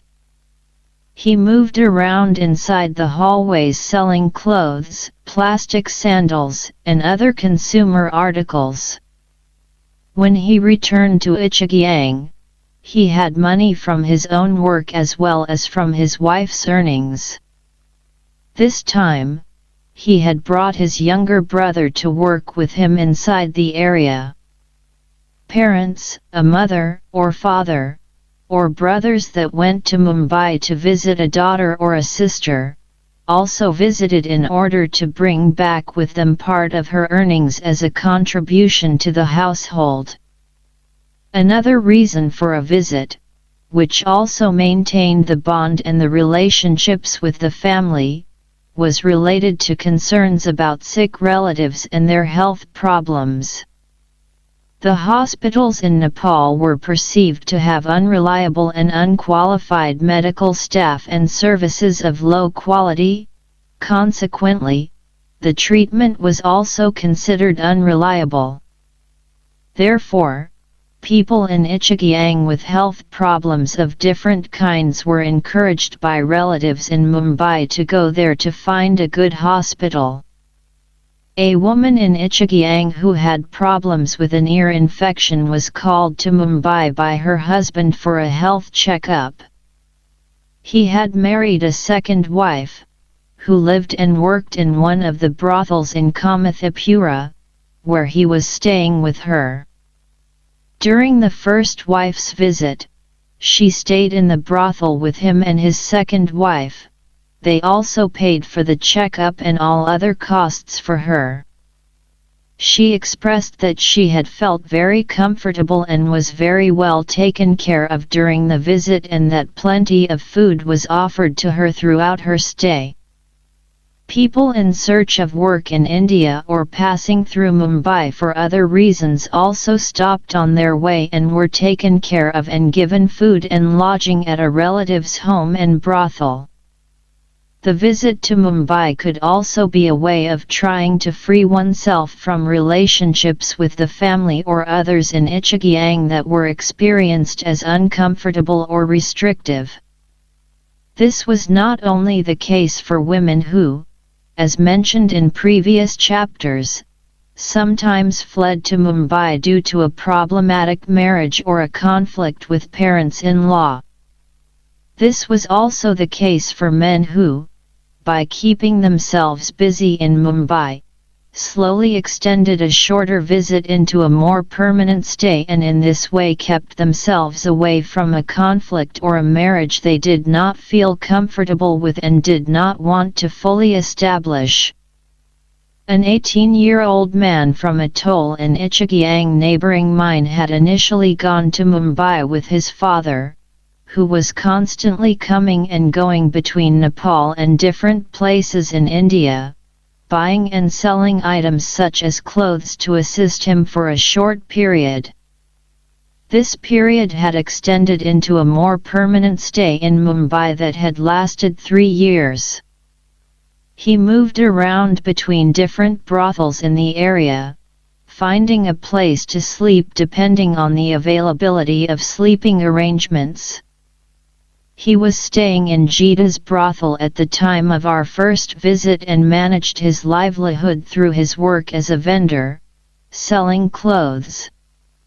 He was married and had a wife and child in Ichigyang, but he had not wanted to marry the girl chosen by his parents and had a very hard time motivating himself to return. His sister-in-law, who was working in one of the big brothels in the area, was according to him constantly arguing with him and scolding him for not fulfilling his responsibilities toward her sister as husband and father. So did Jita. It worried him a lot. At the time of my fieldwork, he had not found any other solution except for continuously prolonging his stay in Mumbai. As we have seen in this chapter, the brothel is not only the workplace of Tamang women but also their home during their years in Mumbai. In the chapter, I have argued that far from the exclusively monetary transactional relations commonly connected to the brothels, different long-term relationships develop, mainly through the maintenance of the brothel and women's performance of everyday activities, spending time together, living and sharing the intimacy of space and sleeping together. Even if the women did not necessarily prepare, cook, and share food together nor ate at the same time, the residents in the brothel, that is, the owner and the women and their children, regarded themselves as sharing food together in the same place and therefore also regarded themselves as a common unit and group belonging to the same brothel and home. With her age, career, and position as the owner of the brothel, the owner established herself as the head of the house/brothel and was at the center of the activities and the relationships in the brothel. It was important that she managed to create and maintain good relationships and a certain degree of attachment and loyalty with and between the women living with her so that they would continue staying, living, and working together for a more prolonged period. Women living here created different relationship between them and also developed long-term relationships with the customers that frequently visited the brothel. Mutual feelings between the women and their customers sometimes created lifelong relationships of friendship, and it was not uncommon that regular clients became boyfriends that the women later married. Besides these different relationships, relationships with house, home, and family in Nepal were maintained, through financial, social, and religious contributions and practices, but also through the many relatives regularly visiting the brothel in Mumbai. This and the dynamics in the social networks and the social field between Mumbai and the village was important to how the return and returned lived life took shape in house and home in Ichigyang, presented in the next chapter. Notes. 1. In stark contrast to Tamang, who always described sex work in indeterminate ways and discussed it in vague, undefined terms such as Bombay going or doing that work, there were a great variety of ways to define and categorize women, men, third gender, or transgendered persons involved in or associated with erotic entertainment, performance, and / or selling sexual services in the Indian context in Mumbai. It has been noted that in the state of Maharashtra, where Mumbai is located, in the Marathi and Hindi languages, there are at least 20 different terms used today just to differentiate women associated to these categories and groups. See Apt and Sani 2008. At the same time, it could also be said that the boundaries between them were blurred in practice. There were no absolute and clear-cut distinctions between them. A performing or entertaining artist, a singer-dancer, or tawaif or mujarawalis, in the red light district could also be a keep, a rakal or mistress to one specific man, with the connotation of being protected, that is, to be economically rewarded and secured in different ways for this. At the same time, however, being a performing artist, she could also sell sex from time to time as a vaishya, a prostitute selling sex for money. So, even if they were clearly defined as belonging to one of the specific groups of performers or workers, they transcended these boundaries in practice. Furthermore, within each of these groups of performing artists and sex workers there was a variation when it came to the services they provided. For example, the group of tawaif/mujarawalis was highly stratified with a variety of tawaif/mujarwali defined by the type of the performance of each subgroup. They ranged from highly trained and refined artists to street performers who mainly entertained at festivals and weddings. The tawaif/mujarawalis saw themselves as belonging to a common community but had their own identity, caste, and subcaste. But how they defined themselves also depended on their sexual availability. The tawaif/mujarawalis themselves made distinctions between women who sang and performed in a more traditional courtesan style, gain bhajanavale, women who were professionals, that is, working primarily with sex work, peshavali, women who only did sex work, and galatkam, and mehburi, circumstances that made sex work a necessity. Massasovisky 2006. For more information about the tawaif/mujarawalis and the social changes in the Indian society see, for example, Boyaharat 2006, Chakravarti 2008, Massey 1999, Odelberg 1990, and Qureshi 2006. There were also other performing artists that I met in the red light district besides the tawaif/mujarawalis, defined by the English terms cabaret dancers by an elder generation and erotic dancers by a younger generation. They also seemed to blur the boundaries between these different categories. They could either be performing artists, doing erotic dances which ended with dancing nude but with no physical contact with the customers during the performance and no contact with the customers afterward, or artists that also from time to time offered sexual services after negotiations, acting professionally in a way that would be defined as avshri.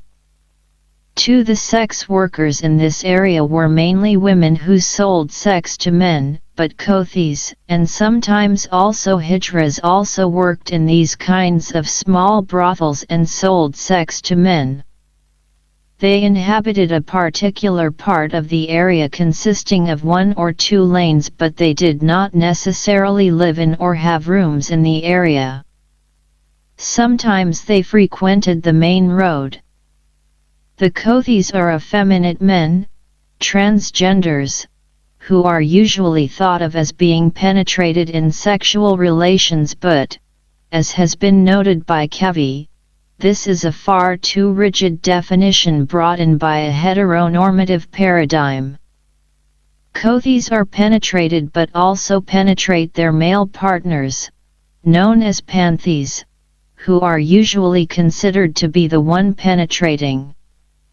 Although there are blurred lines when it comes to kothis and panthis in sexual practice, there is, according to Reddy, no fluidity between the Kotha-Panthi gender identity divide. Kavi in Reddy 2007, Reddy 2007. Hijras defined themselves as neither men nor women, as hermaphrodites and created by God as such. The truth was that many of them were made hijras. Their sexual organs were actually physically cut. They were, in other words, castrated as part of their initiation rite into the hijra community. They mostly lived together in their communities, socially organized into families in contrast to kothis. Usually they had several ritual functions in Indian community, blessing newly married couples and newly born children. They earned a living from this, but hijras also sold sex to men from time to time. Several men communicated a fear of the hijras, as they were believed to have an aura of extraordinary power around them. They were said to possess magical powers that made it possible for them to possess men. It was explained that a man who had sex with a hijra could never get enough of it and returned again and again for what they considered to be the ultimate sexual pleasure. Claiming sex-trafficked women's or migrant sex workers returned to their place of origin of their own accord after years of sex work in Mumbai's red light district challenges preconceptions on the subject, based on dominating national and global discourses of sex trafficking. In such discourses, there is a focus on the expected moral and traumatic implications and consequences at the return, such as stigma, rejection, and exclusion from family, home, and society in the village of origin due to sex work and the potential risk that the women have contracted HIV/AIDS. In such an understanding, it is considered impossible for women to return home independently. It sets an apparatus of activities in motion that legitimizes anti-trafficking organizations' rescue, deportation, rehabilitation, and reintegration programs for women in a post-sex trafficking situation. It is from the anti-trafficking organizations and from the women in such rehabilitation and reintegration programs that we usually get our understanding of those women's experiences of the return. In sharp contrast to this commonly held view of the return, this chapter shows that Tamang women and Mumbai returnees return of their own accord. They return to their home village after years of sex work, sometimes after several decades of work in Mumbai. To most of them, the return is central already from the start. This is clearly expressed in the maintenance of relatedness and membership to the house in Ichigyang during the years in Mumbai. Furthermore, these activities and contributions also become part of the return process. However, the decisive moments for a more permanent return are related to the life course events. When exactly in her life course a woman reaches the decisive moment for her return, as well as how her career in Mumbai has turned out, have significance for which house she will return to. In the chapter, the return is discussed as a process, expressed through the maintenance of the membership to the house during the years away from home and the decisive moments for the return seen as part of this longer process. The narratives the women have shared with me are highly diverse, but this diversity is important as it reveals some of the complexities of the return. Despite their differences, however, they all still confront the dominant discourses of sex trafficking. The situatedness of practice is presented by their narratives, in line with Bourdieu's critique of anthropological representations of culture as a repertoire of rules, Bourdieu 1973, 1977. This chapter shows some of the logic but also the variations in women's subjective and individual returns to different returnee houses. The return process. Almost all women, no matter the circumstances surrounding their departure from Ichigyang, left with an intention to return. Even if their years abroad sometimes crossed several decades, most of the women did eventually return home.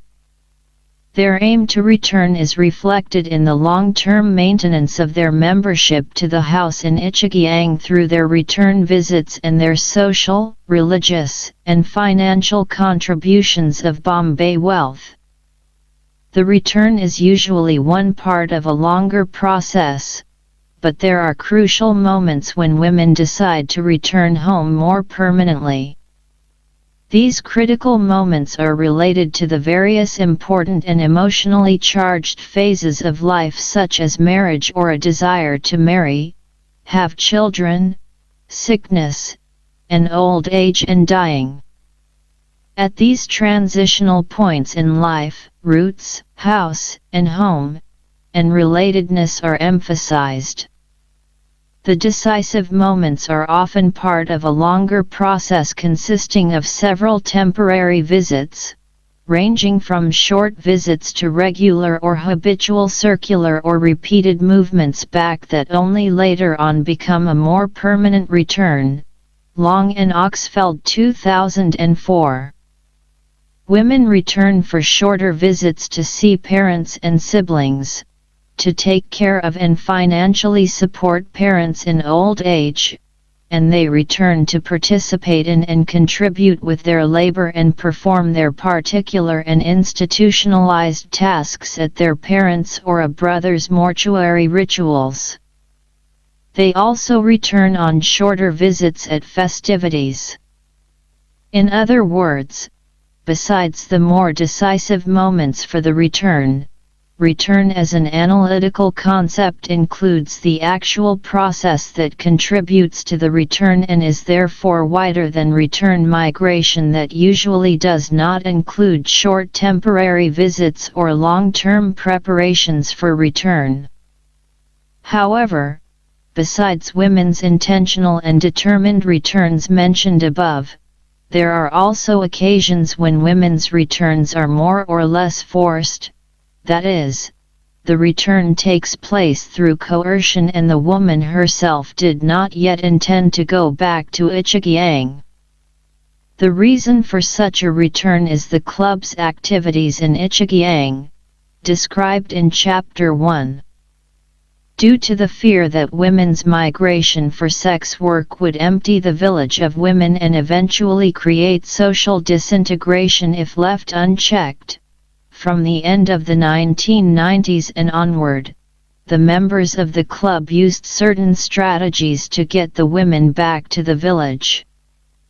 This meant that they sometimes forced the individuals who had assisted the women in getting to the brothels in India, the men/women, agents, brokers, or the traffickers, individuals the women themselves had often turned to bring them back again.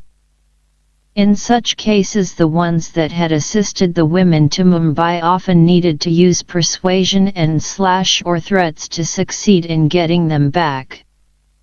The amount of time spent abroad is usually connected to whether or not the woman builds a career in sex work in Mumbai. This, together with where they are in their life course when they leave Mumbai, is of relevance and significance for how the return takes shape. The difference in the amount of time the women spent in Mumbai mainly depended on how well they managed to adjust socially and emotionally to the environment in Mumbai's red light district. It also depended on how well they succeeded in the sex work sector as sex workers, managers, or brothel owners. Women uncomfortable with sex work left shortly after arriving, while women who aspired to but who never succeeded in making a full career belonged to the second category, that is, the women who stayed for about 8, 10, or perhaps 12 years. The women who managed to build themselves a career as managers or brothel owners established themselves in Mumbai and did not return until 25 to 35 years later. I also met one woman who had spent more than 40 years there. She was one of the few women who did not seem to have any intention of returning more permanently, but rather was commuting between India and Nepal. She had been extremely successful in Mumbai. She owned several large brothels and lived in a top-floor apartment with several servants in the center of the city. She had also invested her earnings in real estate in Kathmandu, in 2 large houses and an apartment complex. Second, the aspects related to the time spent abroad and women's working careers also has an impact on which phase the women are in their life course when they return and is significant for how the return will take shape.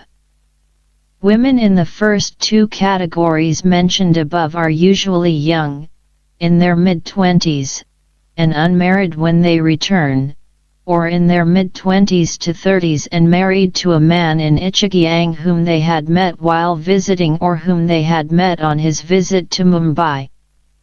Women in the latter category usually married Indian or Nepali but non-Tamang men in Mumbai and created a life there. Throughout the years in Mumbai they had nourished the idea of a return and usually returned when they got an opportunity later on in life, in their 40s or 50s, when they had divorced their husband or when their husband had died and they had become widows. Depending on the above-mentioned aspects, the women returned to different returnee houses in Ichagiang. Most women almost exclusively returned to their village of origin. However, there are a few exceptions where women settled down outside of Ichagiang, and these will be briefly discussed later on in the chapter. Such women had made a career in Mumbai and had invested their capital in a house or a small business in Kathmandu, or had settled down in a place near to their village of origin, where there is a major road, an advantage to them as they often established and invested their capital in a general store, a tea shop, or run a lodge.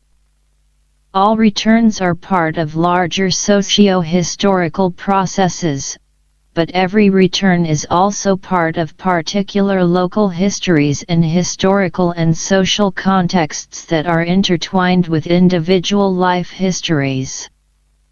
Historical and social processes and contexts shape ideas and beliefs about the possibility and desirability of the return.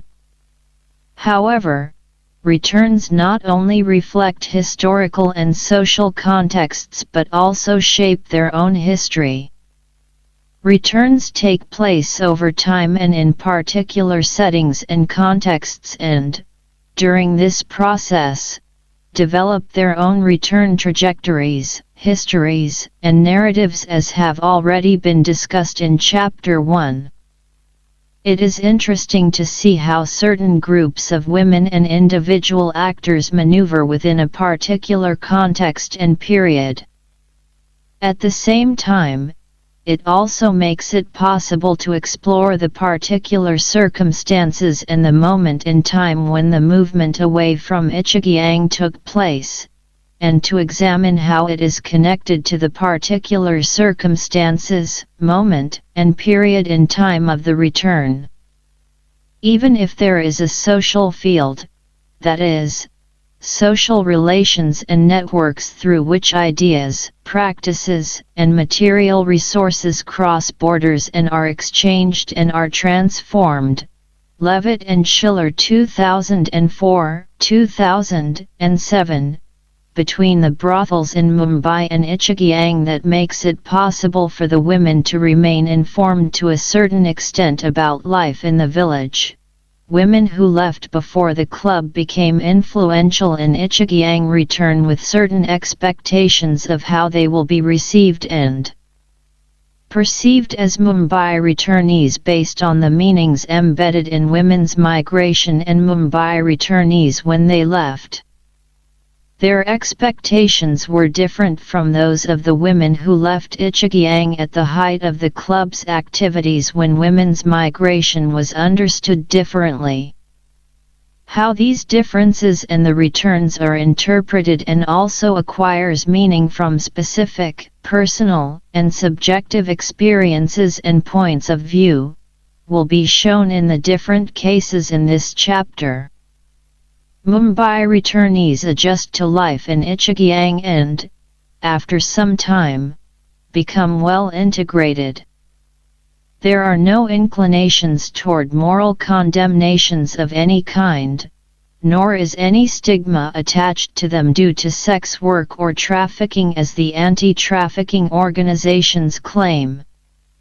Still, as Said has pointed out, there is no such thing as a genuine, easygoing, and uncomplicated return to one's house, said 1999. Complications related to women's return are not, however, connected to moral aspects related to sex work, codes of honor, and sexual impurity.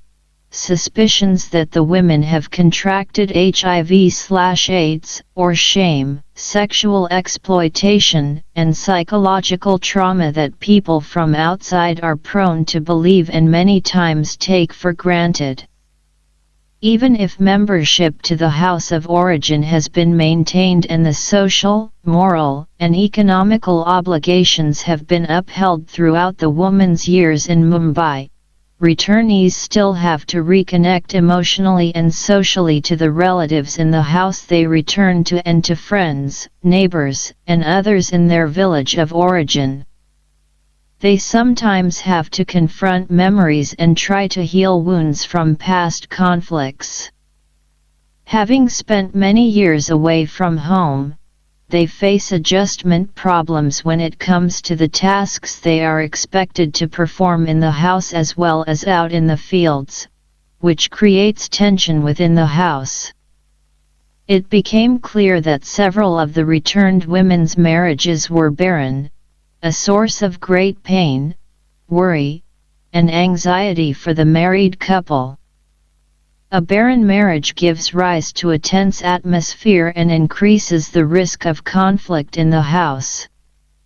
Another aspect of the return is the fact that the house the women remember, the house of their memories, has often changed, not least due to the contributions they have made to the family and house that have allowed them to rebuild, repair, or build a totally new house.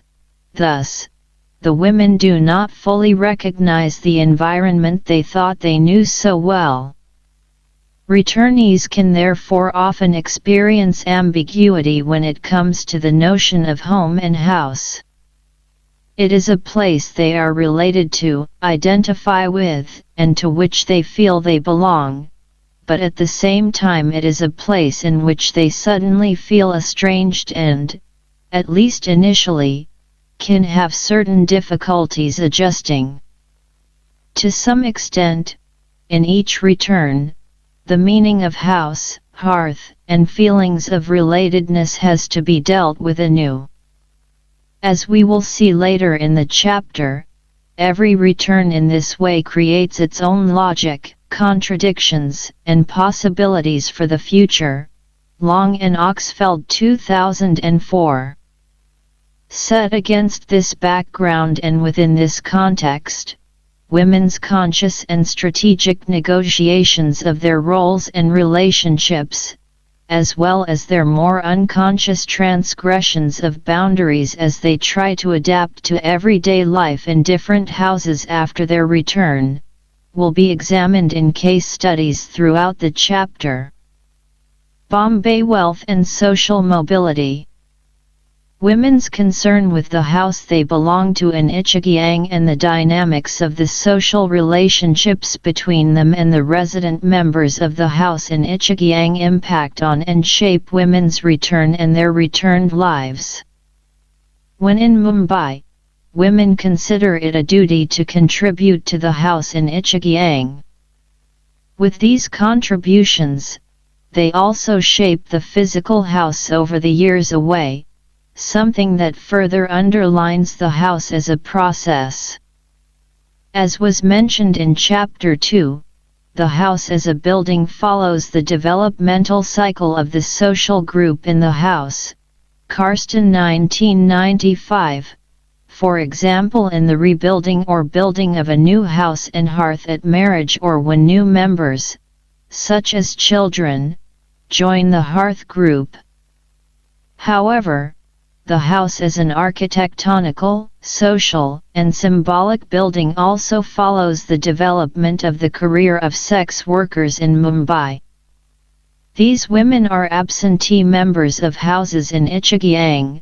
In other words, residence in the house is not necessary for belonging and relatedness. Membership is maintained and negotiated through financial support, and social and religious practices.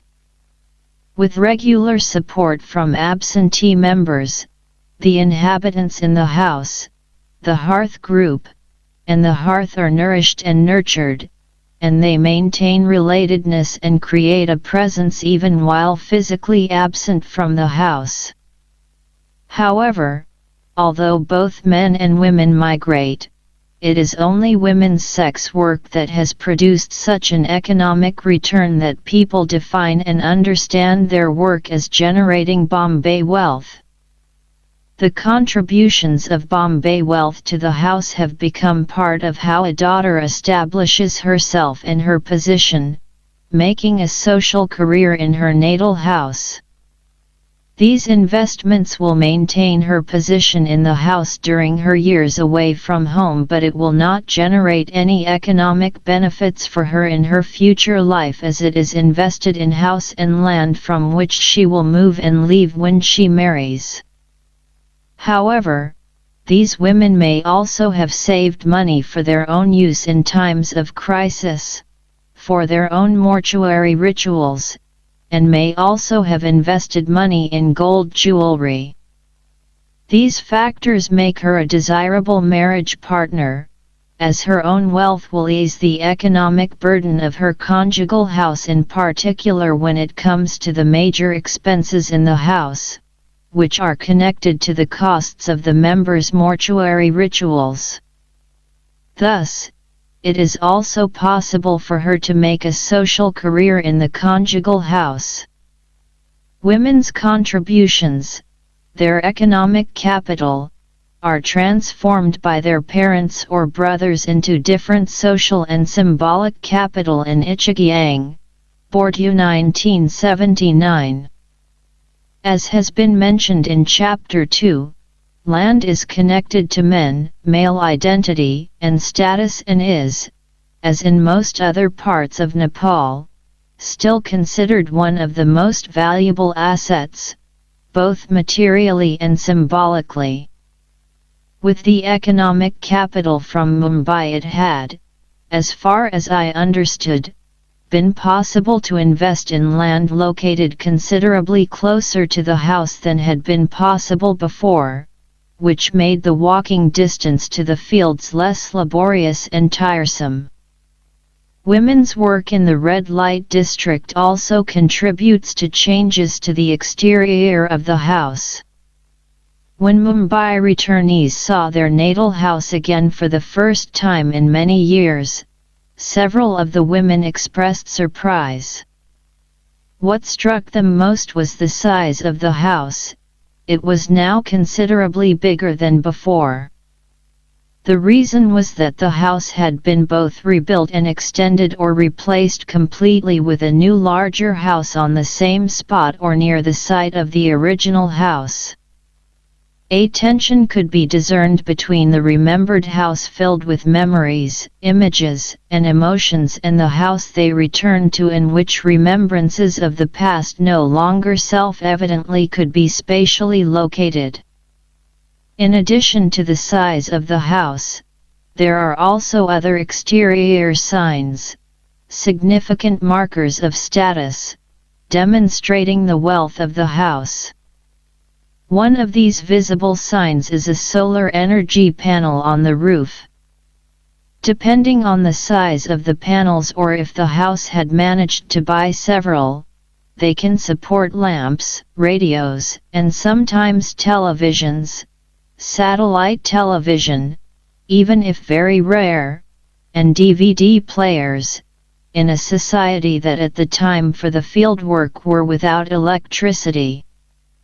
Accordingly, a TV antenna and a satellite dish on the rooftop are also signals of prestige.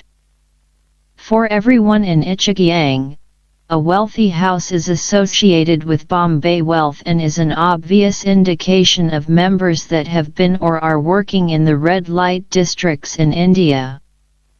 However, Bombay wealth can also be an indication of families with female and/or male members that have been or are involved in women's movement to the same areas, perhaps acting as brokers or middlemen between Ichigyang and the brothels.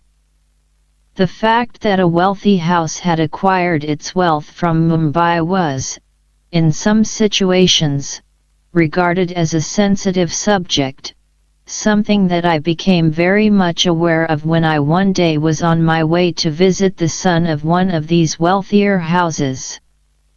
This man's two sisters had both been working in sex work in Mumbai, and for many years his father had been a middleman between Ichigyang and Mumbai, something that was clearly visible on the outside of the large house with its huge solar energy panels and TV antenna.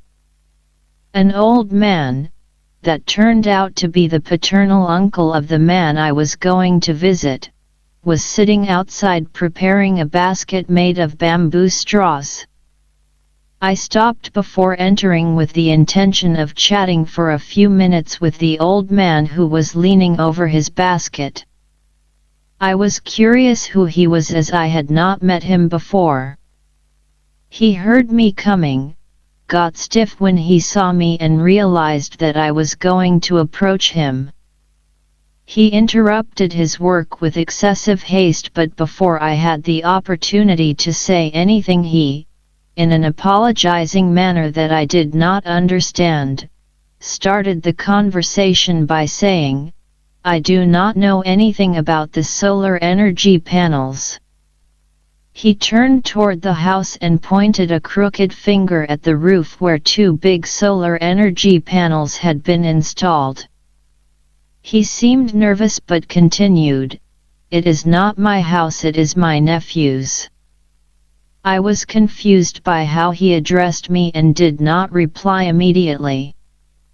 His nephew, who had overheard the conversation, came out of the house and replied and explained to the old man, "I know her, it does not matter. She will not do anything." The panel was an obvious sign that this house had acquired wealth from Mumbai, an acceptable way to earn a living and a marker of status in the village, but as the old man was anxiously aware of, in the eyes of outsiders, this sign gave another impression. He associated me with the aid industry and the anti-trafficking organizations, and his fear that I would take measures against or look into the situation of their house in some way was obvious. From this perspective, the wealth was acquired due to sex trafficking or sex work. Sex trafficking was obviously unacceptable, but sex work was also expected to be considered an unacceptable, exploitative, and immoral livelihood strategy by many outsiders. In this man's simple statements, a confrontation between different moral agendas coming together through the prism of the house and its different exterior material signs could be discerned. People considered this particular house one of the wealthiest houses in Ichigyang. The slightly larger size, the solar energy panels and the TV antenna together testified to the wealth of the house. The wealthier houses were built in accordance with how houses in urban areas, mainly in Kathmandu, were built. The smooth and soft walls dressed with clay were replaced by concrete covering the layers of stone that composed the structure of the house. The concrete had been made to imitate the bricks that are used for houses in the urban area where it is possible to obtain bricks. These houses were also painted in the common colors for this category of house, for example, light yellow, green, or blue in contrast to the red clay used on traditional houses. Another aspect in which they differed from the more traditional houses was the window glass and the artistic metal grills. The changes in design revealed aspirations of a different life, one associated with a modern, urban, and more comfortable lifestyle. There were also certain differences in the interior parts of the house, such as the design of the hearth. In a few of these houses there was a wood stove, made of metal or cast iron, where the hearth and the open fire had previously been situated. A smokestack was also attached to the wood stove. The installation of a smoke passage that transports the smoke out of the house changed the appearance of the room in the houses built with such a stove, as the patina from years of smoke from burning firewood that otherwise created a slightly brownish layer on everything in the room and a dark black layer in the ceiling was more or less missing. The sticky smell of burned firewood too. What also marked these houses was the carpentry work. There were beautifully decorated cupboards and shelves, often several of them. One of these usually displayed textile material and clothes behind doors with small glass windows. Another could be used as an altar with butter lamps and offering bowls in front of a Buddhist thangka. A third, and probably the most important cupboard, was placed on the opposite wall from the doorway. This wall faces north and is, as has been mentioned in Chapter 2, the pure side. It is also the wall that immediately draws the visitor's eye when they enter the house, and it is here that status items such as kitchenware are on display. Shelves on this wall in the wealthier houses could display as many as 5 to 10 huge and thoroughly polished copper items. The larger ones had a weight of approximately 10 to 12 kilos. At the time of fieldwork, one such copper item was worth about 8,00010,000 Nepali rupees. Usually there were also ornamented and engraved plates and brass cups lined up on these shelves, beside a row of wooden bowls, dressed on the inside and ornamented on the outside with silver, used for drinking balu and ghee. The many aluminum plates, bowls, and cups, porcelain bowls and cups, ladles, and scoops hanging on nails in between the shelves also revealed the wealth of the house. The same could be said about the aluminum pots with which to serve alcohol that stood beside the other items, and the butter tea churns, and the long ornamented vessel in which salt tea is prepared. While house and land are men's property, the interior material and particularly the kitchenware and also the textiles are women's property. The kitchenware and the carpentry work are very much in line with more traditional wealthy prestigious Sherpa one houses located on a higher altitude further up in the district. A Western-style chair had been brought to one of the houses in Ichigyang. Although it was never used as chairs are not used in Ichigyang, it stood there as a status symbol and a sign of access to another possible life. Even if Bombay wealth flows smoothly and easily from the brothel in Mumbai to the natal or conjugal house in Ichigyang, its meaning is transformed as soon as it enters Ichigyang.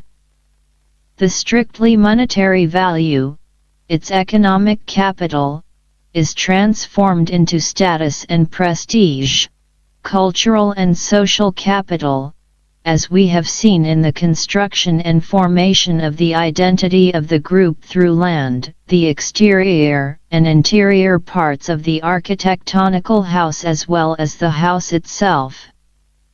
When Bombay wealth is transformed in this way and has been integrated into the group and the house as an extended body of the group, it is to a large extent disconnected from any association to its source, that is, women and their sex work in Mumbai. It was only when answering my direct questions that people admitted that the land and the house might have, to varying degrees, been paid for in this way. In other words, Bombay wealth as a concept did not flow as easily within Ichigyang as it had to Ichigyang. When Bombay wealth enters Ichigyang, even if it is recognized as the product of women's sex work and their contributions to the house, people were uncomfortable and reluctant to discuss it. Firstly, earnings and money are a sensitive issue in itself that should not be discussed or revealed to others. Secondly, the prestige earlier associated to Bombay wealth is downplayed due to reasons discussed in Chapter 1, such as the impact of HIV/AIDS, the impact of the anti-trafficking organizations, and the implications of the different initiatives of the club in Ichigyang. Thirdly, the daughters will leave behind their natal house and the contributions they have made when they marry. A considerable part of their earnings from several years of work is obviously not used for their benefit, at least materially. It was the parents of these women in particular who showed concern about this. It is obvious that women's contributions of Bombay wealth are important not only when it comes to the status, prestige, and social mobility of the house in Ichigyang but also when it comes to the formation of and the return process. Returnee houses.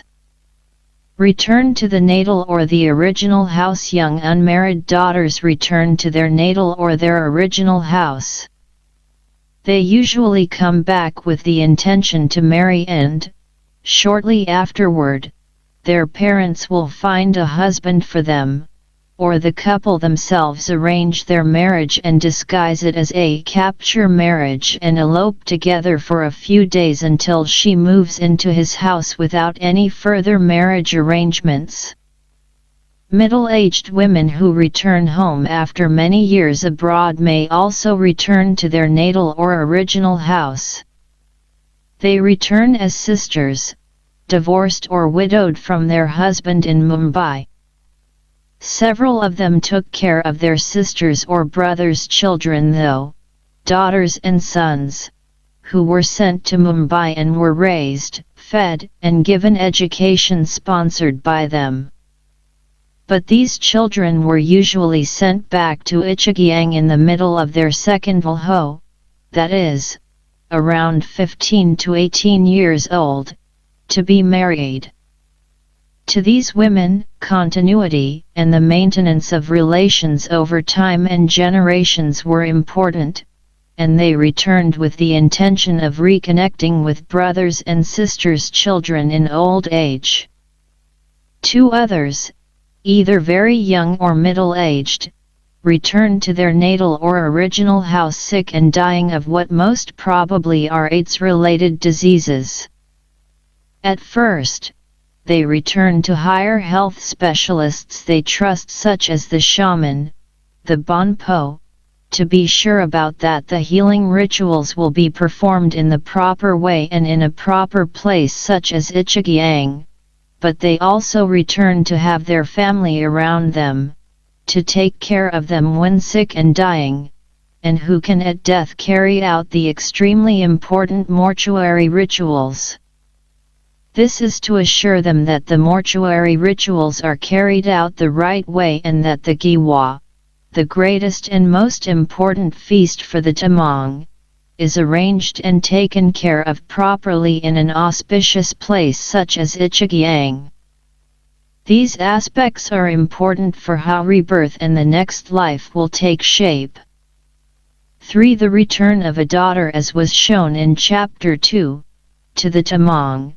The notion of shared blood and particularly the significant degree of shared blood between mothers and daughters create the potential for a particularly close, emotional, and highly valued relationship between them, of significance for how a daughter's return to her natal or original house is perceived.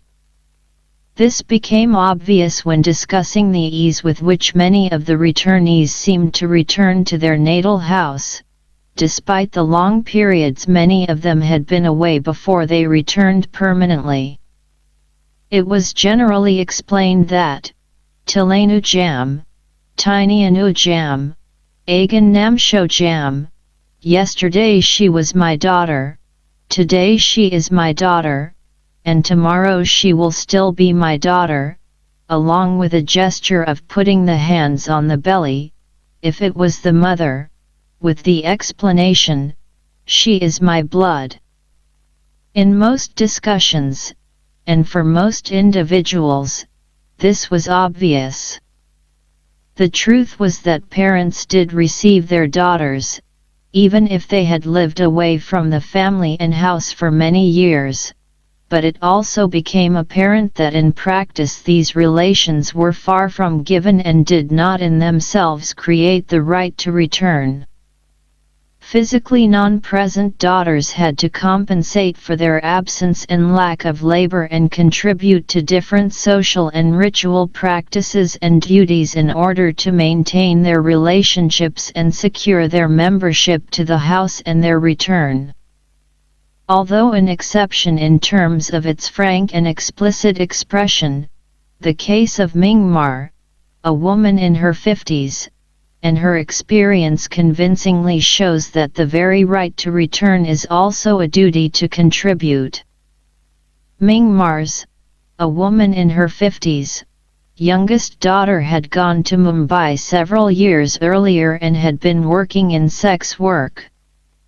Today, she has left the red light district and is married to an Indian Muslim man with whom she has 2 children. She wanted to leave her husband, take the children and go back to her natal house in Ichigyang. At the time of our meeting, Mingmar had recently received a letter from northern India in which her daughter begged her mother to contribute financially to the bus fare for the journey back to Nepal, as she could not afford to pay the bus trip herself. Mingmar, however, did not see any reason why she should pay the bus ticket or why she should accept her daughter back in her house today. The eldest son had previously been a middleman or broker for women who wanted to go to Mumbai but had also made money through construction work in Malaysia. Their house was wealthy, so there was no problem for Mingmar to pay her daughter's bus fare. The main reason why she did not want to do so was that, during her daughter's years in Mumbai, the house had not received any financial contribution from her. Furthermore, she would not be able to contribute financially to the house once she returned. Consequently, Mingmar refused to pay for her daughter's journey back to her natal house. For her it was simple: she has no money to come here, she has no money with her, so why help her? Mingmar had lived a hard life full of struggles, both financial and others. Just a few years after she married, her husband was murdered in a conflict related to land rights and she was left with 4 small children to take care of. She did not remarry after her husband's death, a solution most others would choose.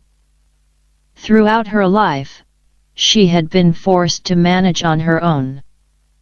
She expected her daughter to be able to manage the same way that she had. For her, it was considered clear that a daughter or a son, or whoever left the village for work abroad, should contribute to the house in Ichigyang. When the unmarried women returned who had spent the least time in Mumbai, they were usually somewhere between 15–20 years old. However, most of the unmarried women who returned have been in Mumbai working for about 10 years, in order to save some money from their earnings to bring with them back. At their return, they are in their mid to late 20s as they went to Mumbai from age 12 or 13, when girls in Ichigyang are considered to have entered their first early adult years, to an age of about 18 to 20. The main reason for the return is to marry. Either it is the woman's own intention to marry or it is her parents' wish to see their daughter married. Although the marriage takes place after the return, it could have already been planned before the woman left for Mumbai. The returnees, who are usually in their mid-20s at the time of their first marriage, marry at a considerably older age than is otherwise common for the first marriage. The men and women who stay in the village are around 12, 15, or 17 years old when they marry, and by the time they are in their early 20s have been married for several years and have established a family with at least 1 or 2 children. It was a commonly held understanding that men in Ichigyang preferred to marry the returnees instead of the women who had stayed behind. As many women had returned and died in Ichigyang over the years, people in the village were perfectly aware of the risk of HIV/AIDS, or Bombay, the Bombay disease. Still, the young returnees were considered attractive as marriage partners, and it was explained that men queued to marry them. One of the main reasons given for this among the older generation of women and men was, the men marry for Bombay wealth. However, younger women and men were of the opinion that if they are in love, they do not care about it HIV/AIDS, the men take the risk. that men could be the ones that had actually contracted Bhamais Raga, and that perhaps women should be cautious in sexual or intimate relationships, and in the other ways that Bhamais Raga was considered to be transmitted, through sweat and body heat for example, was not thought about in Ichigyang. Men who had married a Mumbai returnee and former sex worker explained that, even if they knew that there was a risk that their wife had contracted the Bhamais Raga, they did not take any precautions. The men I spoke to explained that it was their responsibility to sleep with their wife, that is, have sex with her, just as if they had married a non-returnee woman. Beneath all these aspects, karma, or the tamang equivalent, what is written in your forehead, was important when it came to how men and women acted, and was the main reason for the somewhat relaxed attitude toward Bhamais Raga. If you get it, you get it. If you don't get it, you don't get it, was a common answer to questions concerning returnees, marriage, sex, and Bhamais Raga. Another reason for why the returnees were considered attractive as marriage partners was related to the transformed female body that transferred certain positively loaded symbolic meaning at the return. Male desires, fantasies, and lust could be recognized when men joked but also discussed more seriously women's returned and transformed bodies. Working inside in sex work, far from the physically hard and laborious work out in the fields, is defined as easy work. Inside the stone and concrete walls of the brothels, which cover the body like a protective shield from nature's roughness, shaping and structuring it, another body with a very different look is produced. Not doing the same hard physical work as women in Ichigyang, combined with another lifestyle and the consumption of what was called fat Indian food, lead to the women who return being described as heavier than women in Ichigyang who have not spent their years in Mumbai.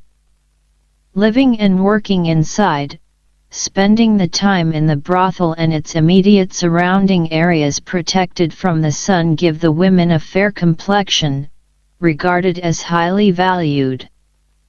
Even if this was a subject not usually discussed, on these occasions the men were talking about returned women's big, fat, white bodies, a body that incited these men's desire. In contrast to women's upper body, which are not erotically charged and could be exposed without a problem, women's legs are considered an erotic zone and a private part of the body. Men imagined what they expressed as the smooth and white thighs of the returnees as a specifically erotically charged sexual zone. However, it was not only the physical body that was erotically charged, but also the Mumbai returnees' approach to their sexuality and to sex. To the men, these women were thought to experience their own bodies and sexuality differently from other women in Ichigyang who not had been working in Mumbai. Due to their vast sexual experience from their years in Mumbai, they were described as accustomed to sex, meaning that they had developed their sexuality and their sexual desire through the practice of selling sexual services. They were understood as having acquired an ability to perceive sexual desire, feelings, and lust in sexual intercourse. It had made them more susceptible and responsive to the ability to enjoy sex. The possibility for the woman to enjoy and experience sex in a more lustful way gave both the woman and the man more pleasure and a more satisfying sex life, according to the men who brought this up. The voluptuous and sensuous returned female body was positively charged to these men. Gyamo returned to Ichigyang during the fieldwork period after 9 years of sex work in Mumbai. At the time of her return to her natal house, she was 21 years old. During the years in Mumbai, she contributed with some of her earnings to her parents, sent back to Ichigyang with her father who visited her from time to time in Mumbai. Her financial contribution was, for example, used by her parents for the rebuilding of the natal house. She had not made any return visits to Ichigyang during that time. Her cross-cousin was the man who had joined her, with her parents' consent, in Mumbai. During Gyamo's years in Mumbai, she had, on several occasions, met him when he visited relatives and also her. They became good friends, and when they met again in Kathmandu shortly after her return to Nepal, they, in Gyamo's words, fell in love with each other and decided to marry. He was, according to Gyamo's mother, a wealthy man with a house of his own in the city, in which they were going to reside. It was a desirable and envied marriage according to several of Gyamo's young, female neighbors. Gyamo stayed with her parents for 3 months before she finally moved to her cross-cousin's house in Kathmandu. Still, several months later they had not yet married, and at this point in time were not sure if they were going to marry at all. "I am staying with my uncle and my cross-cousin, how could it be a problem?" she told me and laughed. They officially established and gave the marriage legitimacy by living together as a married couple. It turned out to be a rather common and accepted way of establishing a marriage, also the ideal cross-cousin marriage, in Ichigyang. Gyamo had left Ichigyang before the club's influence was at its peak. She was, therefore, not fully aware of the club's activities during her years away and the consequences that had followed, such as restrictions on women's movement to Mumbai and what followed when their migration, and to some extent their return, had been downplayed instead of highlighted and given attention as it had before. Even so, the returnee and the returned body continue to transfer concepts regarding Bombay wealth that become part of the returnee's identity formation after her return. Their earnings are invested in gold jewelry that is women's insurance for the future. Today, this mainly consists of thick and heavy gold earrings that can be melted down in times of need, and small pieces of gold from the earrings can be sold off. Mumbai returnees also invest their money in and wear thin gold necklaces rather than the traditional necklace Tamang women usually wear, made of coral, turquoise, and G-stones put on a string that, in combination with a dragon bracelet made of metal, protects them from evil forces. Gold jewelry in general is associated with Hindu women, while Tamang women traditionally have been associated with and wear silver jewelry. Gold jewelry has, in other words, come to be transferred via Mumbai returnees and has transformed and replaced silver as the jewelry associated with women and wealth in Ichigyang. With this transferal, the women have come to embody the symbolic meaning and concepts related to what they have transferred, that is, gold, and consequently are described as draped in gold and as such considered successful and wealthy. Mumbai returnees are also a symbol of and connected to beauty and desire. Time and again, women mentioned the returnees' looks and appearance at the return with admiration. It was not only their fair complexion, their makeup powder, and that colored lips that was desired and considered beautiful, but also the way they dressed. Through their dress, such as the Indian and Nepali sari, the long material wrapped around women's bodies, or perhaps more often the kurta saraval, the set of loose shirt and trousers mainly worn by urban Hindu women, their bodies also transferred concepts and ideas about an urban, modern lifestyle.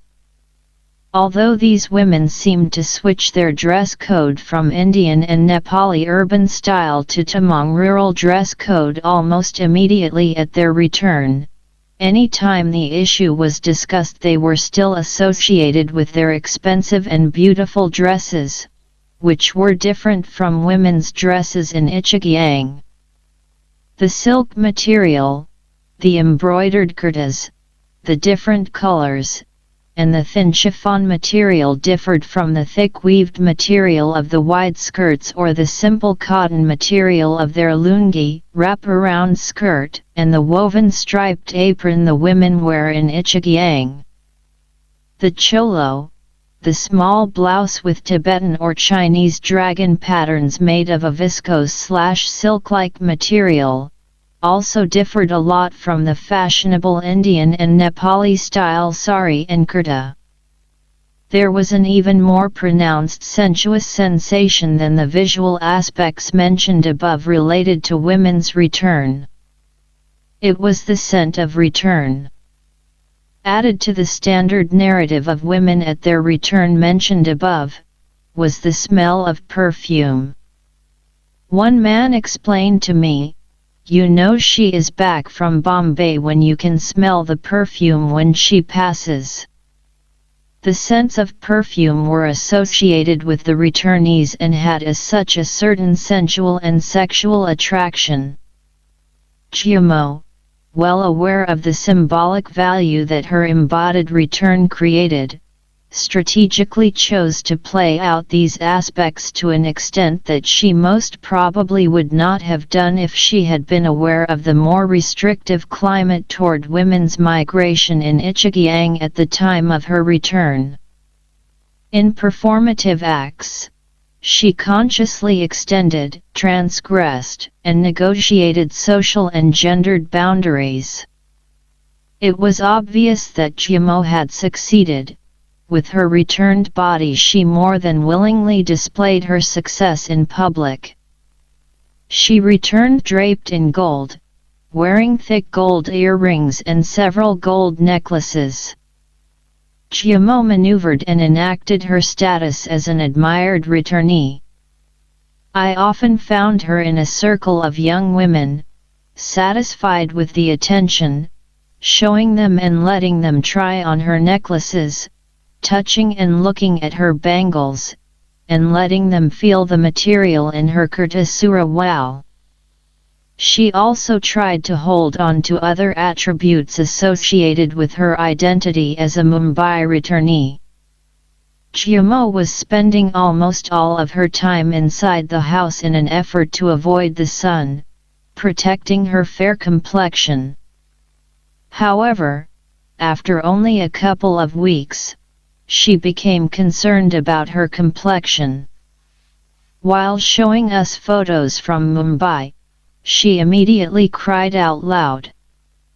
With disgust, she compared her arms with her pale arms in the photo. "I have already started to get black," she said with disappointment in her voice. Gyamo also performed her identity as a Mumbai returnee in other ways related to moral aspects in gendered relationships. On occasions when Gyamo's husband was with her in Ichigyang, they both expressed their affectionate feelings for each other openly without embarrassment, both in public spheres as well as in her natal house, both verbally and physically. In this way, they transgressed the boundaries of what was considered morally acceptable gendered behavior. They sat so close together that they touched each other, whispering to each other, giggling and laughing about things known only to them. When they moved through the village, they cuddled each other fondly, holding hands. Showing each other these kinds of intimate feelings at all and touching each other physically in public was hard for most people to take. No couple in the village touched each other like this. People around them followed their every move. They stopped in the middle of their activities, embarrassed, but they did not say anything about it. Besides Jiamo's success story and the obvious admiration that surrounded her as a returnee, she still had mixed feelings about her identity and position as a returnee. The happiness she felt being back in Ichigyang could not be mistaken, but at the same time she expressed a slightly awkward feeling of being a stranger to others in a place to which she felt she belonged and had expected to feel at home in. Even if the symbolic marker of Bombay wealth is positively charged and highly valued among people in Ichigyang in connection to Mumbai returnees as mentioned above, being a returnee is also sometimes surrounded by ambiguous feelings and could, on such occasions, be used as a way of making the returnee distinct from others in a more negative sense. For example, everyday discussions about Jiamo's upcoming marriage, her mother, with a harsh tone, suggested that Jiamo serve goat's meat to the guests.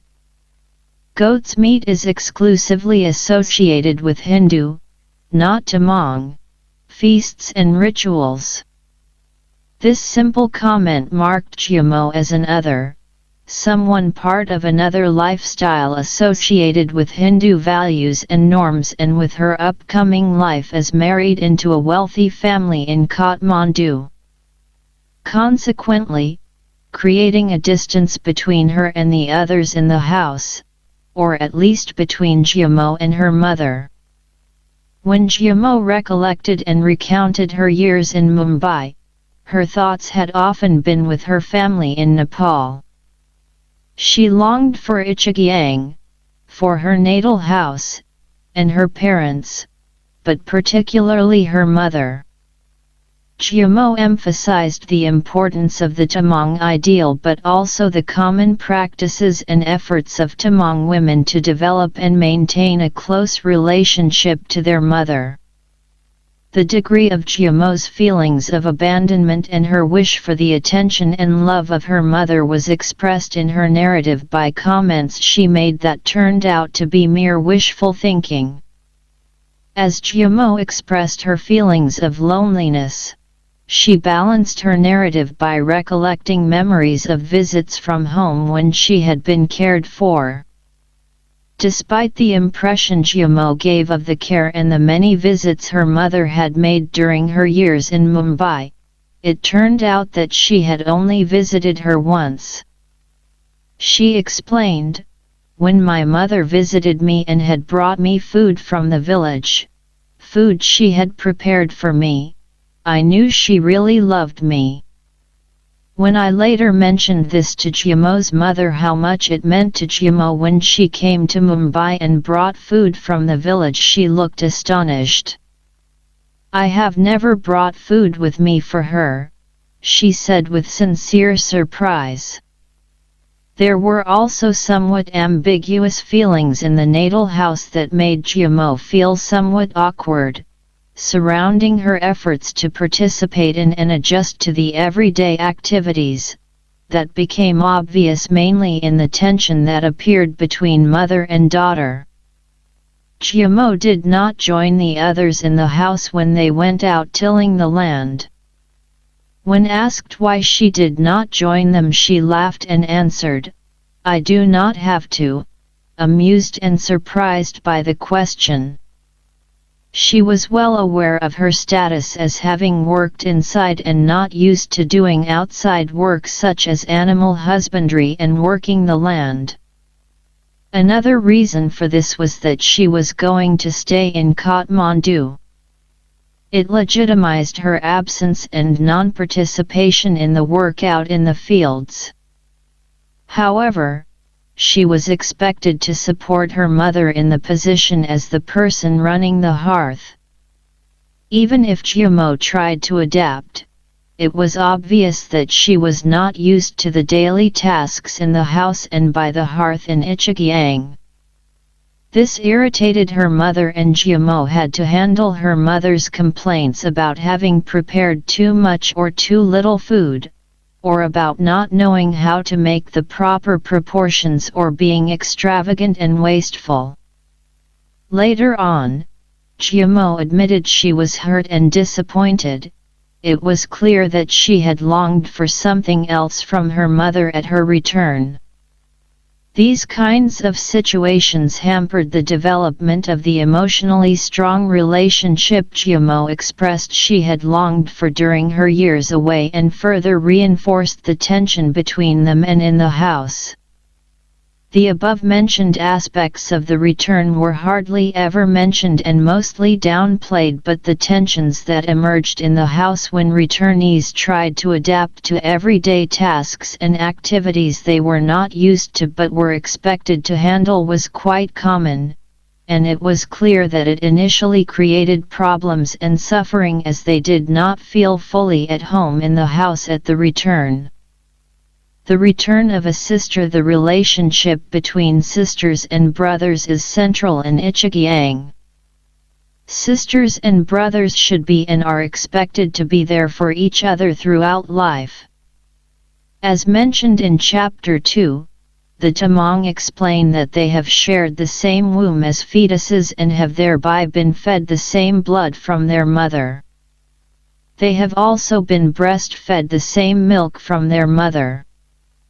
These are processes through which sisters and brothers become related and come to create the special attachment they have as siblings, with a potential for a particularly close and affectionate relationship between them. The emphasis put on the relationship between sisters and brothers and the strong responsibility they feel toward each other continues while the women are living and working in Mumbai. Even if they have established themselves fully in Mumbai, they, as well as their brothers, usually make great efforts to maintain their relationship during her years abroad. Sisters look out for their brothers in Ichigyang, and brothers visit their sisters in Mumbai and support them in times of need. The importance given to the strong social and emotional connection between brothers and sisters were obvious, as shown, for example, in an elder returnee's return to and settlement in their brother's house. But what became obvious was that just like the relationship between a daughter and her parents, this relationship has to be properly maintained in practice. When this was not done in accordance with what was expected, such as women's contributions to their brothers from their earnings in Mumbai, or when other kinds of problems appeared in the relationship that created tensions, women could risk difficulties in returning more permanently to their natal house or face problems when they return. Women who return in their 40s or 50s to Ichigyang may return to their natal house, but since their parents are usually dead at this point in time, it is instead their brothers and their families who live there. Consequently, they settle down with their brother and his family. These women have usually made a career in Mumbai and have, for most of this time, been brothel owners. They have often been living and working in India for 25 to 35 years. They have had the opportunity to earn and save a considerable monetary capital, and during their years in Mumbai have made financial contributions to their natal house, thus nurturing their relationship with the members and so also their brothers. The most important of these financial contributions is the partly or fully financial and thus also social and religious contribution to their parents' funerary rituals, the giwa. The Giwa is the most prominent, important, and costly ritual in Tamang society. They have also contributed to the house in Ichigyang in regard to repairs, rebuilding, and sometimes also in building a new house, but also in buying land for their brothers. They have improved the lives of the members of the house where they, for example, had paid visa costs, work permits, and air tickets for brothers but also sisters, as well as other relatives to go abroad for work, both in the Gulf countries and in Southeast Asia. They have also taken care of and given their nieces and nephews the possibility to get an education at boarding schools in Mumbai. The children, both boys and girls, during their studies live with and are taken care of and are financially supported by their auntie in the red light district. They also supported brothers and other relatives who came to Mumbai for treatment at hospitals or to work, and enabled them access to the brothel areas so that they could work as mobile vendors. These older returnees are almost exclusively divorced or widowed from their Nepali non-Tamang or Indian husband. In other words, they are in a different phase in their life course to the young and unmarried women who return. Even if they received marriage proposals in Ichigyang when they returned, since Tamang remarry on occasions such as these, many of them turned down these offers because they preferred to stay unmarried. They might be economically independent and due to this did not need to, or did not feel obliged to marry.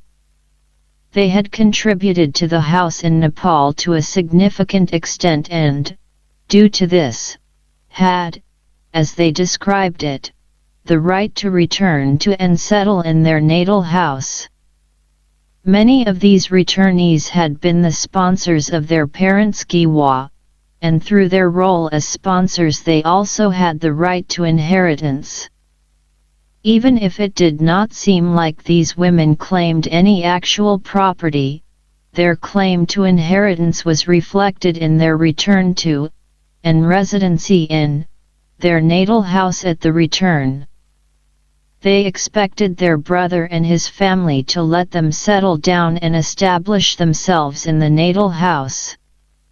Even if the brothers accept and willingly integrate their sisters in the house, certain tensions could be perceived between the returned sister and her brother's wife, her sister-in-law, who had made a social career in the house and established herself in the position as the head of the house, running the hearth. This situation could make it somewhat problematic for the returned sister to find the proper position and to establish herself in the natal house. These returnees usually neither have the intention nor the possibility to make that kind of a social career in the natal house. When they have been away for such a long time, 25 to 35 years, they do not fully know how to socially maneuver and run the hearth, that is, feeding, nurturing, nourishing, and keeping the members of the hearth group together, reproducing the hearth group and the house. They do not have the comprehensive knowledge needed of the dynamics of the social relationships and networks in Ichigyang, and they are not fully familiar with the subtle and proper codes of hospitality that distinguish a skilled host in this particular context, in regard to how to handle tension smoothly and prevent conflict in order to maintain the social relationships in and between different houses. However, through her financial, social, and religious contributions to the house during her years away, as mentioned above, she has created the right to settlement and a position in the house at the return. If she has the possibility, she will also continue to contribute financially to the house from her savings at the return. Thus, she has fulfilled and continues to fulfill her duties and responsibilities as a member of the house. Due to this, the older returned sisters were not expected to participate in the labor force with the long walking distance and the hard work tilling the land out in the fields either. However, with the heavy burden of labor in the house and in the fields, and with the group extended by yet another member such as the returnee who could have reduced this burden, tension could easily develop between the returnee and her sister-in-law. It was not obvious that the bond and the attachment between brother and sister could easily be shared and accepted in practice by his wife.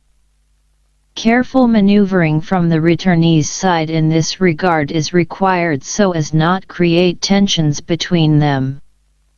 These Mumbai returnees had spent almost their entire youth and their adult years inside the brothel in the red light district, and they were actually physically unable to, but also lacked the skill and the knowledge as to how to perform the labors in the village.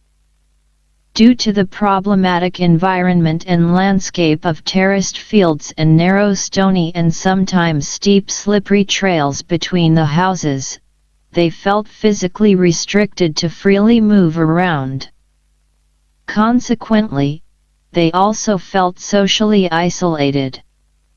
Even if they were happy to be back home, they expressed that they sometimes felt bored as they were used to having a vast array of people around them, coming and going in the brothel.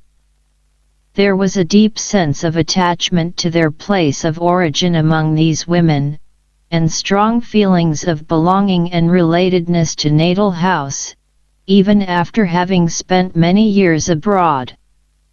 This was expressed in their wish to spend old age in Ichigyang, a place they still considered home. Connected to the desire to return was also a wish to connect or reconnect with brothers or sisters' children, to get a feeling and a sense of continuity over time and generations. Many of these women had lived a life in India without children of their own, in a barren marriage. For them, an important aspect of the return was therefore to establish a relationship with their nieces, nephews, and their children. To some of them, this meant reconnecting with their relatives' children, children who had grown up with them in Mumbai, who, as mentioned above, had been nurtured, raised, and given an education financed by them during their youth in Mumbai, before being sent back to Ichigyang.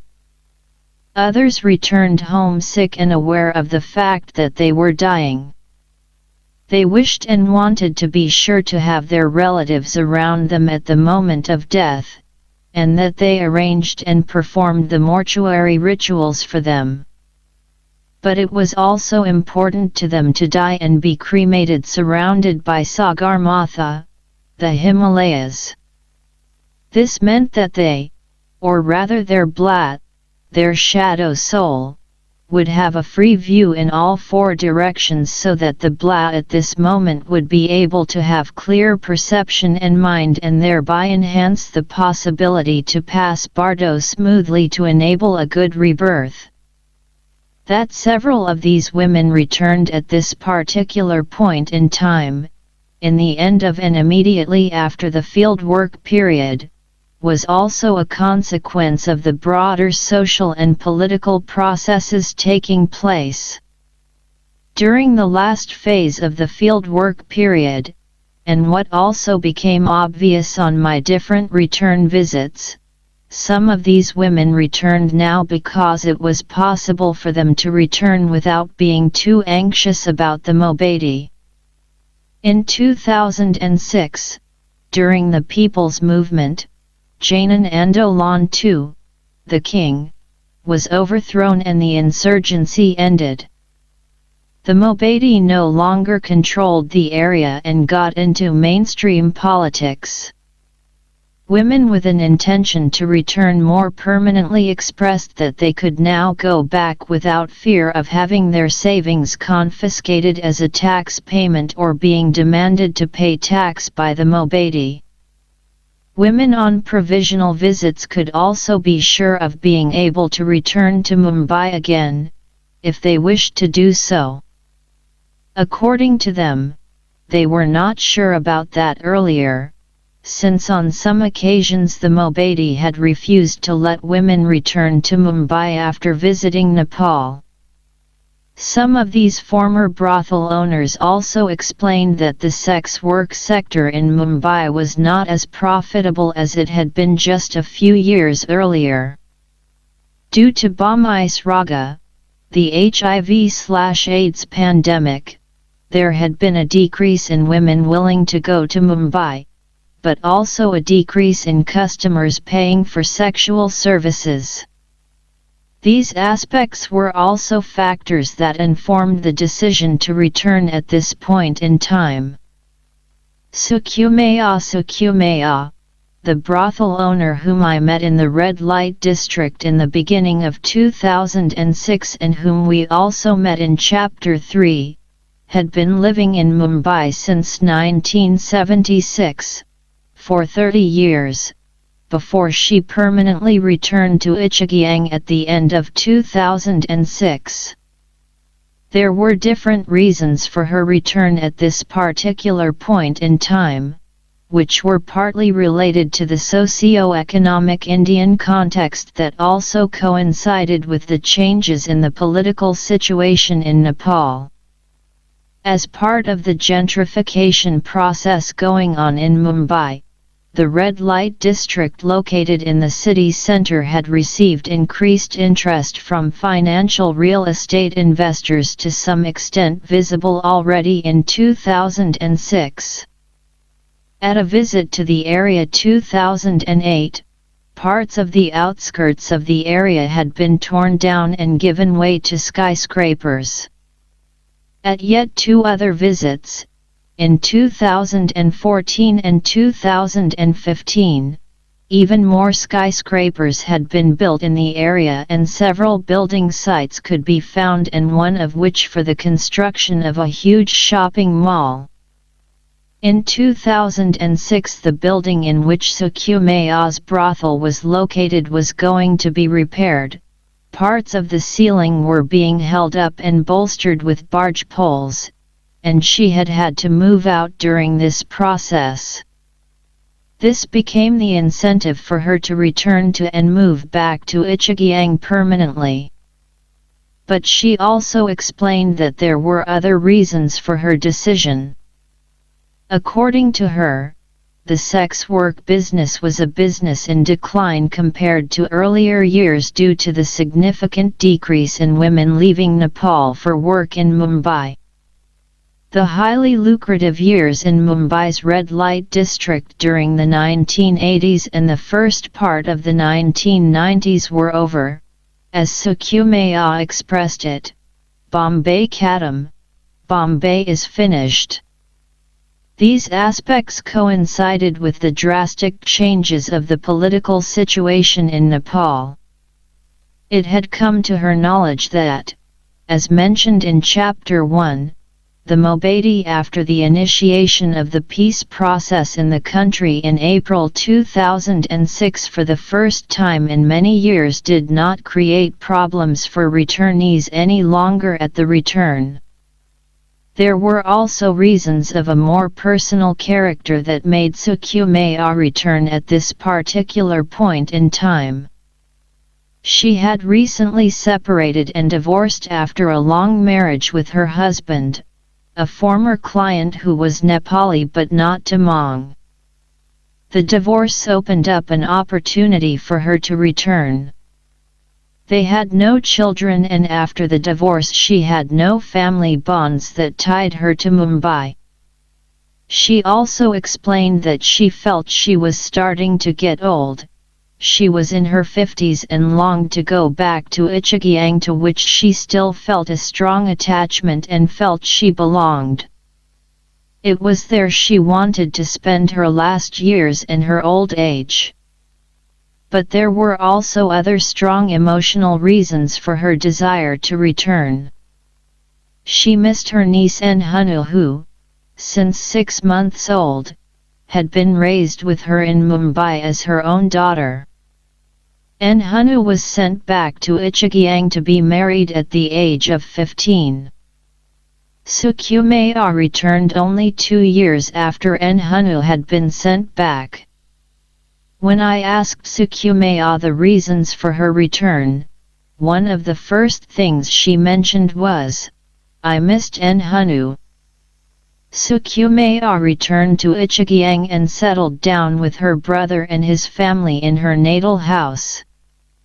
It seemed like she had fulfilled the expected moral, that is, economic, social, and religious duties toward this house during the years she had been staying in Mumbai. She had contributed financially to both her parents' Giwa. Through Sukumaya, her brother had been able to earn and make a living from the sex work sector, too.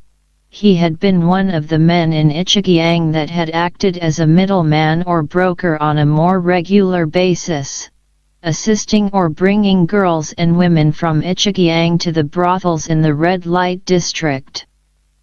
Although a contribution to another house, Sukumaya had also raised and given her sister's daughter an education in a private boarding school in Mumbai. In contrast to most other families with an inflow of Bombay wealth who usually invested this in the house, however, Sukumaya's natal house was simple and traditional. There were no signs on the exterior house of rebuilding, extensions, solar energy panels, TV antennas, or the like. The most obvious reason would be that opportunities from Mumbai had not been invested properly in her natal house. Another possible explanation could be that Sukumaya, in spite of her wealth, had not contributed as much to the house as perhaps could have been expected. Sukumaya's sponsorship of her parents' Giwa had, as the Tamang women in Mumbai claimed, given her the right to return to her natal house where her brother did receive her. However, there seemed to be a tense relationship between Sukumaya and her brother. According to Sukumaya's sister and Enhanu who lived close by them, he, through small everyday acts, did anything he could to show the dislike he felt toward her reappearance in the house. What was of major importance here, though, was that he did not take care of her health properly either. Sukumaya embodied and transferred the moral and corporeal ideals of the desired, beautiful, and healthy female returnee body. When she returned, she was fat. Her returned body had for many years been free from the physical labor of working the land. Her fair complexion, never exposed to the sun, was soft. In this way, she was considered healthy. However, Sukumaya had developed diabetes and in Mumbai had been given an injection of insulin on a daily basis by a nurse who visited her in the brothel. These kinds of facilities and services were not possible to get in or around Ichigyang, and Sukumaya could only get her insulin injections sporadically. From having been quite a weighty woman when I met her in Mumbai, she was now on her way to becoming slim or even thin. Her hair was dry and she looked pale in an unhealthy way. She was dressed in a petticoat and a tight small blouse and, therefore, the open and infected wound that she had developed from an old insulin injection was clearly visible on her exposed belly. Enhanu was upset about the situation. She invited her small mother, as she called her, to come and live with her and her husband in her conjugal house, half a day's walking distance from Ichigyang. By accepting such an offer, Sukumaya made his wrongdoings official, at the same time as it was a way for her to maneuver and negotiate her position in her natal house. After 7 months, Sukumaya's brother succeeded in his efforts to convince her to return to the natal house again. If Sukumaya had not returned, embarrassment would have followed for the members of the house and further contributions from Sukumaya to her natal house would have ended. Another consequence could have been that the members of Enhanu's house would have stepped in and arranged, handled, and thereby become the sponsors for Sukumaya's mortuary ritual and her giwa at her death. This would imply that they as sponsors would inherit whatever wealth Sukumaya would have left after the death rituals and feastings.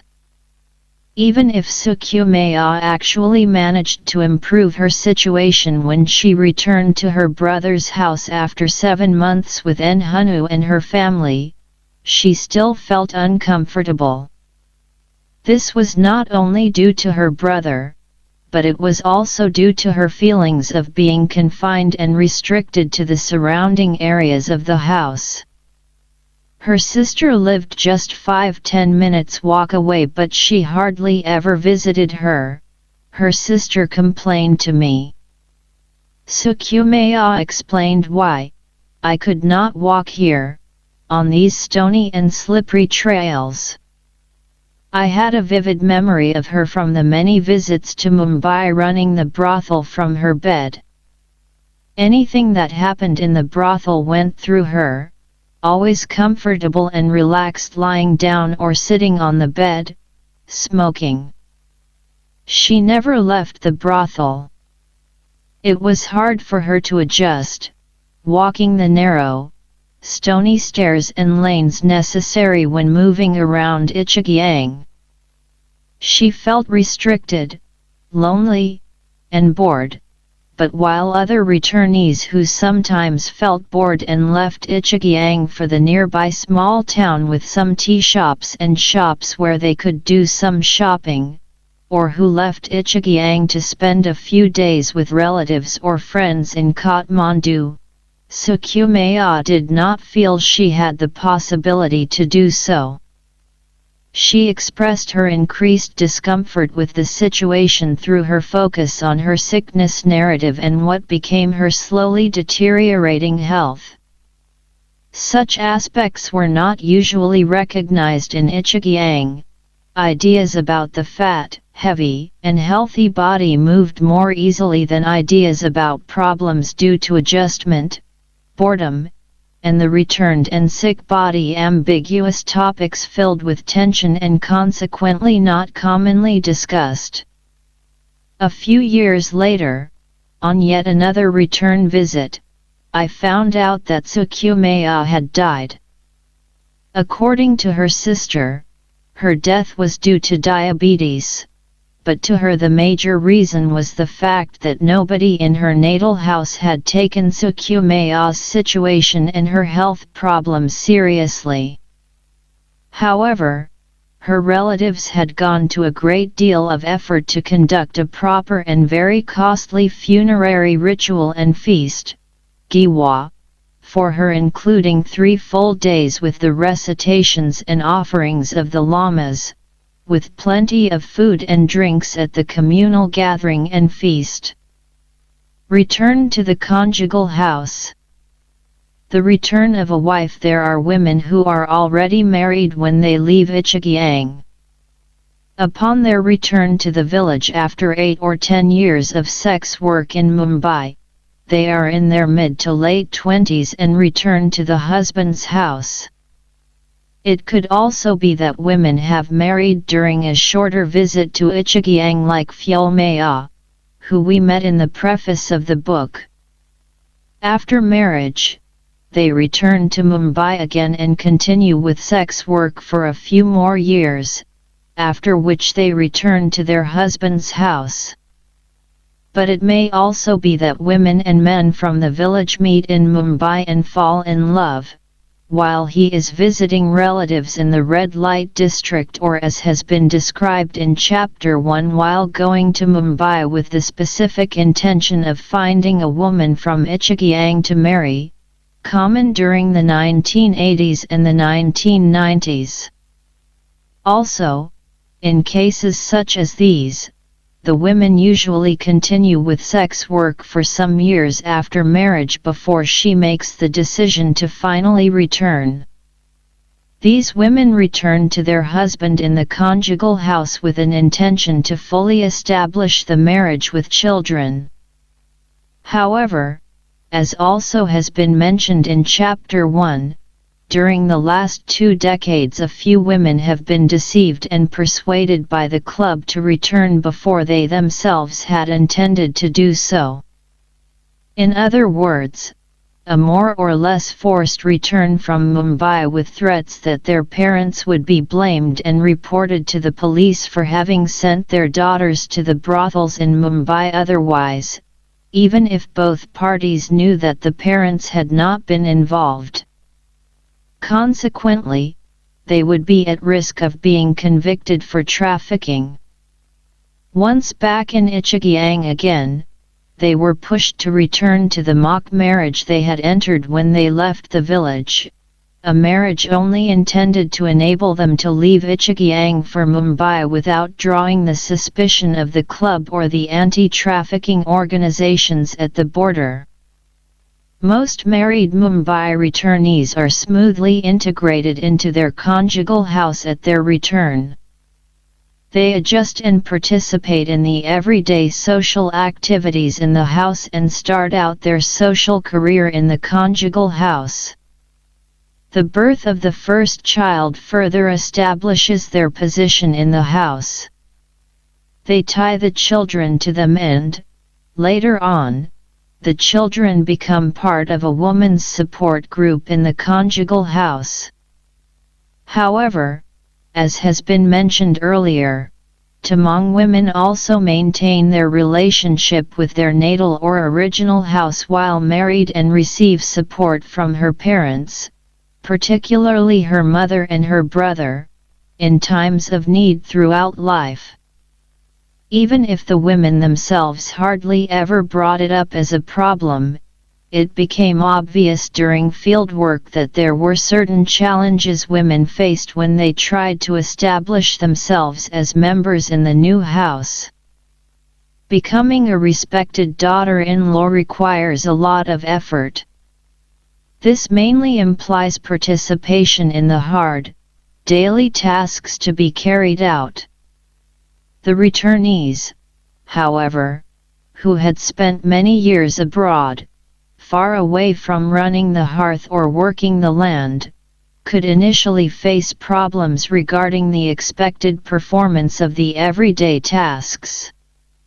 They lacked the proper knowledge, experience, and skills for the labor in and outside the house. This could give rise to tension and even conflict between daughter-in-law and parents, and particularly the mother-in-law. In these situations, the women turn to their parents or brothers in the natal house for support. However, even if these kinds of adjustment problems could cause divorce, initiated by the returned woman or her husband or the members in her conjugal house, they were usually solved as time passed and when the women had had time to adjust to the situation. Women's returned bodies also transferred other meanings and concepts that diverged from the wealthy body draped in gold or the beautiful, sensuous, and healthy body, mentioned earlier in the book. Their bodies were also associated with hazardous and complicated deliveries, infertility, and barren marriages.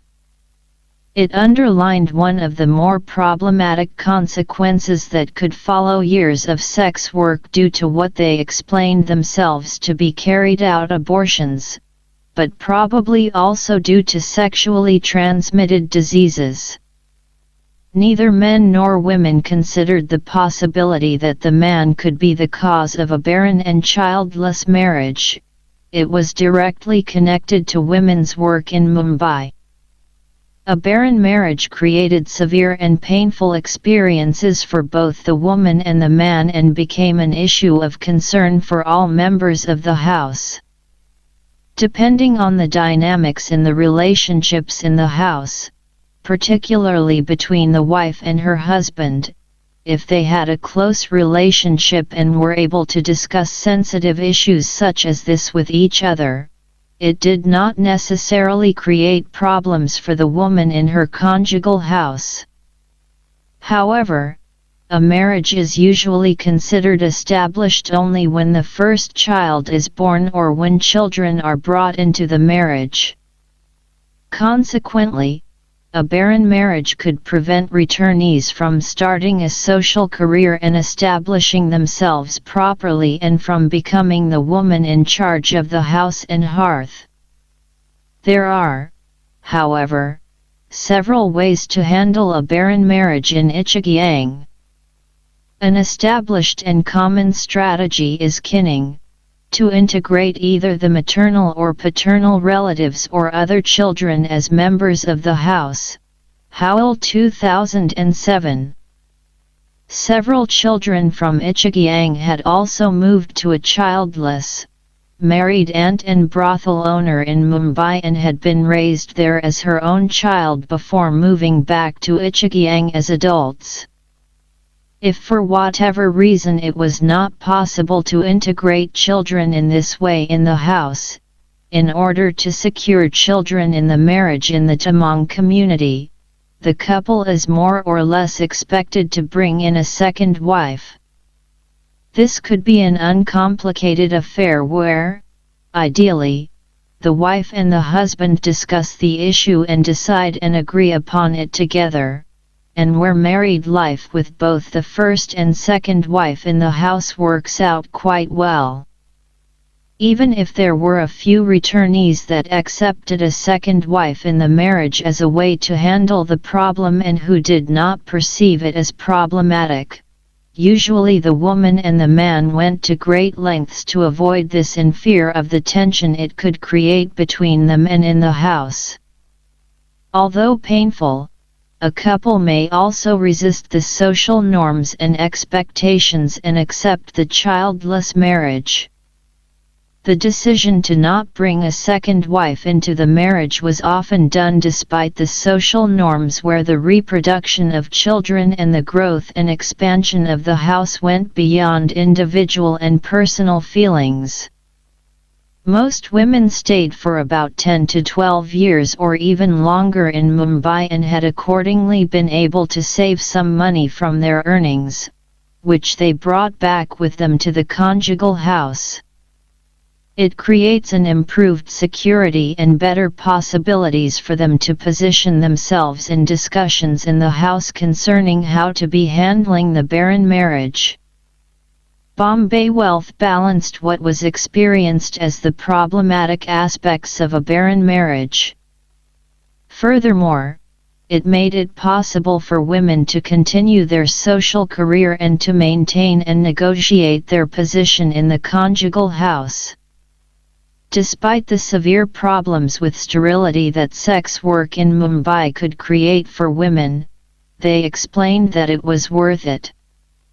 Even in a case where the woman in question expressed that her sterility had ruined her life, she claimed this with emphasis.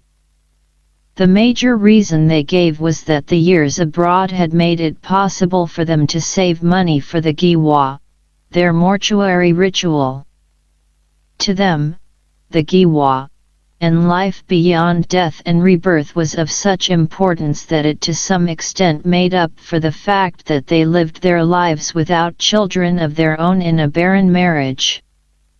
Sancha was a woman in her late 30s who returned to her conjugal house from Mumbai in 1996.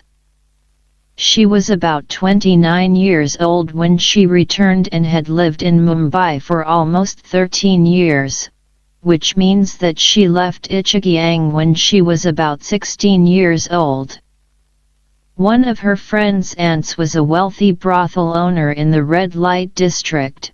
With the help of her relative who was on her way to Mumbai, Sancha, and 3 of her friends, all curious about life outside the village, were assisted during the journey to Mumbai. Due to this, Sancha did not have an initial debt to repay before she could start saving money herself. In Mumbai, she worked initially in sex work but later on became a manager in one of the wealthier and larger brothels owned by the same brothel owner she met when she had first gone to the red light district. During her last years in Mumbai, she also had her own brothel. When I met her, she had been back in Ichigyang for about 10 years. Sancha met her Tamang husband in the red light district when he was there to visit his relatives and were working as a vendor in the area for a couple of months. According to her, they met, got to know each other, fell in love and married. After the marriage, Sancha stayed for another 4 years in Mumbai before returning to her conjugal house. By then, her husband had been trying to get Sancha back to Ichigyang for almost a year. The main reason for Sancha's return at that particular time was that she wanted to have children. She had started to worry that she was perhaps too old to get pregnant and that there might be no children in the marriage. She got pregnant immediately at the return, however, first with a daughter, who was 10 years old at the time for the field work, and a couple of years later with a son, 8 years old, and yet another year later with another son, 7 years old. The delivery of the children immediately and firmly established her position in the conjugal house. However, a young woman, about 17 or 18 years old, who Sancha had brought back to Ichigyang from Mumbai, was also living with her and helped her with all the practical matters in the house. I suspected that she was Sancha's daughter, but it never became fully clear whether she was or not. However, even if I got the impression that it was to some extent a sensitive issue for Sancha, it was clear that through a process of kinning, Howell 2007, it was possible to accept different kinds of arrangements in order to include people and become related. In one case, for example, the child of a returnee had not been brought back by the woman when she returned but was left in Mumbai with one of her relatives. In spite of the fact that it had come to her parent-in-law's knowledge that the child's father was not their son but a man and client in India, they brought the boy to Ichigyang and took care of him. What contributed to such a decision was the fact that the woman's father-in-law's sister, who was the brothel owner where the woman had worked, had recently returned to her natal house from Mumbai.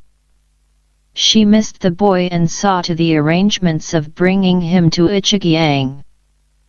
There was nothing that implied that it had been problematic for Sancha to return with a child, except the fact that Sancha made it clear that it was not something she wanted to discuss. She cared for the woman as she cared for her other children and, during the field work period, she was planning her marriage and had accepted the bottles of pong that had been offered from the groom's house and had thereby also accepted the marriage. Once Sancha was married, and still living in Mumbai, she had contributed financially to her conjugal house in Ichigyang and had in this way already at this point in time started her social career here. She specifically mentioned the occasion when her father-in-law had fallen ill and had had to visit the hospital in Kathmandu, she had paid for all the expenses including the other costs during his illness.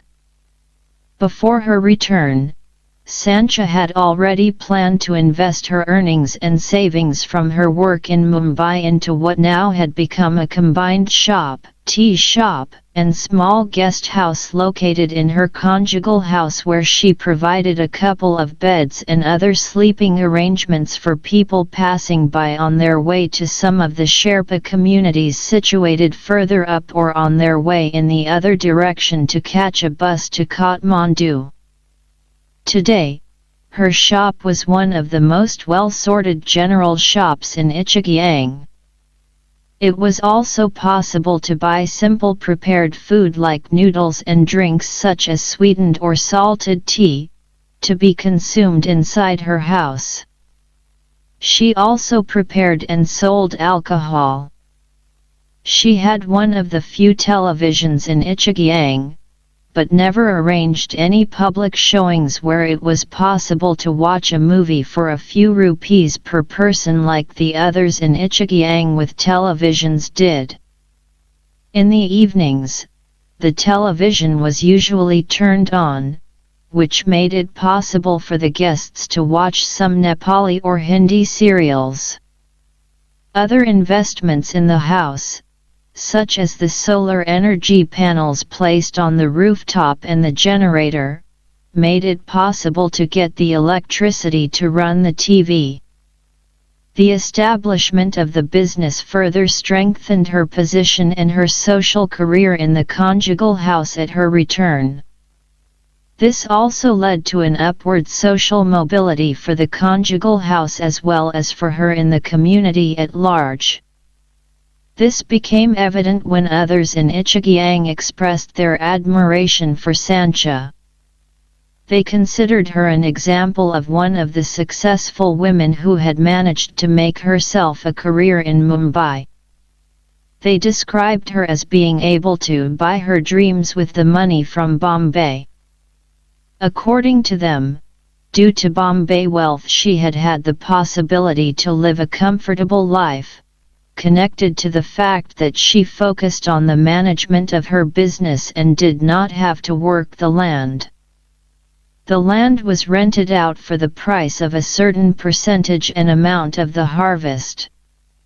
Another reason why the land was rented out was that her husband was abroad in Saudi Arabia working, and there were few members in the house that could actually till and manage the land.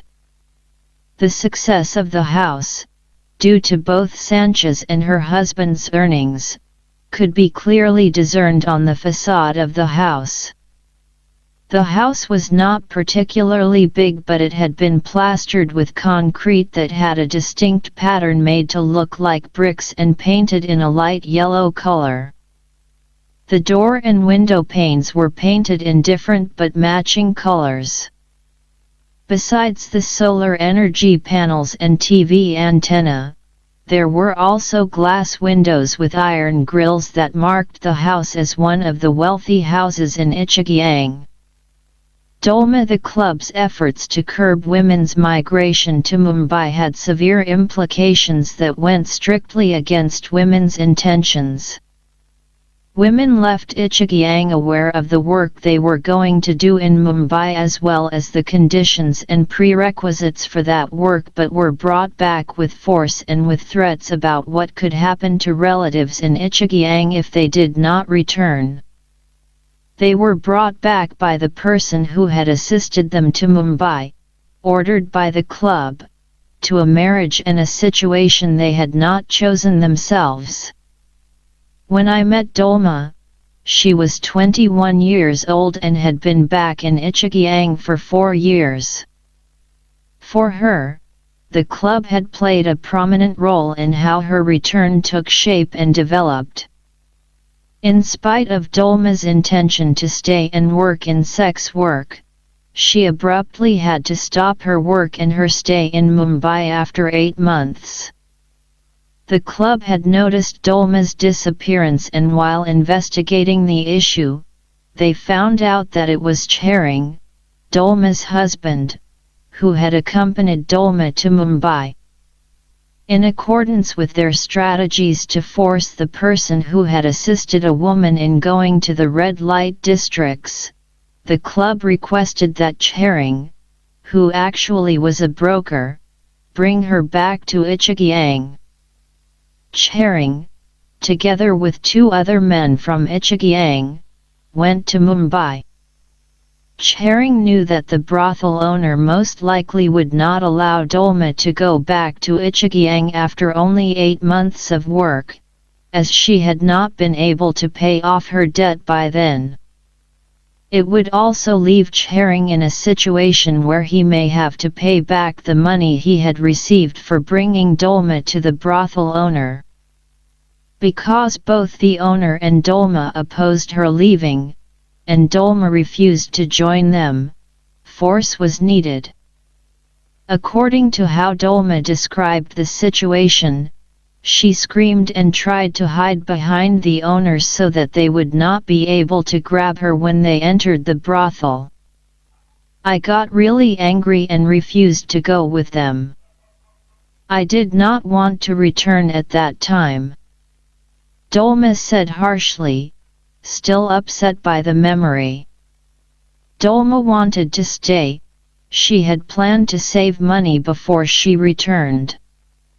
Chering, who was forced to bring her back by the club due to threats about otherwise being thrown out of the village, tried to convince her to return. Dolma explained, "They told me that I had to go back with them, that the villagers, the club had told them that I have to go with them back. If I did not, my parents would end up in jail." Although Dolma's parents had nothing to do with her decision to go to Mumbai, Chering told Dolma that her parents would be blamed for having sent her to the red light district, an illegal act. Dolma explained, "Everybody would think that they had sent me to that place and then my parents would end up in jail. So, I had to go back." Her parents did not know anything about Dolma's intention to go to Mumbai. According to Dolma, her mother would have been really angry and upset with her if she had found out the truth. This shows that even if migration for sex work is commonly accepted, it is also obvious that not everybody in Ichigyang feels comfortable with this work. That Dolma left during the club's influential period in Ichigyang is marked by Dolma's and her parents' understandings of women's movement to Mumbai. Dolma had married Chering before she left for India. According to Dolma, the marriage was a mock marriage, part of a strategically and detailed plan needed to be able to leave Ichigyang during a period when the club tried to control all movement from Ichigyang.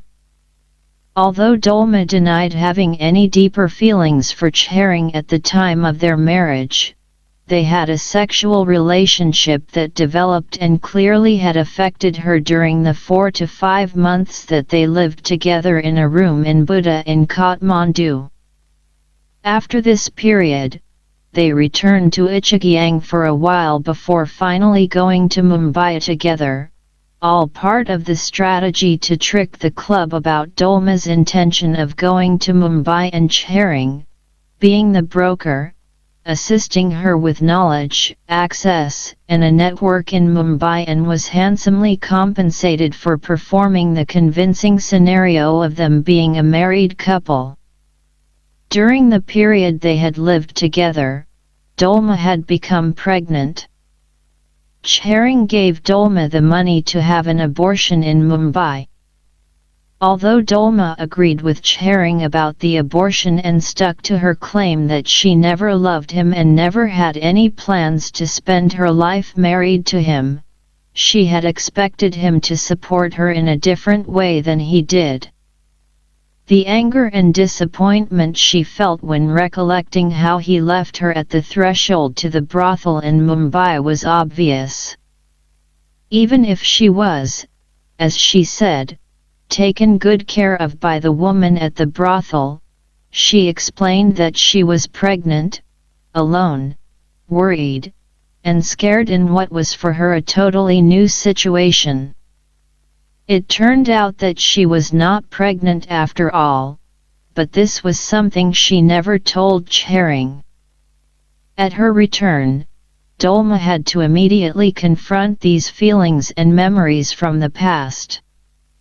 Even if nothing more than a mock marriage, the club demanded that both parties of a couple take responsibility for and continue the marriage they had entered into.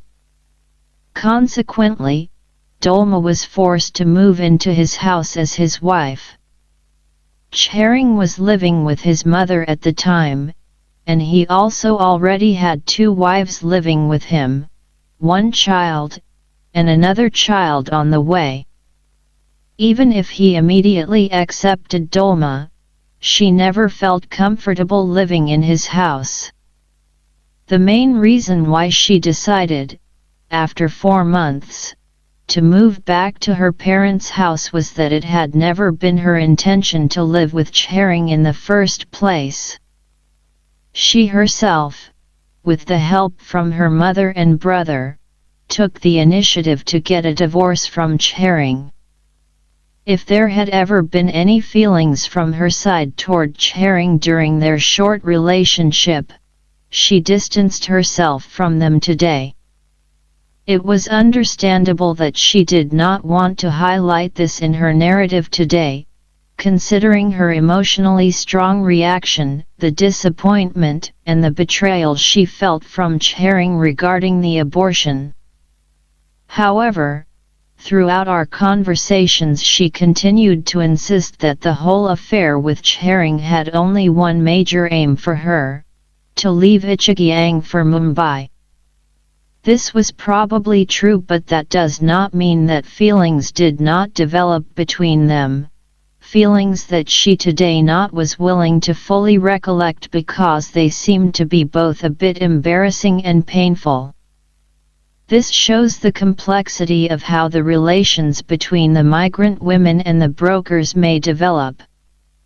Dolma remarried in Ichigyang 3 years after her return, when Dolma and her parents accepted Pong, the alcohol and the marriage proposal she was offered from a wealthy house located in the same toll as her natal house.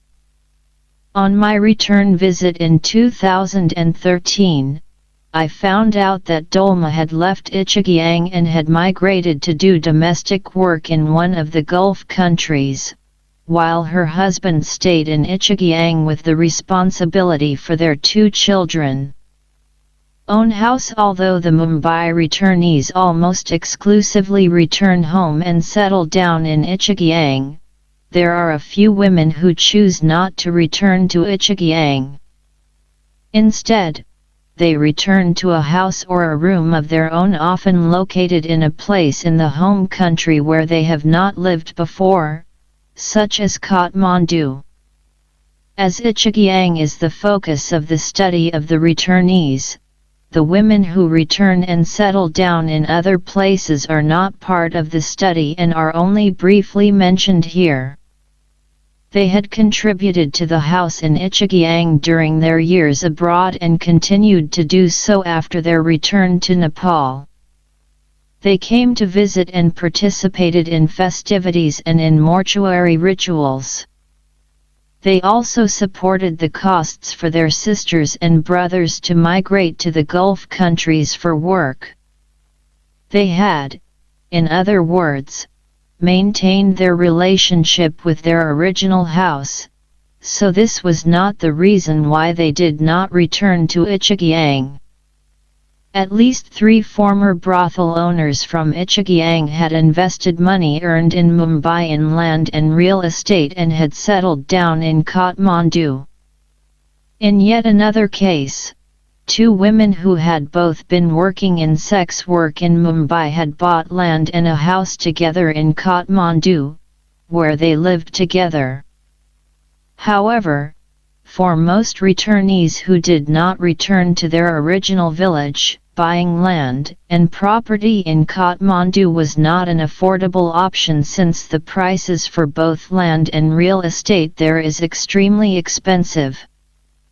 Even if it did not seem to be particularly common, the alternative for these returnees was to settle down in a rented room or an apartment in Kathmandu. One woman whom I visited in Kathmandu had settled down with her family in an apartment in Buddha.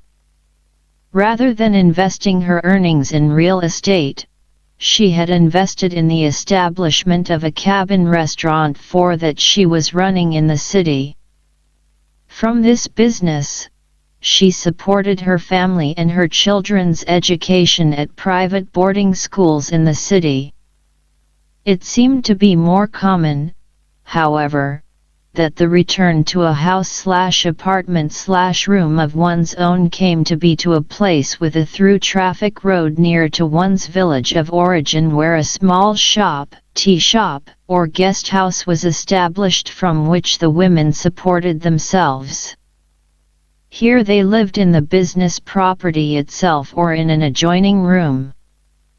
Due to their investment in land and real estate in Kathmandu or in some small-scale business close to their natal village, we can assume that these women were among the wealthier returnees.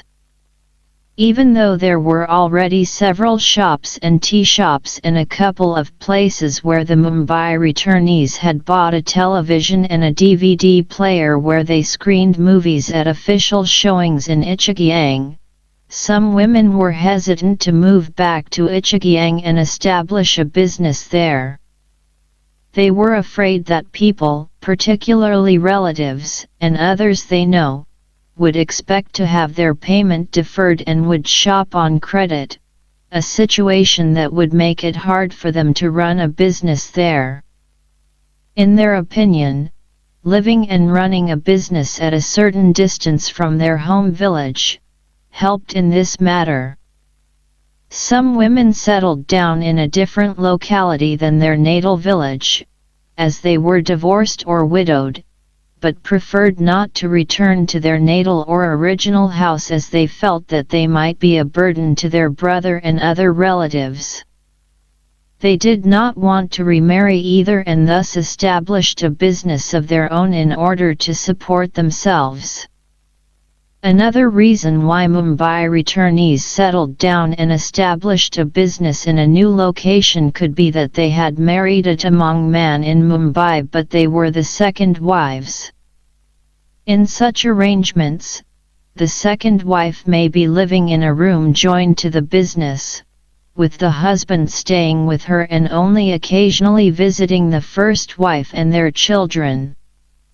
This arrangement was usually made instead of a divorce and the husband took responsibility for both families. Even if some women bought land, built a house or established a business of their own outside Ichigyang, hardly any women bought land and built houses for themselves in Ichigyang. Many of them had the financial means and the opportunity. They returned divorced or widowed and chose not to remarry. But still, it was rare for women to buy land with the intention of building a house. Land and houses are, as mentioned in Chapter 2, associated with male qualities, and men's properties. The sons, not the daughters, inherit land. These aspects were unquestioned facts. Consequently, it seemed to be very hard for women to go beyond it and actually buy land for themselves in Ichigyang, and it was even more problematic from a legal point of view to put the land they had bought in their own name. There were, however, a couple of women who had entered, negotiated, and challenged this male sphere and bought land in and around Ichigyang. In order to buy land though, these women were forced to have a man's name and signature on the legal documents. They also had to act strategically to, in the long run, be able to protect their investments as, legally speaking, the investments were the man's property. One particular case was brought up. In this case, there had been an explicitly expressed agreement between the woman and the man. She bought and owned the land, but his name was on the legal document. The woman bought this man's signature, and in return she supported him with food and lodging in her house. According to her relatives, the woman had been careful in choosing this particular man. She knew he had problems with alcohol and that she therefore would be able to kick him out of the house anytime she pleased. This was precisely what happened. If a woman with land and a house of her own married, it would be hard for her husband to move into her house. He is connected to and attached to a particular place, to the land where his family has been living for generations. Moving to another house, that is, separating the hearths, would be difficult to do without endangering the relationship with the members of the house due to the importance of sharing the same hearth between brothers and their families.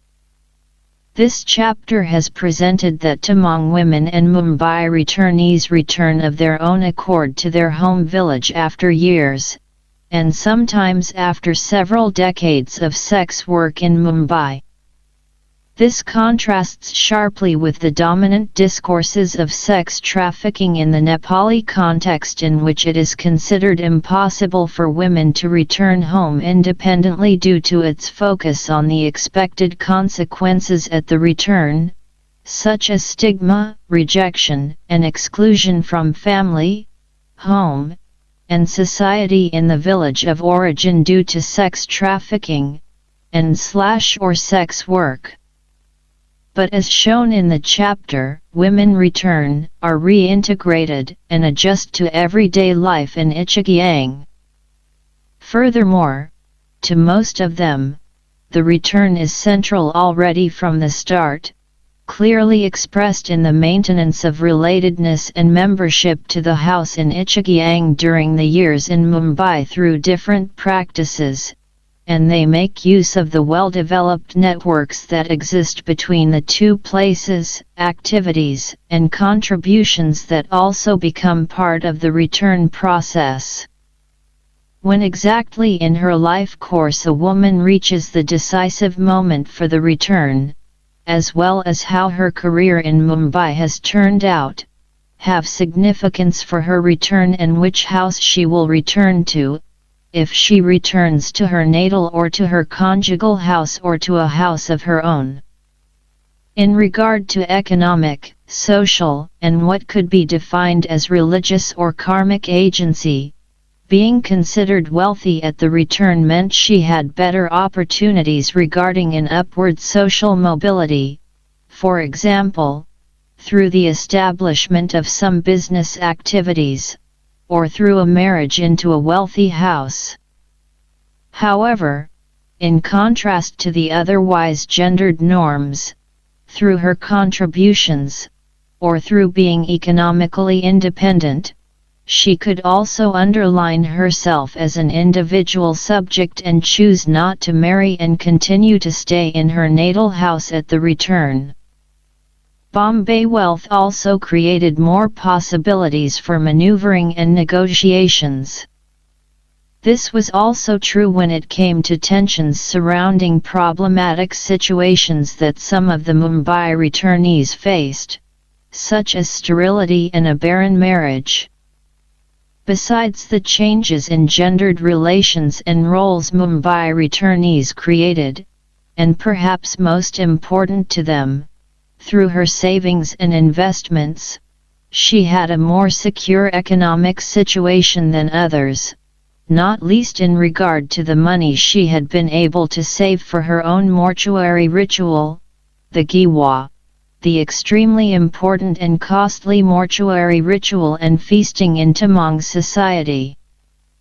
Notes: 1. Sherpa is another Tibeto-Burman Tibetan Buddhist group, living further north close to the Chinese or Tibetan border, renowned for their trading in different goods and their work as trekking guides and porters on Himalayan expeditions. 2. How these women handled the problematic issue with women's ownership of land never became clear in those cases. 3. For more information related to the Tibetan Buddhist mortuary rituals and the importance and the meaning of the greatest feast and the death rituals in a society, see, for example, Childs 2004, Desjardins 1992, 2000, 2003, 2014, Evans Wentz 1995, Holmberg 1989, Huntington and Metcalf 1979, 1991, Izekowitz 1985. 4. A cabin restaurant is a small simple restaurant where the customers are served extremely expensive food and drinks, consumed in booths. The reason for the expensive prices are that waitresses working in the cabin sit close by, accompany, and flirt with the guests in the booths during their visit. Sometimes she is also, after agreement, available for sexual services. Conclusion. Bombay going in an era of anti-trafficking. Set against the background of the anti-trafficking organizations' dominating discourse of sex trafficking coming from the outside, this study has scrutinized how this phenomenon is understood by the Tamang men and women concerned, who define this process more as women's migration for sex work or, as the Tamang themselves express it, Bombay going. The book has mainly focused on Mumbai returnees Tamang women who for several years have been living and working in the red light district in Mumbai and who have since returned home to their village of origin in Nepal. By giving attention to Tamang women and their motivations, intentions, and actions, that is, agency, although not necessarily agency with a focus on resistance to and freedom from male dominance and repression as agency is often understood in the Western feminist approach. This ethnographic account has presented a more complex view of the lives of Tamang women during this process than that which has previously been shown in research and by anti-trafficking organizations. It has demonstrated how Tamang women actively create and maintain relatedness during this process as well as how they shape and give meaning to their experiences and their lives upon return. Furthermore, the book has presented the motivations and meanings these women ascribe to their roles in this process, not only in the present but also in the past as it is remembered and recollected today. So, by contextualizing the everyday lived lives and life worlds of Tamang women who engage in migration for sex work, through both recollected past experiences and lived experiences in the present, this study has problematized discourse that exclusively frames women's independent migration as a recent phenomenon and, even more importantly, directly problematized such migration as sex trafficking, a term that characterizes the women concerned as little more than victims devoid of agency. A politicized and moralized issue. Conducting research on sex trafficking or migration for sex work poses many challenges. As Dewey and Zhang has pointed out, and as has been discussed in the introductory chapter, one of the major challenges arises from the fact that choosing one of the terms sex trafficking or migration for sex work has in itself come to be considered a political act. Even if it is less likely among anthropological researchers with a focus on an approach of understanding, engaging in research with sex workers and presenting their findings on sex workers' terms has within other disciplines become a political statement. To present the words of migrant sex workers who view their labor as the best choice open to them without discussing this as part of sex trafficking is deemed an ideological statement and a political act. Dewey 2013, 8. It is problematic that going beyond a discourse of victimization and a paradigmatic image of a young and naive innocent victim lured or deceived by evil traffickers into a life of sordid horror from which escape is nearly impossible, Dozma 2024, is so quickly criticized as apologists for behavior that abolitionists gloss as trafficking. Such criticism ignores any efforts that attempt to understand the many complexities involved in this phenomenon. It is therefore important to deconstruct this politicized and moralistic discourse and its practices that are legitimized through research design and methodologies that focus upon sex workers' violence and victimization, which reflects itself in study findings that, in turn, impact law and public policy. Dewey 2013, 9. Focusing on and pointing out certain moral as well as political approaches and agendas and their claims on knowledge and the penetrative power in emotive politics in knowledge production in media, and visual media such as film and documentaries, has come to be a field in itself. Andrajasevic 2007, Kempadu, Sanghera, and Patnaik 2005, Lindqvist 2010, 2013, Weitzer 2007, 2013, Zhang 2009. Since the re-emerging on the global agenda as an issue of concern in the late 20th century, sex trafficking has become a highly politicized issue and as such has also become part of an emotive and moral politics, within as well as outside academic research. Choosing the concept sex trafficking, where the term prostitution is included, or making a distinction between sex trafficking and migration for sex work where prostitution is instead defined as sex work has in itself become a political act. Andrajasevic 2010, Dewey and Zhang 2013, Dozma 2001, 2010, Weitzer 2007, 2013.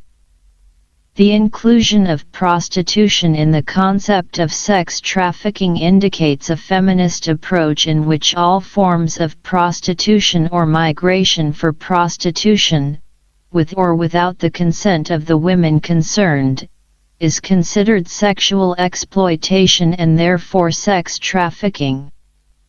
Women, who claim that they have made an active decision to legally or illegally migrate to join the sex industry, either with or without the help from someone, are not taken seriously.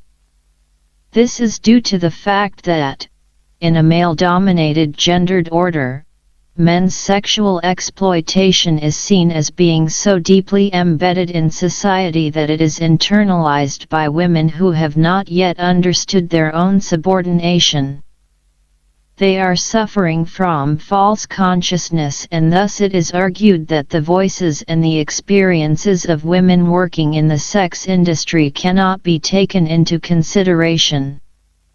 They cannot be considered subjective agents and should instead be seen as victims.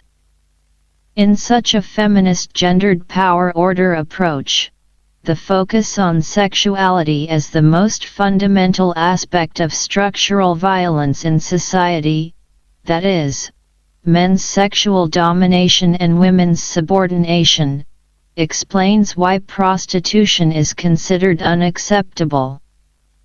Accepting prostitution would be to accept a male-gendered order and its worst form of violence, sexual exploitation. Consequently, This feminist approach has a normative and moral agenda combined with a neo-abolitionist political approach toward prostitution. Anti-trafficking efforts are thereby also efforts to fight and abolish prostitution. On the other hand, making a distinction between sex trafficking and migration for sex work indicates a more liberal or socio-liberal approach where sex workers' rights, feminists, sex radicals, and queer feminist approaches are also included. In such an approach, the decision of women, men, transgendered and transsexual persons, and others to migrate for sex work, whether legally or not, is set in contrast to situations where the migration process involves deception, fraud, force, or violence. If these aspects are not present, the term sex trafficking should not be used. Furthermore, this approach argues that women, men, transgendered and transsexual persons, and others must be considered actors in their own rights and be taken seriously. They have the right to make decisions concerning their own body, including when it comes to selling sexual services between two consenting adults. Consequently, there is often a political agenda within this approach that advocates for the legalization and regulation of sex work. However, history has shown that legalization together with regulation has often created problems for the very women it aims to protect. For example, it has involved mandatory health check UPS, forceful relocation of women in sex work to specific places where they have been kept under surveillance, monitored, and controlled in different ways by the police and the state apparatus.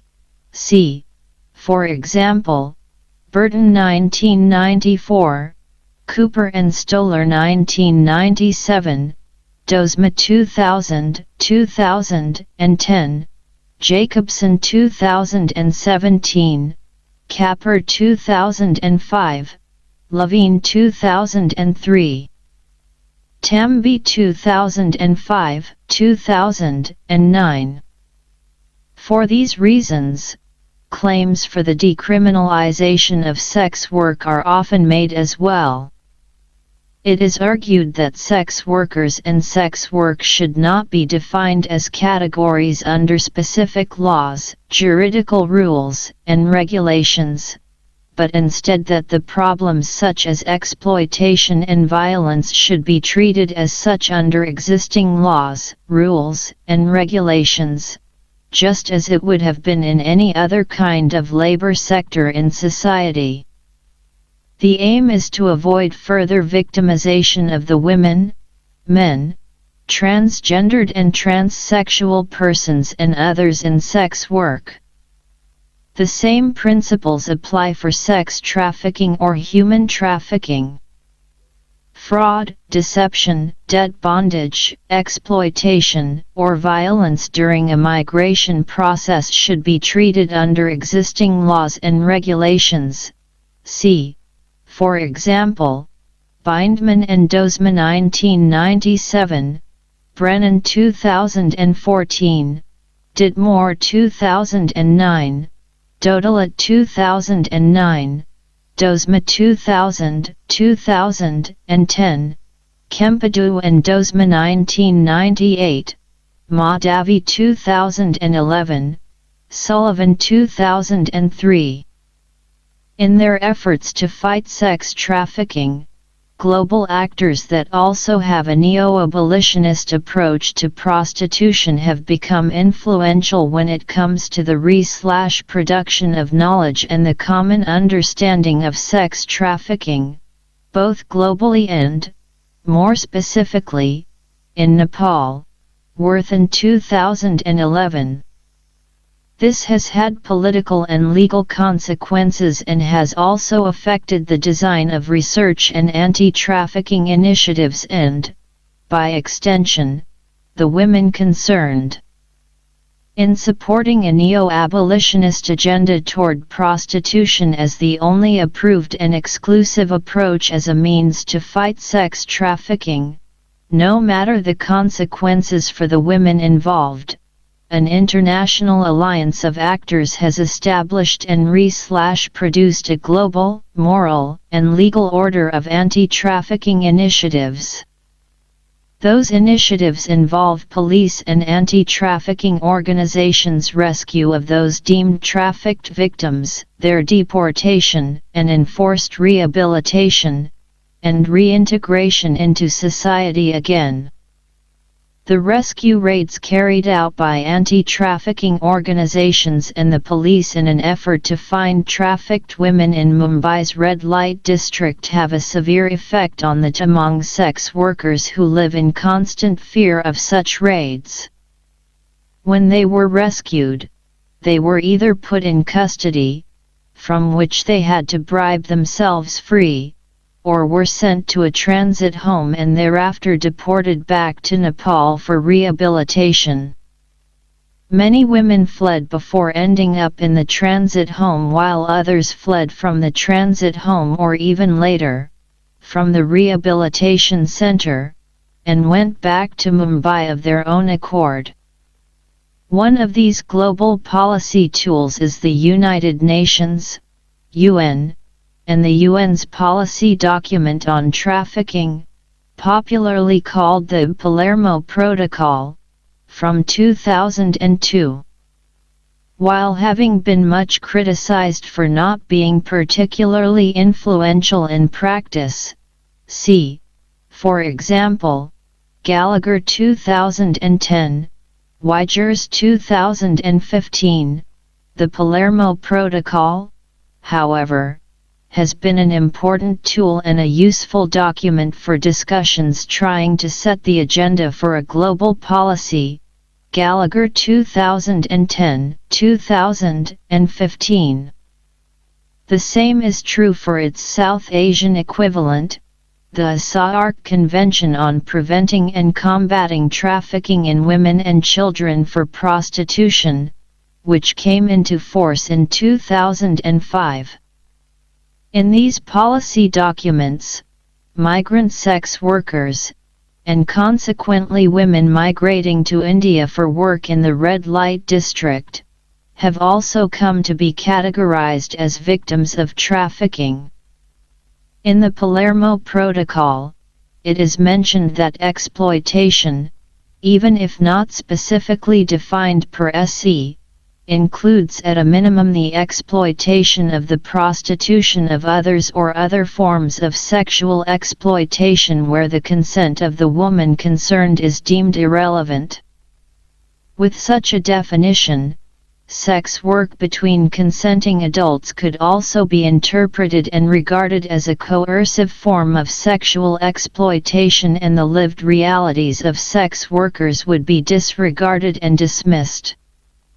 This view is held by an influential actor in the field of anti-trafficking initiatives, the global, feminist, non-governmental umbrella organization Coalition Against Trafficking in Women, CATW, of which several of the organizations in Nepal are members. This feminist organization with a neo-abolitionist agenda has, at different times, been very influential in the UN and was one of the lobby groups that took part in the formulation of the Palermo Protocol. The US government has also been a significant actor in this regard, as well as in anti-trafficking initiatives in Nepal and India. Every year, the US government divides the world's countries into a three-tier system according to their compliance with the US standards when it comes to anti-trafficking initiatives, as outlined in the US Trafficking Victims Protection Act, TVPA, from 2000. The list of countries in the tier system is published in a yearly report, Trafficking in Person Report, TIP. Any country that ends up on the Tier 2 watch list or falls below this into Tier 3 risks consequences such as having part of their foreign aid withdrawn. Anti-trafficking organizations that do not fully conform to the U.S. standards by, for example, in different periods letting sex workers assist them in their work regarding information about sex trafficking or handing out condoms in the red light district, lose their funding due to the suspicions that they do not have a neo-abolitionist approach. Local non-governmental organizations that during such periods had complied to U.S. standards were, on the other hand, rewarded with the Hero to End Modern-Day Slavery Award to be received in the White House, or CNN Heroes Award, to name two examples. Two anti-trafficking organizations in Kathmandu have received these rewards. The rewards and the media attention created huge publicity for the organizations and helped tremendously, according to the staffs in one of these organizations, to obtain further funding.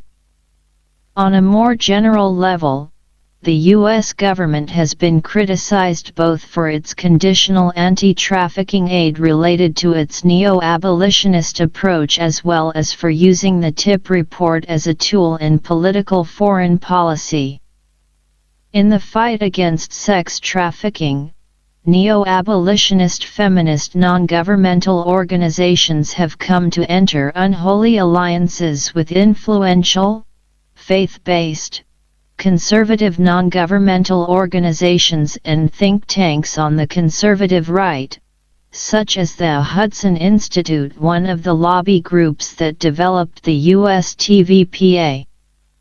Groups like these have been criticized for their too determinate, ideological, religious, and moral position, and for their disregard of an evidence-based approach and have given cause for many researchers to take an anti-trafficking approach and label anti-trafficking and neo-abolitionist activities a moral crusade.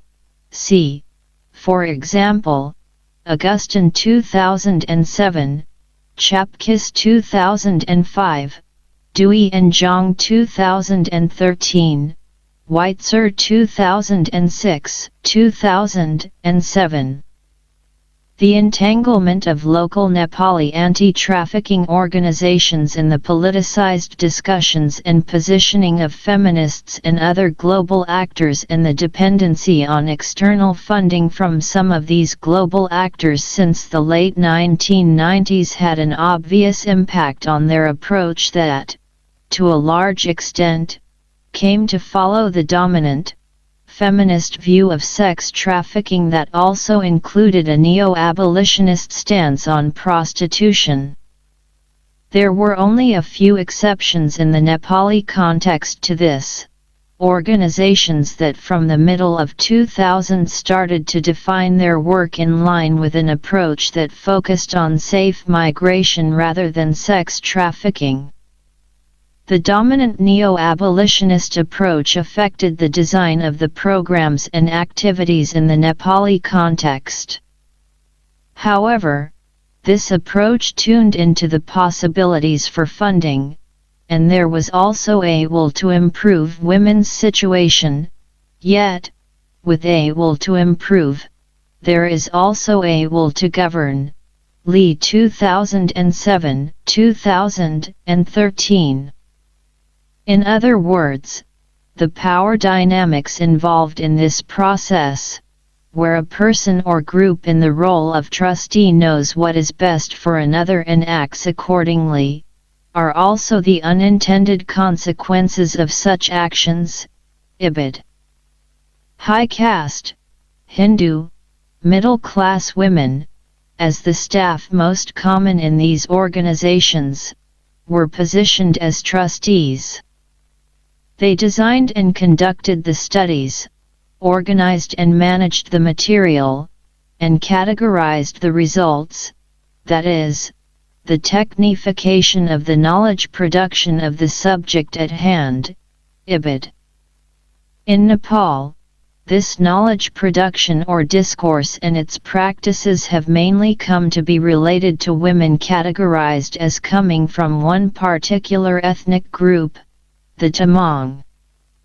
In this discourse, it is the central districts surrounding Kathmandu, mainly inhabited by Tamang, that have been described as severely affected by sex trafficking.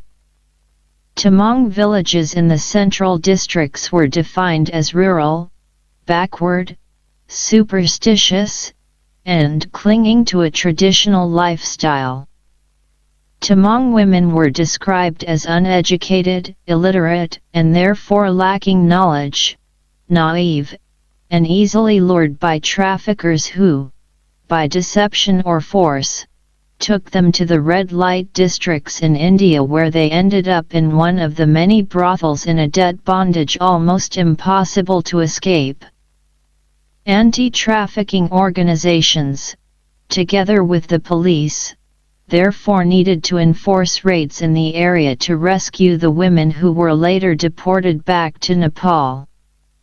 In this discourse, the women were described as traumatized, sick, and vulnerable upon return.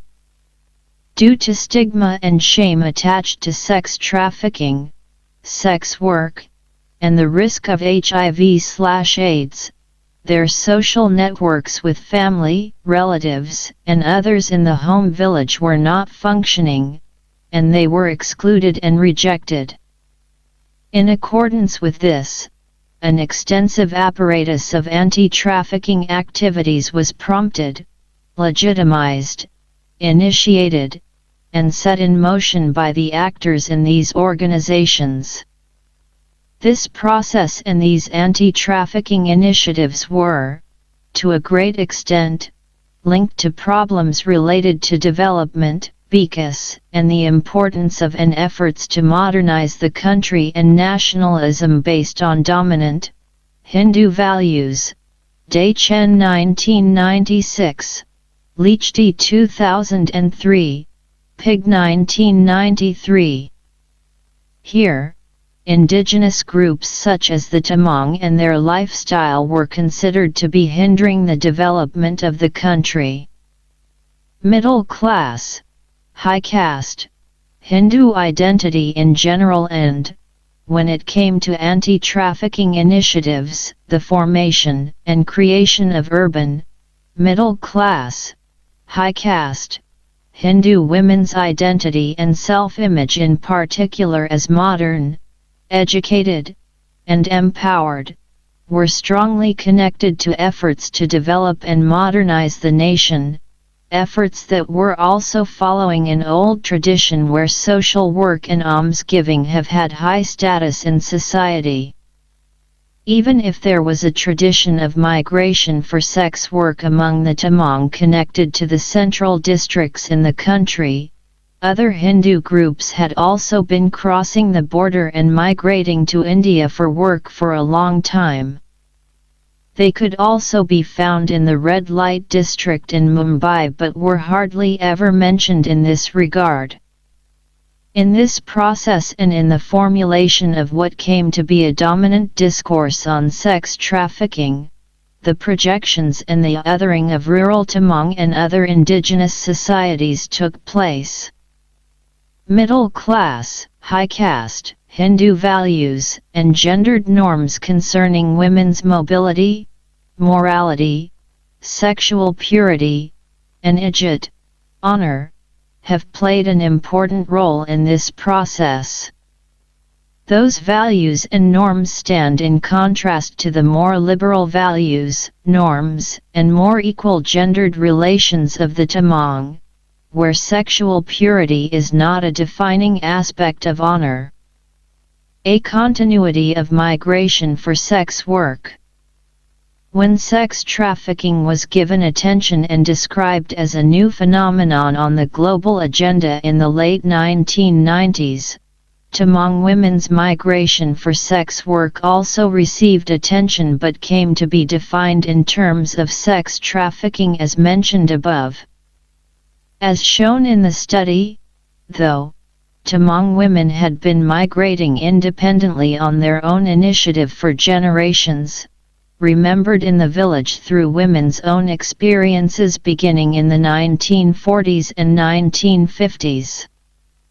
Those years of migration were recollected and remembered today in 4 different periods, from a period of acceptance to a period when women were not fully accepted upon return, and later on a period when the women and the wealthy brothel owners who returned on visits were not only accepted but were treated with the same respect otherwise offered to prestigious religious specialists such as high lamas, to a more recent period and more restrictive period which is, to some extent, a consequence of the anti-trafficking organizations' initiatives and their local effects. The different phases of the women's movement from the village were today connected to the women's different phases of return. They were remembered as interrupted by certain breaches, transgressions of moral and social boundaries, creating specific critical events, DOS 2000, and reactions to them, thus separating them into specific phases. Those transgressions drew boundaries in certain, highly significant social situations and spheres connected to everyday politics of belonging and exclusion. Yuval Davies 2006. The era of the oligarchic Rana regime up until the beginning of the 1950s, the fall of the regime in 1951, and the flight of the aristocratic elite to India were all processes that had their particular dynamics, interacting with women's motivations, intentions, and strategies for migration and return.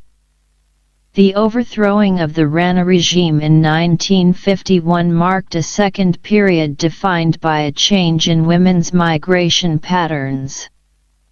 While in the first period women had been sent to or migrating for work, dance, and entertainment, often also sexual, to the households of the aristocratic elite in Kathmandu, in this second, shorter period, they continued to work for the Rana in Mumbai instead, before eventually beginning to work in sex work in Mumbai's red light districts. During this second period in the late 1950s, women's migration for sex work was initially connected to non-acceptance. Women migrating to Mumbai and working in sex work had transgressed moral, social, gendered, and sexual boundaries in several significant ways. In line with ideas and practices regarding the transfer of impurity, women who returned from Mumbai and were seen as having had intimate contact with strangers, that is, non-Tamang men, and less pure persons were themselves also considered to be a potential risk. Consequently, they were subject to demarcations of moral and social boundaries. They were restricted from participating in practices of social inclusion through the sharing of food and drink in the performance of everyday hospitality, and they were not allowed to participate in the important mortuary rituals. Nevertheless, women continued to transgress those social and moral boundaries and to challenge those restrictions by continuing to migrate to the brothels in Mumbai and to return. During the third period, from the end of the 1970s to the end of the 1990s, it was expressed that everybody was going to Bombay, everybody went into it. Many Tamang women had made a career in the sex industry and had become brothel owners themselves.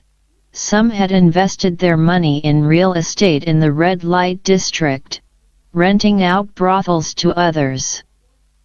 Because of the contributions to their families in Nepal and the wealth many of them brought back with them, the position of the returned former sex workers in the community slowly changed. In the early 1970s, their migration for sex work was accepted, and during the absolute peak period in the 1980s and 1990s, the brothel owners and former sex workers who returned were admired and received prestigious treatment. The fourth period, beginning approximately in the middle of the 1990s and continuing up until today, is defined in the village as a period in which women have had difficulties going abroad to work in sex work. It has been, once again, to some extent a period of non-acceptance of women's migration, at least among a group of a few men in the village who established an organization called the Club that found legitimacy for its activities outside the village, in the discourse on sex trafficking. Their initiative coincided with restrictions related to women's migration that came from several other directions, and there was a dynamic between those local initiatives and the establishment of anti-trafficking organizations in the aid industry in Kathmandu from the end of the 1990s and onward, entangled with global efforts to fight sex trafficking.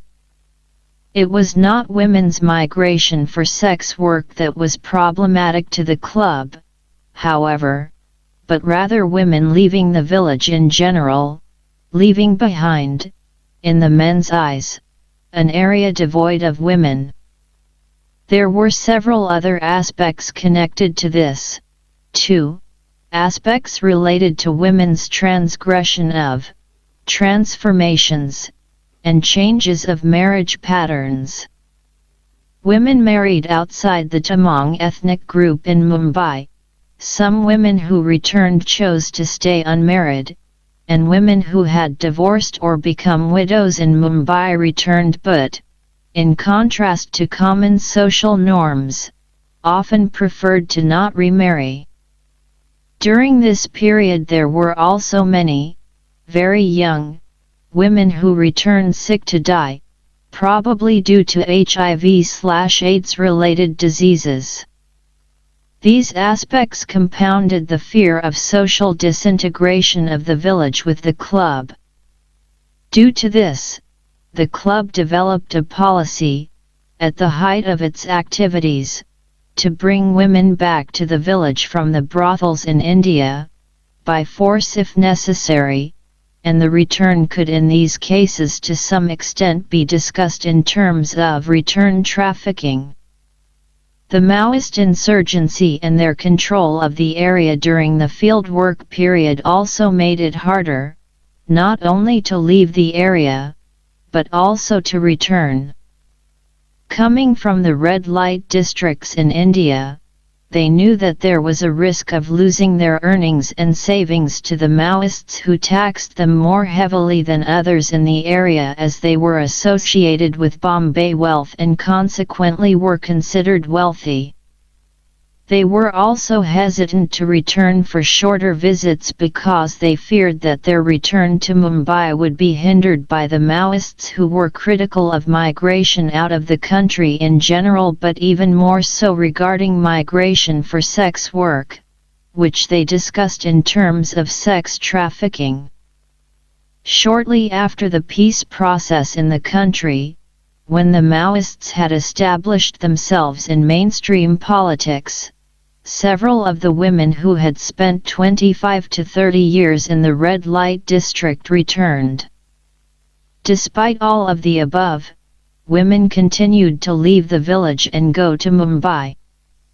However, due to those different aspects, they had to make thorough plans and develop strategies, often with the help of someone else, usually a man with whom they sometimes also entered into a fake marriage, to be able to leave the village and to also be able to cross the Indian border on their way to Mumbai.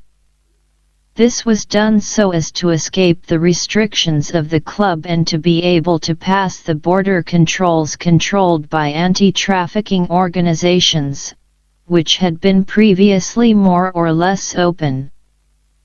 From about 2010 to 2011, it has been more and more common for women to migrate for domestic work, or other work in the service sector, mainly in the Gulf countries but also in other countries in the Arab states, rather than for sex work in Mumbai. However, due to the Nepali government's paternalistic regulations on women's labor migration, this has forced women to migrate illegally and made them more vulnerable to trafficking. House, home, and brothel, everyday life and the making and maintenance of relatedness. The book has examined Tamang women's making and maintenance of relatedness, taking its point of departure from their lived everyday lives and life worlds during the migratory process, using a gender-conscious lens in terms of agency. The aim has been to better understand their motivations, intentions, actions, roles, and relations, and the complexities of their life worlds during this process from the point of view of the women themselves.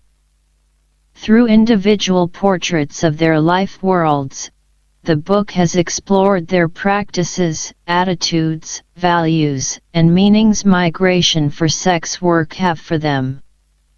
Their activities, roles, and relations have been analyzed through the social, cultural, and material category. House, Karsten 2004, Karsten, Hugh Jones 1995, as it is through house and hearth that the Tamang mainly create relatedness and identity.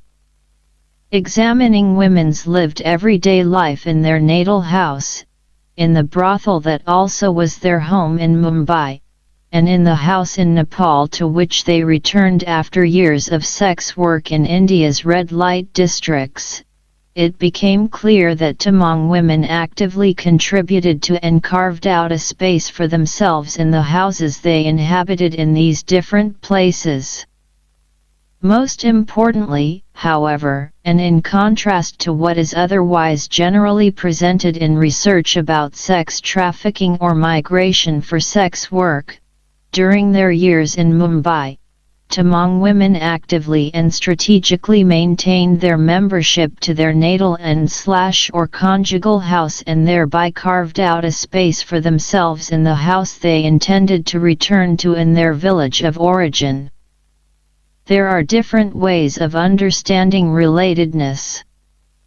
It has often been the norm to emphasize the patriline and patrilocality in patrilineal society and to see the departure of daughters to the husband's house upon marriage as a more or less definitive break from the natal house that puts women in a potentially vulnerable position if tensions should develop with the husband or the parents-in-law. However, by focusing on women's activities and their roles as daughters, sisters, and wives, and on how they maneuver and create relations in the intimacy of their lived everyday lives in patrilineal societies, we get another perspective and we can see that their roles, relations, and networks look very different. For example, Karsten 1997, 2004, Wolf 1972, Yanagi Sacco and Collier 1987. It became evident that the symbolic properties of, and the activities of transferring, transformation and transubstantiation of, substances such as blood, milk, bone, and food from one person to another was important for the Tamang. The meaning of these substances and the flow in these processes had implications for how gendered, social, moral, and emotional relations and practices were understood, negotiated, and took shape during the life course. Thus, they also had significance for how relatedness and membership in the house were created. The substances and the processes were far from being given, however, and their properties rather created the potential for different processes of relatedness and relationships because, and perhaps more importantly, these processes had to be and were also maintained by different other activities, such as sharing food, sharing the intimacy of space, living and sleeping together, taking care of children and elders, as well all the other everyday practices in the house. Karsten 1997, 2004. In all these activities, the hearth was absolutely central. The Tamang explain that the hearth actually is the heart of the house. Everything emanates from the hearth, from significant life events such as marriage, birth, death rituals, and feasting, as well as most everyday activities. The heat from the hearth has a central role in the transformative processes of creating and making relatedness, a role related to the women in the house. Important in this process is the sharing and consumption of food, the same substance, cooked by the hearth. Transformed foodstuffs, cooked and mixed on the hearth, are also believed to be transubstantiated into blood in the body, further contributing to the process of creating relatedness among the members in the house. Just as Karsten has mentioned, as in many other societies, the Tamang consider the heat in the cooking process as having a strong resemblance to sex, sexual intercourse, and the procreation in marriage, in other words, life-giving qualities. Through the women that marry into the household, new members of the hearth group are created through childbirth, a process that in turn creates new hearths and new houses. In these reproductive processes, women are at the center and absolutely essential. Karsten 1997, 2004. Residence was not a limiting factor for membership in a house. Any one person could potentially claim to belong to different houses, and the membership of one house intersected with that of another. Given that people could trace ties to more than one house, it followed that they also usually had a choice of several potential places for dying. The finality of this choice, however, made it more problematic than one's allegiances to houses in life. Membership of several houses is possible because links are activated at certain times. For example, in the context of rituals when the married daughter and her husband participated in marriage and funerary rituals in her natal house, in which she, as the daughter, had particular ritual responsibilities and obligations, or in the rebuilding of a house, to which members ought to contribute. So, even if daughters' time as residential members of the natal house are more temporary, in practice relatedness and belonging to the natal house continues throughout life. Women are also connected to their house of origin after marriage and relocation to their husband's house in other ways. They maintain and continue to create strong emotional attachments and bonds to the members of the natal house, particularly the mother and brothers. This is partly explained by the substances they share. A daughter and her mother share blood to a high and significant degree, sharing the same blood, which is a hot substance, created the potential for warm and affectionate feelings and relations between them. In practice, this relationship has to also be maintained through the performance of social and emotional practices, such as frequent visits to the natal house, and staying, supporting and caring for her mother in times of sickness. A sister and a brother share the same womb during their mother's pregnancy and have consequently been fed the same blood from their mother. They are being different from each other in regard to gender but are still being like each other as siblings and due to the shared blood. To the Tamang, this creates a certain bond between brothers and sisters. Throughout life they feel an emotional and moral responsibility for each other. But their relationship has to be maintained through different practices, by looking out for each other in times of need. When a brother needs support, his sister contributes, for example, with monetary support from her earnings from sex work.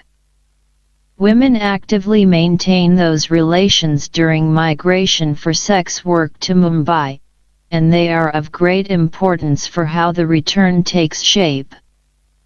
Besides the emotional and social significance of these relationships, women strategically maneuver their way through them, motivated by and with the intention of creating networks for different kinds of support and security in times of need.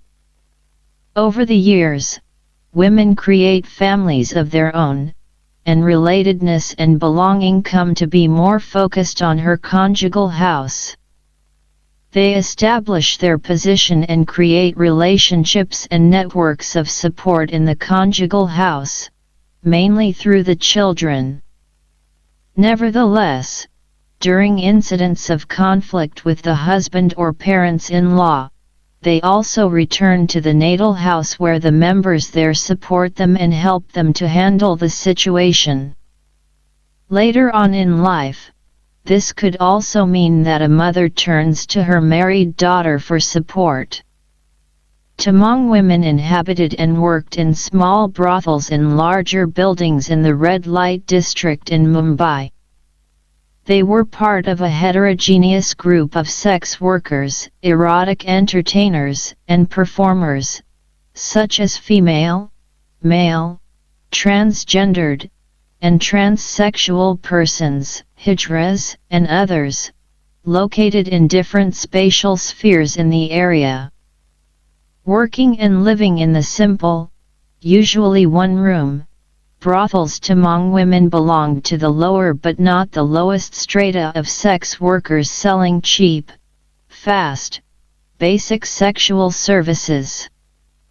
Clients visited different groups of sex workers and entertainers depending on the client's social and socio-economic status, Tamang women's clients being mainly low-caste, manual laborers, taxi or rickshaw drivers. Still, Tamang women were popular among the clients and were renowned in the area for making a lot of money. Consequently, many Tamang women made a career in the sex industry and became brothel owners. However, they had also invested in and owned larger and smaller buildings in the red light district where they rented out the small rooms as brothels, to Tamang women and to other women and brothel owners.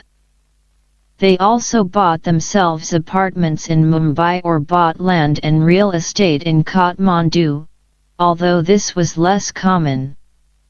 Due to the liberalization of the Indian economy during the 1990s, and later on the government's deregulations of and changes in regulations regarding the construction of buildings and where it is possible to locate the buildings, land in Mumbai's city centre where the brothels are located is extremely attractive to land and real estate investors today.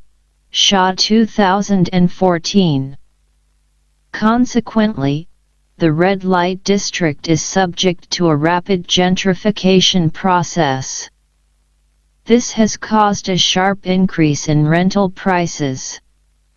This, together with the fear of HIV/AIDS and coupled with fewer clients and the increased efforts of anti-trafficking organizations, has created a tougher economic situation for the women still working in the area. Decades of migration for sex work to India has meant that the Tamang have established themselves in the red light district, developing an informal Tamang community. This has contributed to the maintenance of Tamang identity and has created social, religious, and other support networks in the area. This was for example seen in the small Tibetan Buddhist Gomba, or temple, which had been erected on the ground floor of one of the buildings in the absolute center of the area by one of the lamas from the village in Nepal. Religious specialists such as lamas and bonpos were called to Mumbai by the women in times of crisis. The women carved out a space in the brothel that was a home or, in Tamang vocabulary, a place to sit in, and made a life in Mumbai's red light district, where they stayed for a period stretching from a couple of years to 35 to 40 years. They created different long-term relations in the brothel. The most basic of these relationships was that between the women and the owner, usually the eldest woman, whose age, career, and position in the brothel allowed her to establish herself as the head of the house/brothel. In this position these women would organize, manage, and supervise most of the activities and work that took place in the brothel. Through their work, they would take on a maternal role in the brothel and would be addressed mother by the women living there but also by some of the regular clients who had come to be more closely connected to and attached to the women in one brothel. By living closely together, sharing the intimacy of what it meant to be living and sleeping together, sharing sweat, food, livelihoods, and the performance of everyday activities, relatedness and long-term bonds and emotional attachments were created between the women working in the brothels. They would spend almost all day and night together in the small, simple brothels or in the immediate hallways just outside it, chatting, taking a midday nap together, watching TV, taking care of each other's children, waiting for customers, or going to the nearby market together. When it came to preparing, cooking, and sharing food, however, there was a great deal of flexibility within the different brothels. Usually there were different groups in the brothel who would cook and share food. Despite the fact that the women would not necessarily prepare, cook, and share food together, neither would they necessarily eat at the same time. The residents of the brothel considered themselves to be sharing food together at the same place and thus regarded themselves as a common unit that belonged to the same brothel and home. This feeling of belonging was also obvious from the fact that women from the same brothel did not usually mix with the women in the neighboring brothels, which was also partly because they mostly considered each other to be rivals and wanted to avoid potential tensions and conflicts. They would, however, cooperate and transgress these rather marked boundaries on certain occasions, for example, when there was a need to get a problematic client out of the building. Long-term relationships, beyond the sex worker-client relationship, also developed between the women and their more regular clients or former regular clients. This meant that they, in addition to being a regular paying customer contributing economically to the brothel, spent time just being in the brothel on a friendly basis, participating in social interaction, chatting, taking a nap, or eating with the others. While present, they would also participate in some of the daily practices in the brothel and were, to some extent, also contributing with resources needed for running everyday expenses that also could include expenses for the women's children. There was, in other words, a complexity to the social dynamics and the different relationships that formed between the women and their clients. Distinctions between clients and other men who, in different ways, came to be attached to the women living in the brothel were often blurred. It was common that clients became friends and later boyfriends or husbands. Return home. Women left Ichigyang for Mumbai with an intention to return. Return was aimed for and was central to them. Even if their years abroad sometimes stretched over several decades, most of the women did eventually return home. While in Mumbai, far away from home, their concerns were still with the home and house in Ichigyang. This was reflected in the long-term maintenance of their membership to the house in Ichigyang, through return visits and social, religious, and financial contributions of Bombay wealth. Women returned on shorter visits to see their family and to care for and support parents in their old age. They returned for festivities and to participate, to contribute with their labor, and to perform their particular and institutionalized tasks at their parents' or brothers' mortuary rituals, the Giwa. Relatives would also frequently visit a daughter, sister, or wife in the brothels in Mumbai and would stay, on these occasions, in the brothel. Besides the emotional associations connected to home and family and the often strong bond between parents and daughters, and sisters, and brothers, it became obvious that there also was a strong emphasis on the women's moral duty to contribute in the way mentioned above, that is, with social, religious, and financial contributions of Bombay wealth to their family and to their house of origin in connection with their eventual return. Bombay wealth not only created an economic, social, and a cultural or symbolic capital for the daughter but also for her family. This was visible, for example, in the more costly houses, sometimes equipped with appliances such as solar energy panels, TVs, and wood stoves, in common understanding due to Bombay wealth. The contribution of Bombay wealth not only established the possibility of return but also what the women self-obviously expressed as the right to return. Return permanently by own choice constituted a defining moment in the women's lives and social relationships.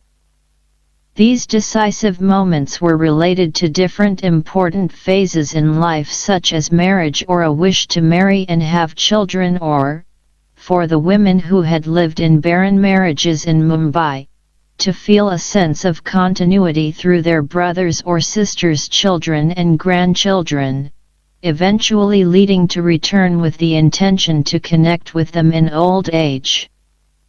Decisive moments for return may also be related to sickness, such as AIDS-related diseases, old age, and dying. At these transitional points in life, roots, identity, relatedness, house, and home became important.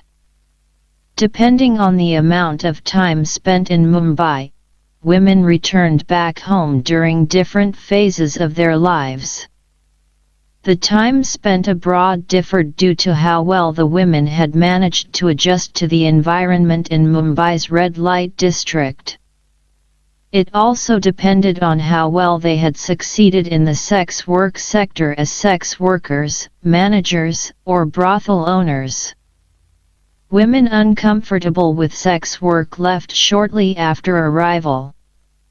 Women working in sex work usually stayed 8 to 10 years, while women who had built a career as managers or brothel owners and established themselves in Mumbai did not return until 25 to 35 years later. Depending on these factors, they returned to different returnee houses. Young, unmarried daughters would return to their parents or brothers in their natal house where they would stay until they married. When married, they would move to their husband's house, the conjugal house. Middle-aged and elderly women who had married in Mumbai but who had gone through divorce or been widowed would also return to their natal house. By this time, their parents would most likely have passed away and their brother and his family would be living in the house. In deciding not to remarry in the village, they would be transgressing social norms, an option that otherwise would have been the most common alternative. Married women would return to their conjugal house. They would have married a man from Ichagiang either before going to Mumbai or while there and would subsequently return to their husband in the conjugal house with the intention of consolidating the marriage and having children. A few wealthy women returned to another category of house, a house of their own.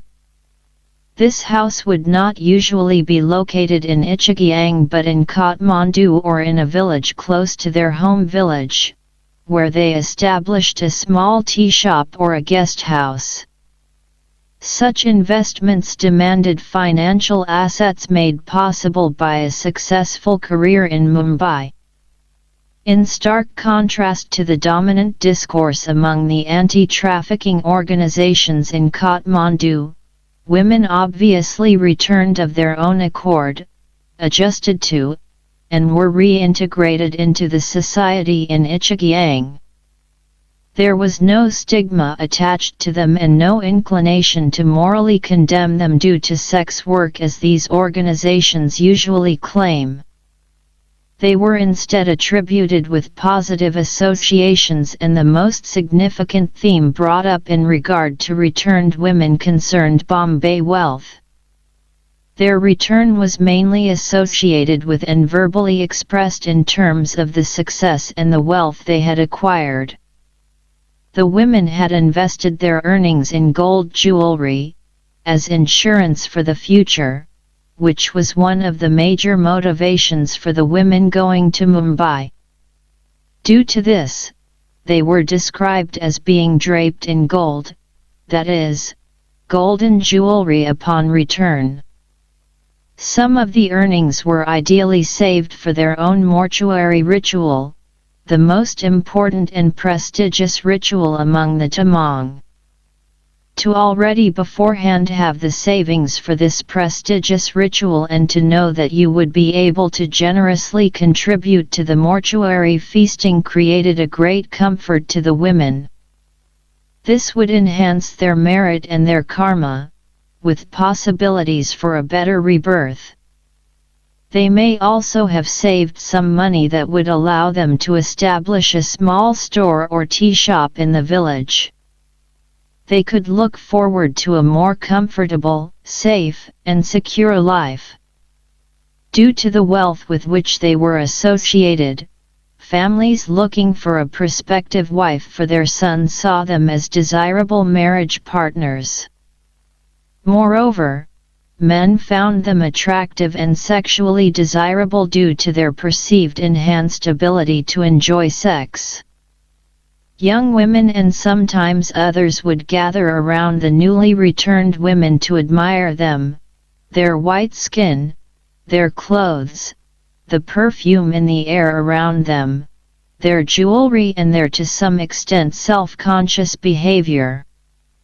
However, what also became obvious was that, after having spent many years away from home, the women faced some adjustment problems when it came to the tasks they were expected to carry out in the house as well as out in the fields, tasks very much connected to their identity and role as an adult and competent woman. Initially, this created certain tensions in the house, particularly between mother and daughter or mother and daughter-in-law. The women would eventually navigate their way through them, and these tensions would usually soon disappear.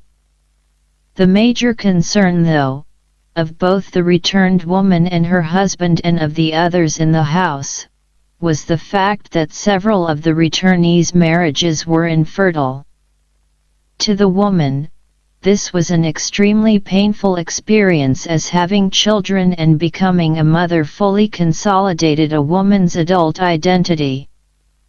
It also fully established the marriage, the possibility of building a social career, and her position in the conjugal house. It was an experience that also caused a great deal of anxiety for her husband, who would be approached by others demanding that he act, that is, take a second wife. As the wife would usually not accept such a solution, it would be difficult and problematic for him to take such a step. He would be trapped between concern for his wife and for conforming to social norms. A barren marriage would give rise to a tense atmosphere in the house. But even if there were several problematic factors connected to migration to Mumbai with far-reaching consequences for the lives of the women upon return, such as becoming sterile due to abortions and sexually transmitted diseases, and fear of TB, TBC, and the Bombay disease, HIV/AIDS, these were not the first things mentioned.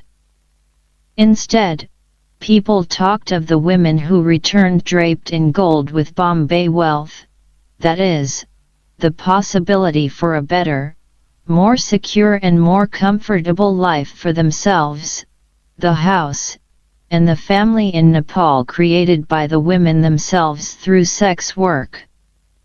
What seemed to be of greatest importance to the women, though, was the great comfort provided by the earnings from sex work when it came to being able to save money for and be the sponsor of their own giwa, their mortuary ritual, as well as those of their parents.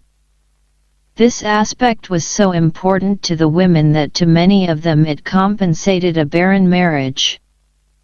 Being the sponsor of the giwa would otherwise usually be the responsibility of their parents, brothers, or husband. By being the sponsor for their parents' mortuary rituals, they were given the right to inheritance. So, besides an enhanced worldly agency with better opportunities and a certain social mobility in this life, more important was the merit and an enhanced otherworldly agency in Bardo, the state between death and next life, that sex work allowed them to obtain. This also gave the possibility to achieve a karmic social mobility, that is, a better rebirth. Furthermore, by being a generous sponsor for their parents' mortuary rituals, they also enhanced their parents' possibility of a better rebirth, thereby creating merit for themselves and creating auspiciousness, well-being, and merit for the house and its members. The concerns of the women going to Bombay were very different to those of feminists and anti-trafficking actors. The women were not concerned with resisting or fighting a male-dominated, gendered order, or abolishing or leaving prostitution, nor were they concerned with the fight for women's liberation and emancipation in the way feminist actors usually understand agency. Instead, what these actors consider to be the worst form of male domination and sexual exploitation, that is, prostitution or sex work, these women saw as opportunity and possibility. With a generative and more creative view on agency, an agency considered within a socio-cultural context, it was obvious that Tamang women used what sex work generated to cultivate their identity and their relationships and create their lives both in this world and in other worldly spheres such as Bardo and at rebirth. This did not mean that they did not need to negotiate, resist, and challenge the norms and values they found restrictive or that hindered them in their activities in different ways. As the book has shown, throughout different periods of time, Tamang women have navigated their way through social, moral, and gendered boundaries, challenging and transgressing them but at the same time maintaining their membership and their relationships in the house in Nepal for an eventual return. By creating continuity in migration for sex work over time, and through their contributions from sex work, Tamang women have created significant personal and structural social changes in their places of origin regarding gendered roles, family relations, marriage practices, mortuary rituals, and religious practices, and inheritance rights. About the author. Susanne Asman is a postdoctoral researcher and lecturer at the School of Global Studies, Gothenburg University, a guest researcher at the Department of Anthropology, Cornell University, and affiliated with the Department of International Relations, Tribhuvan University.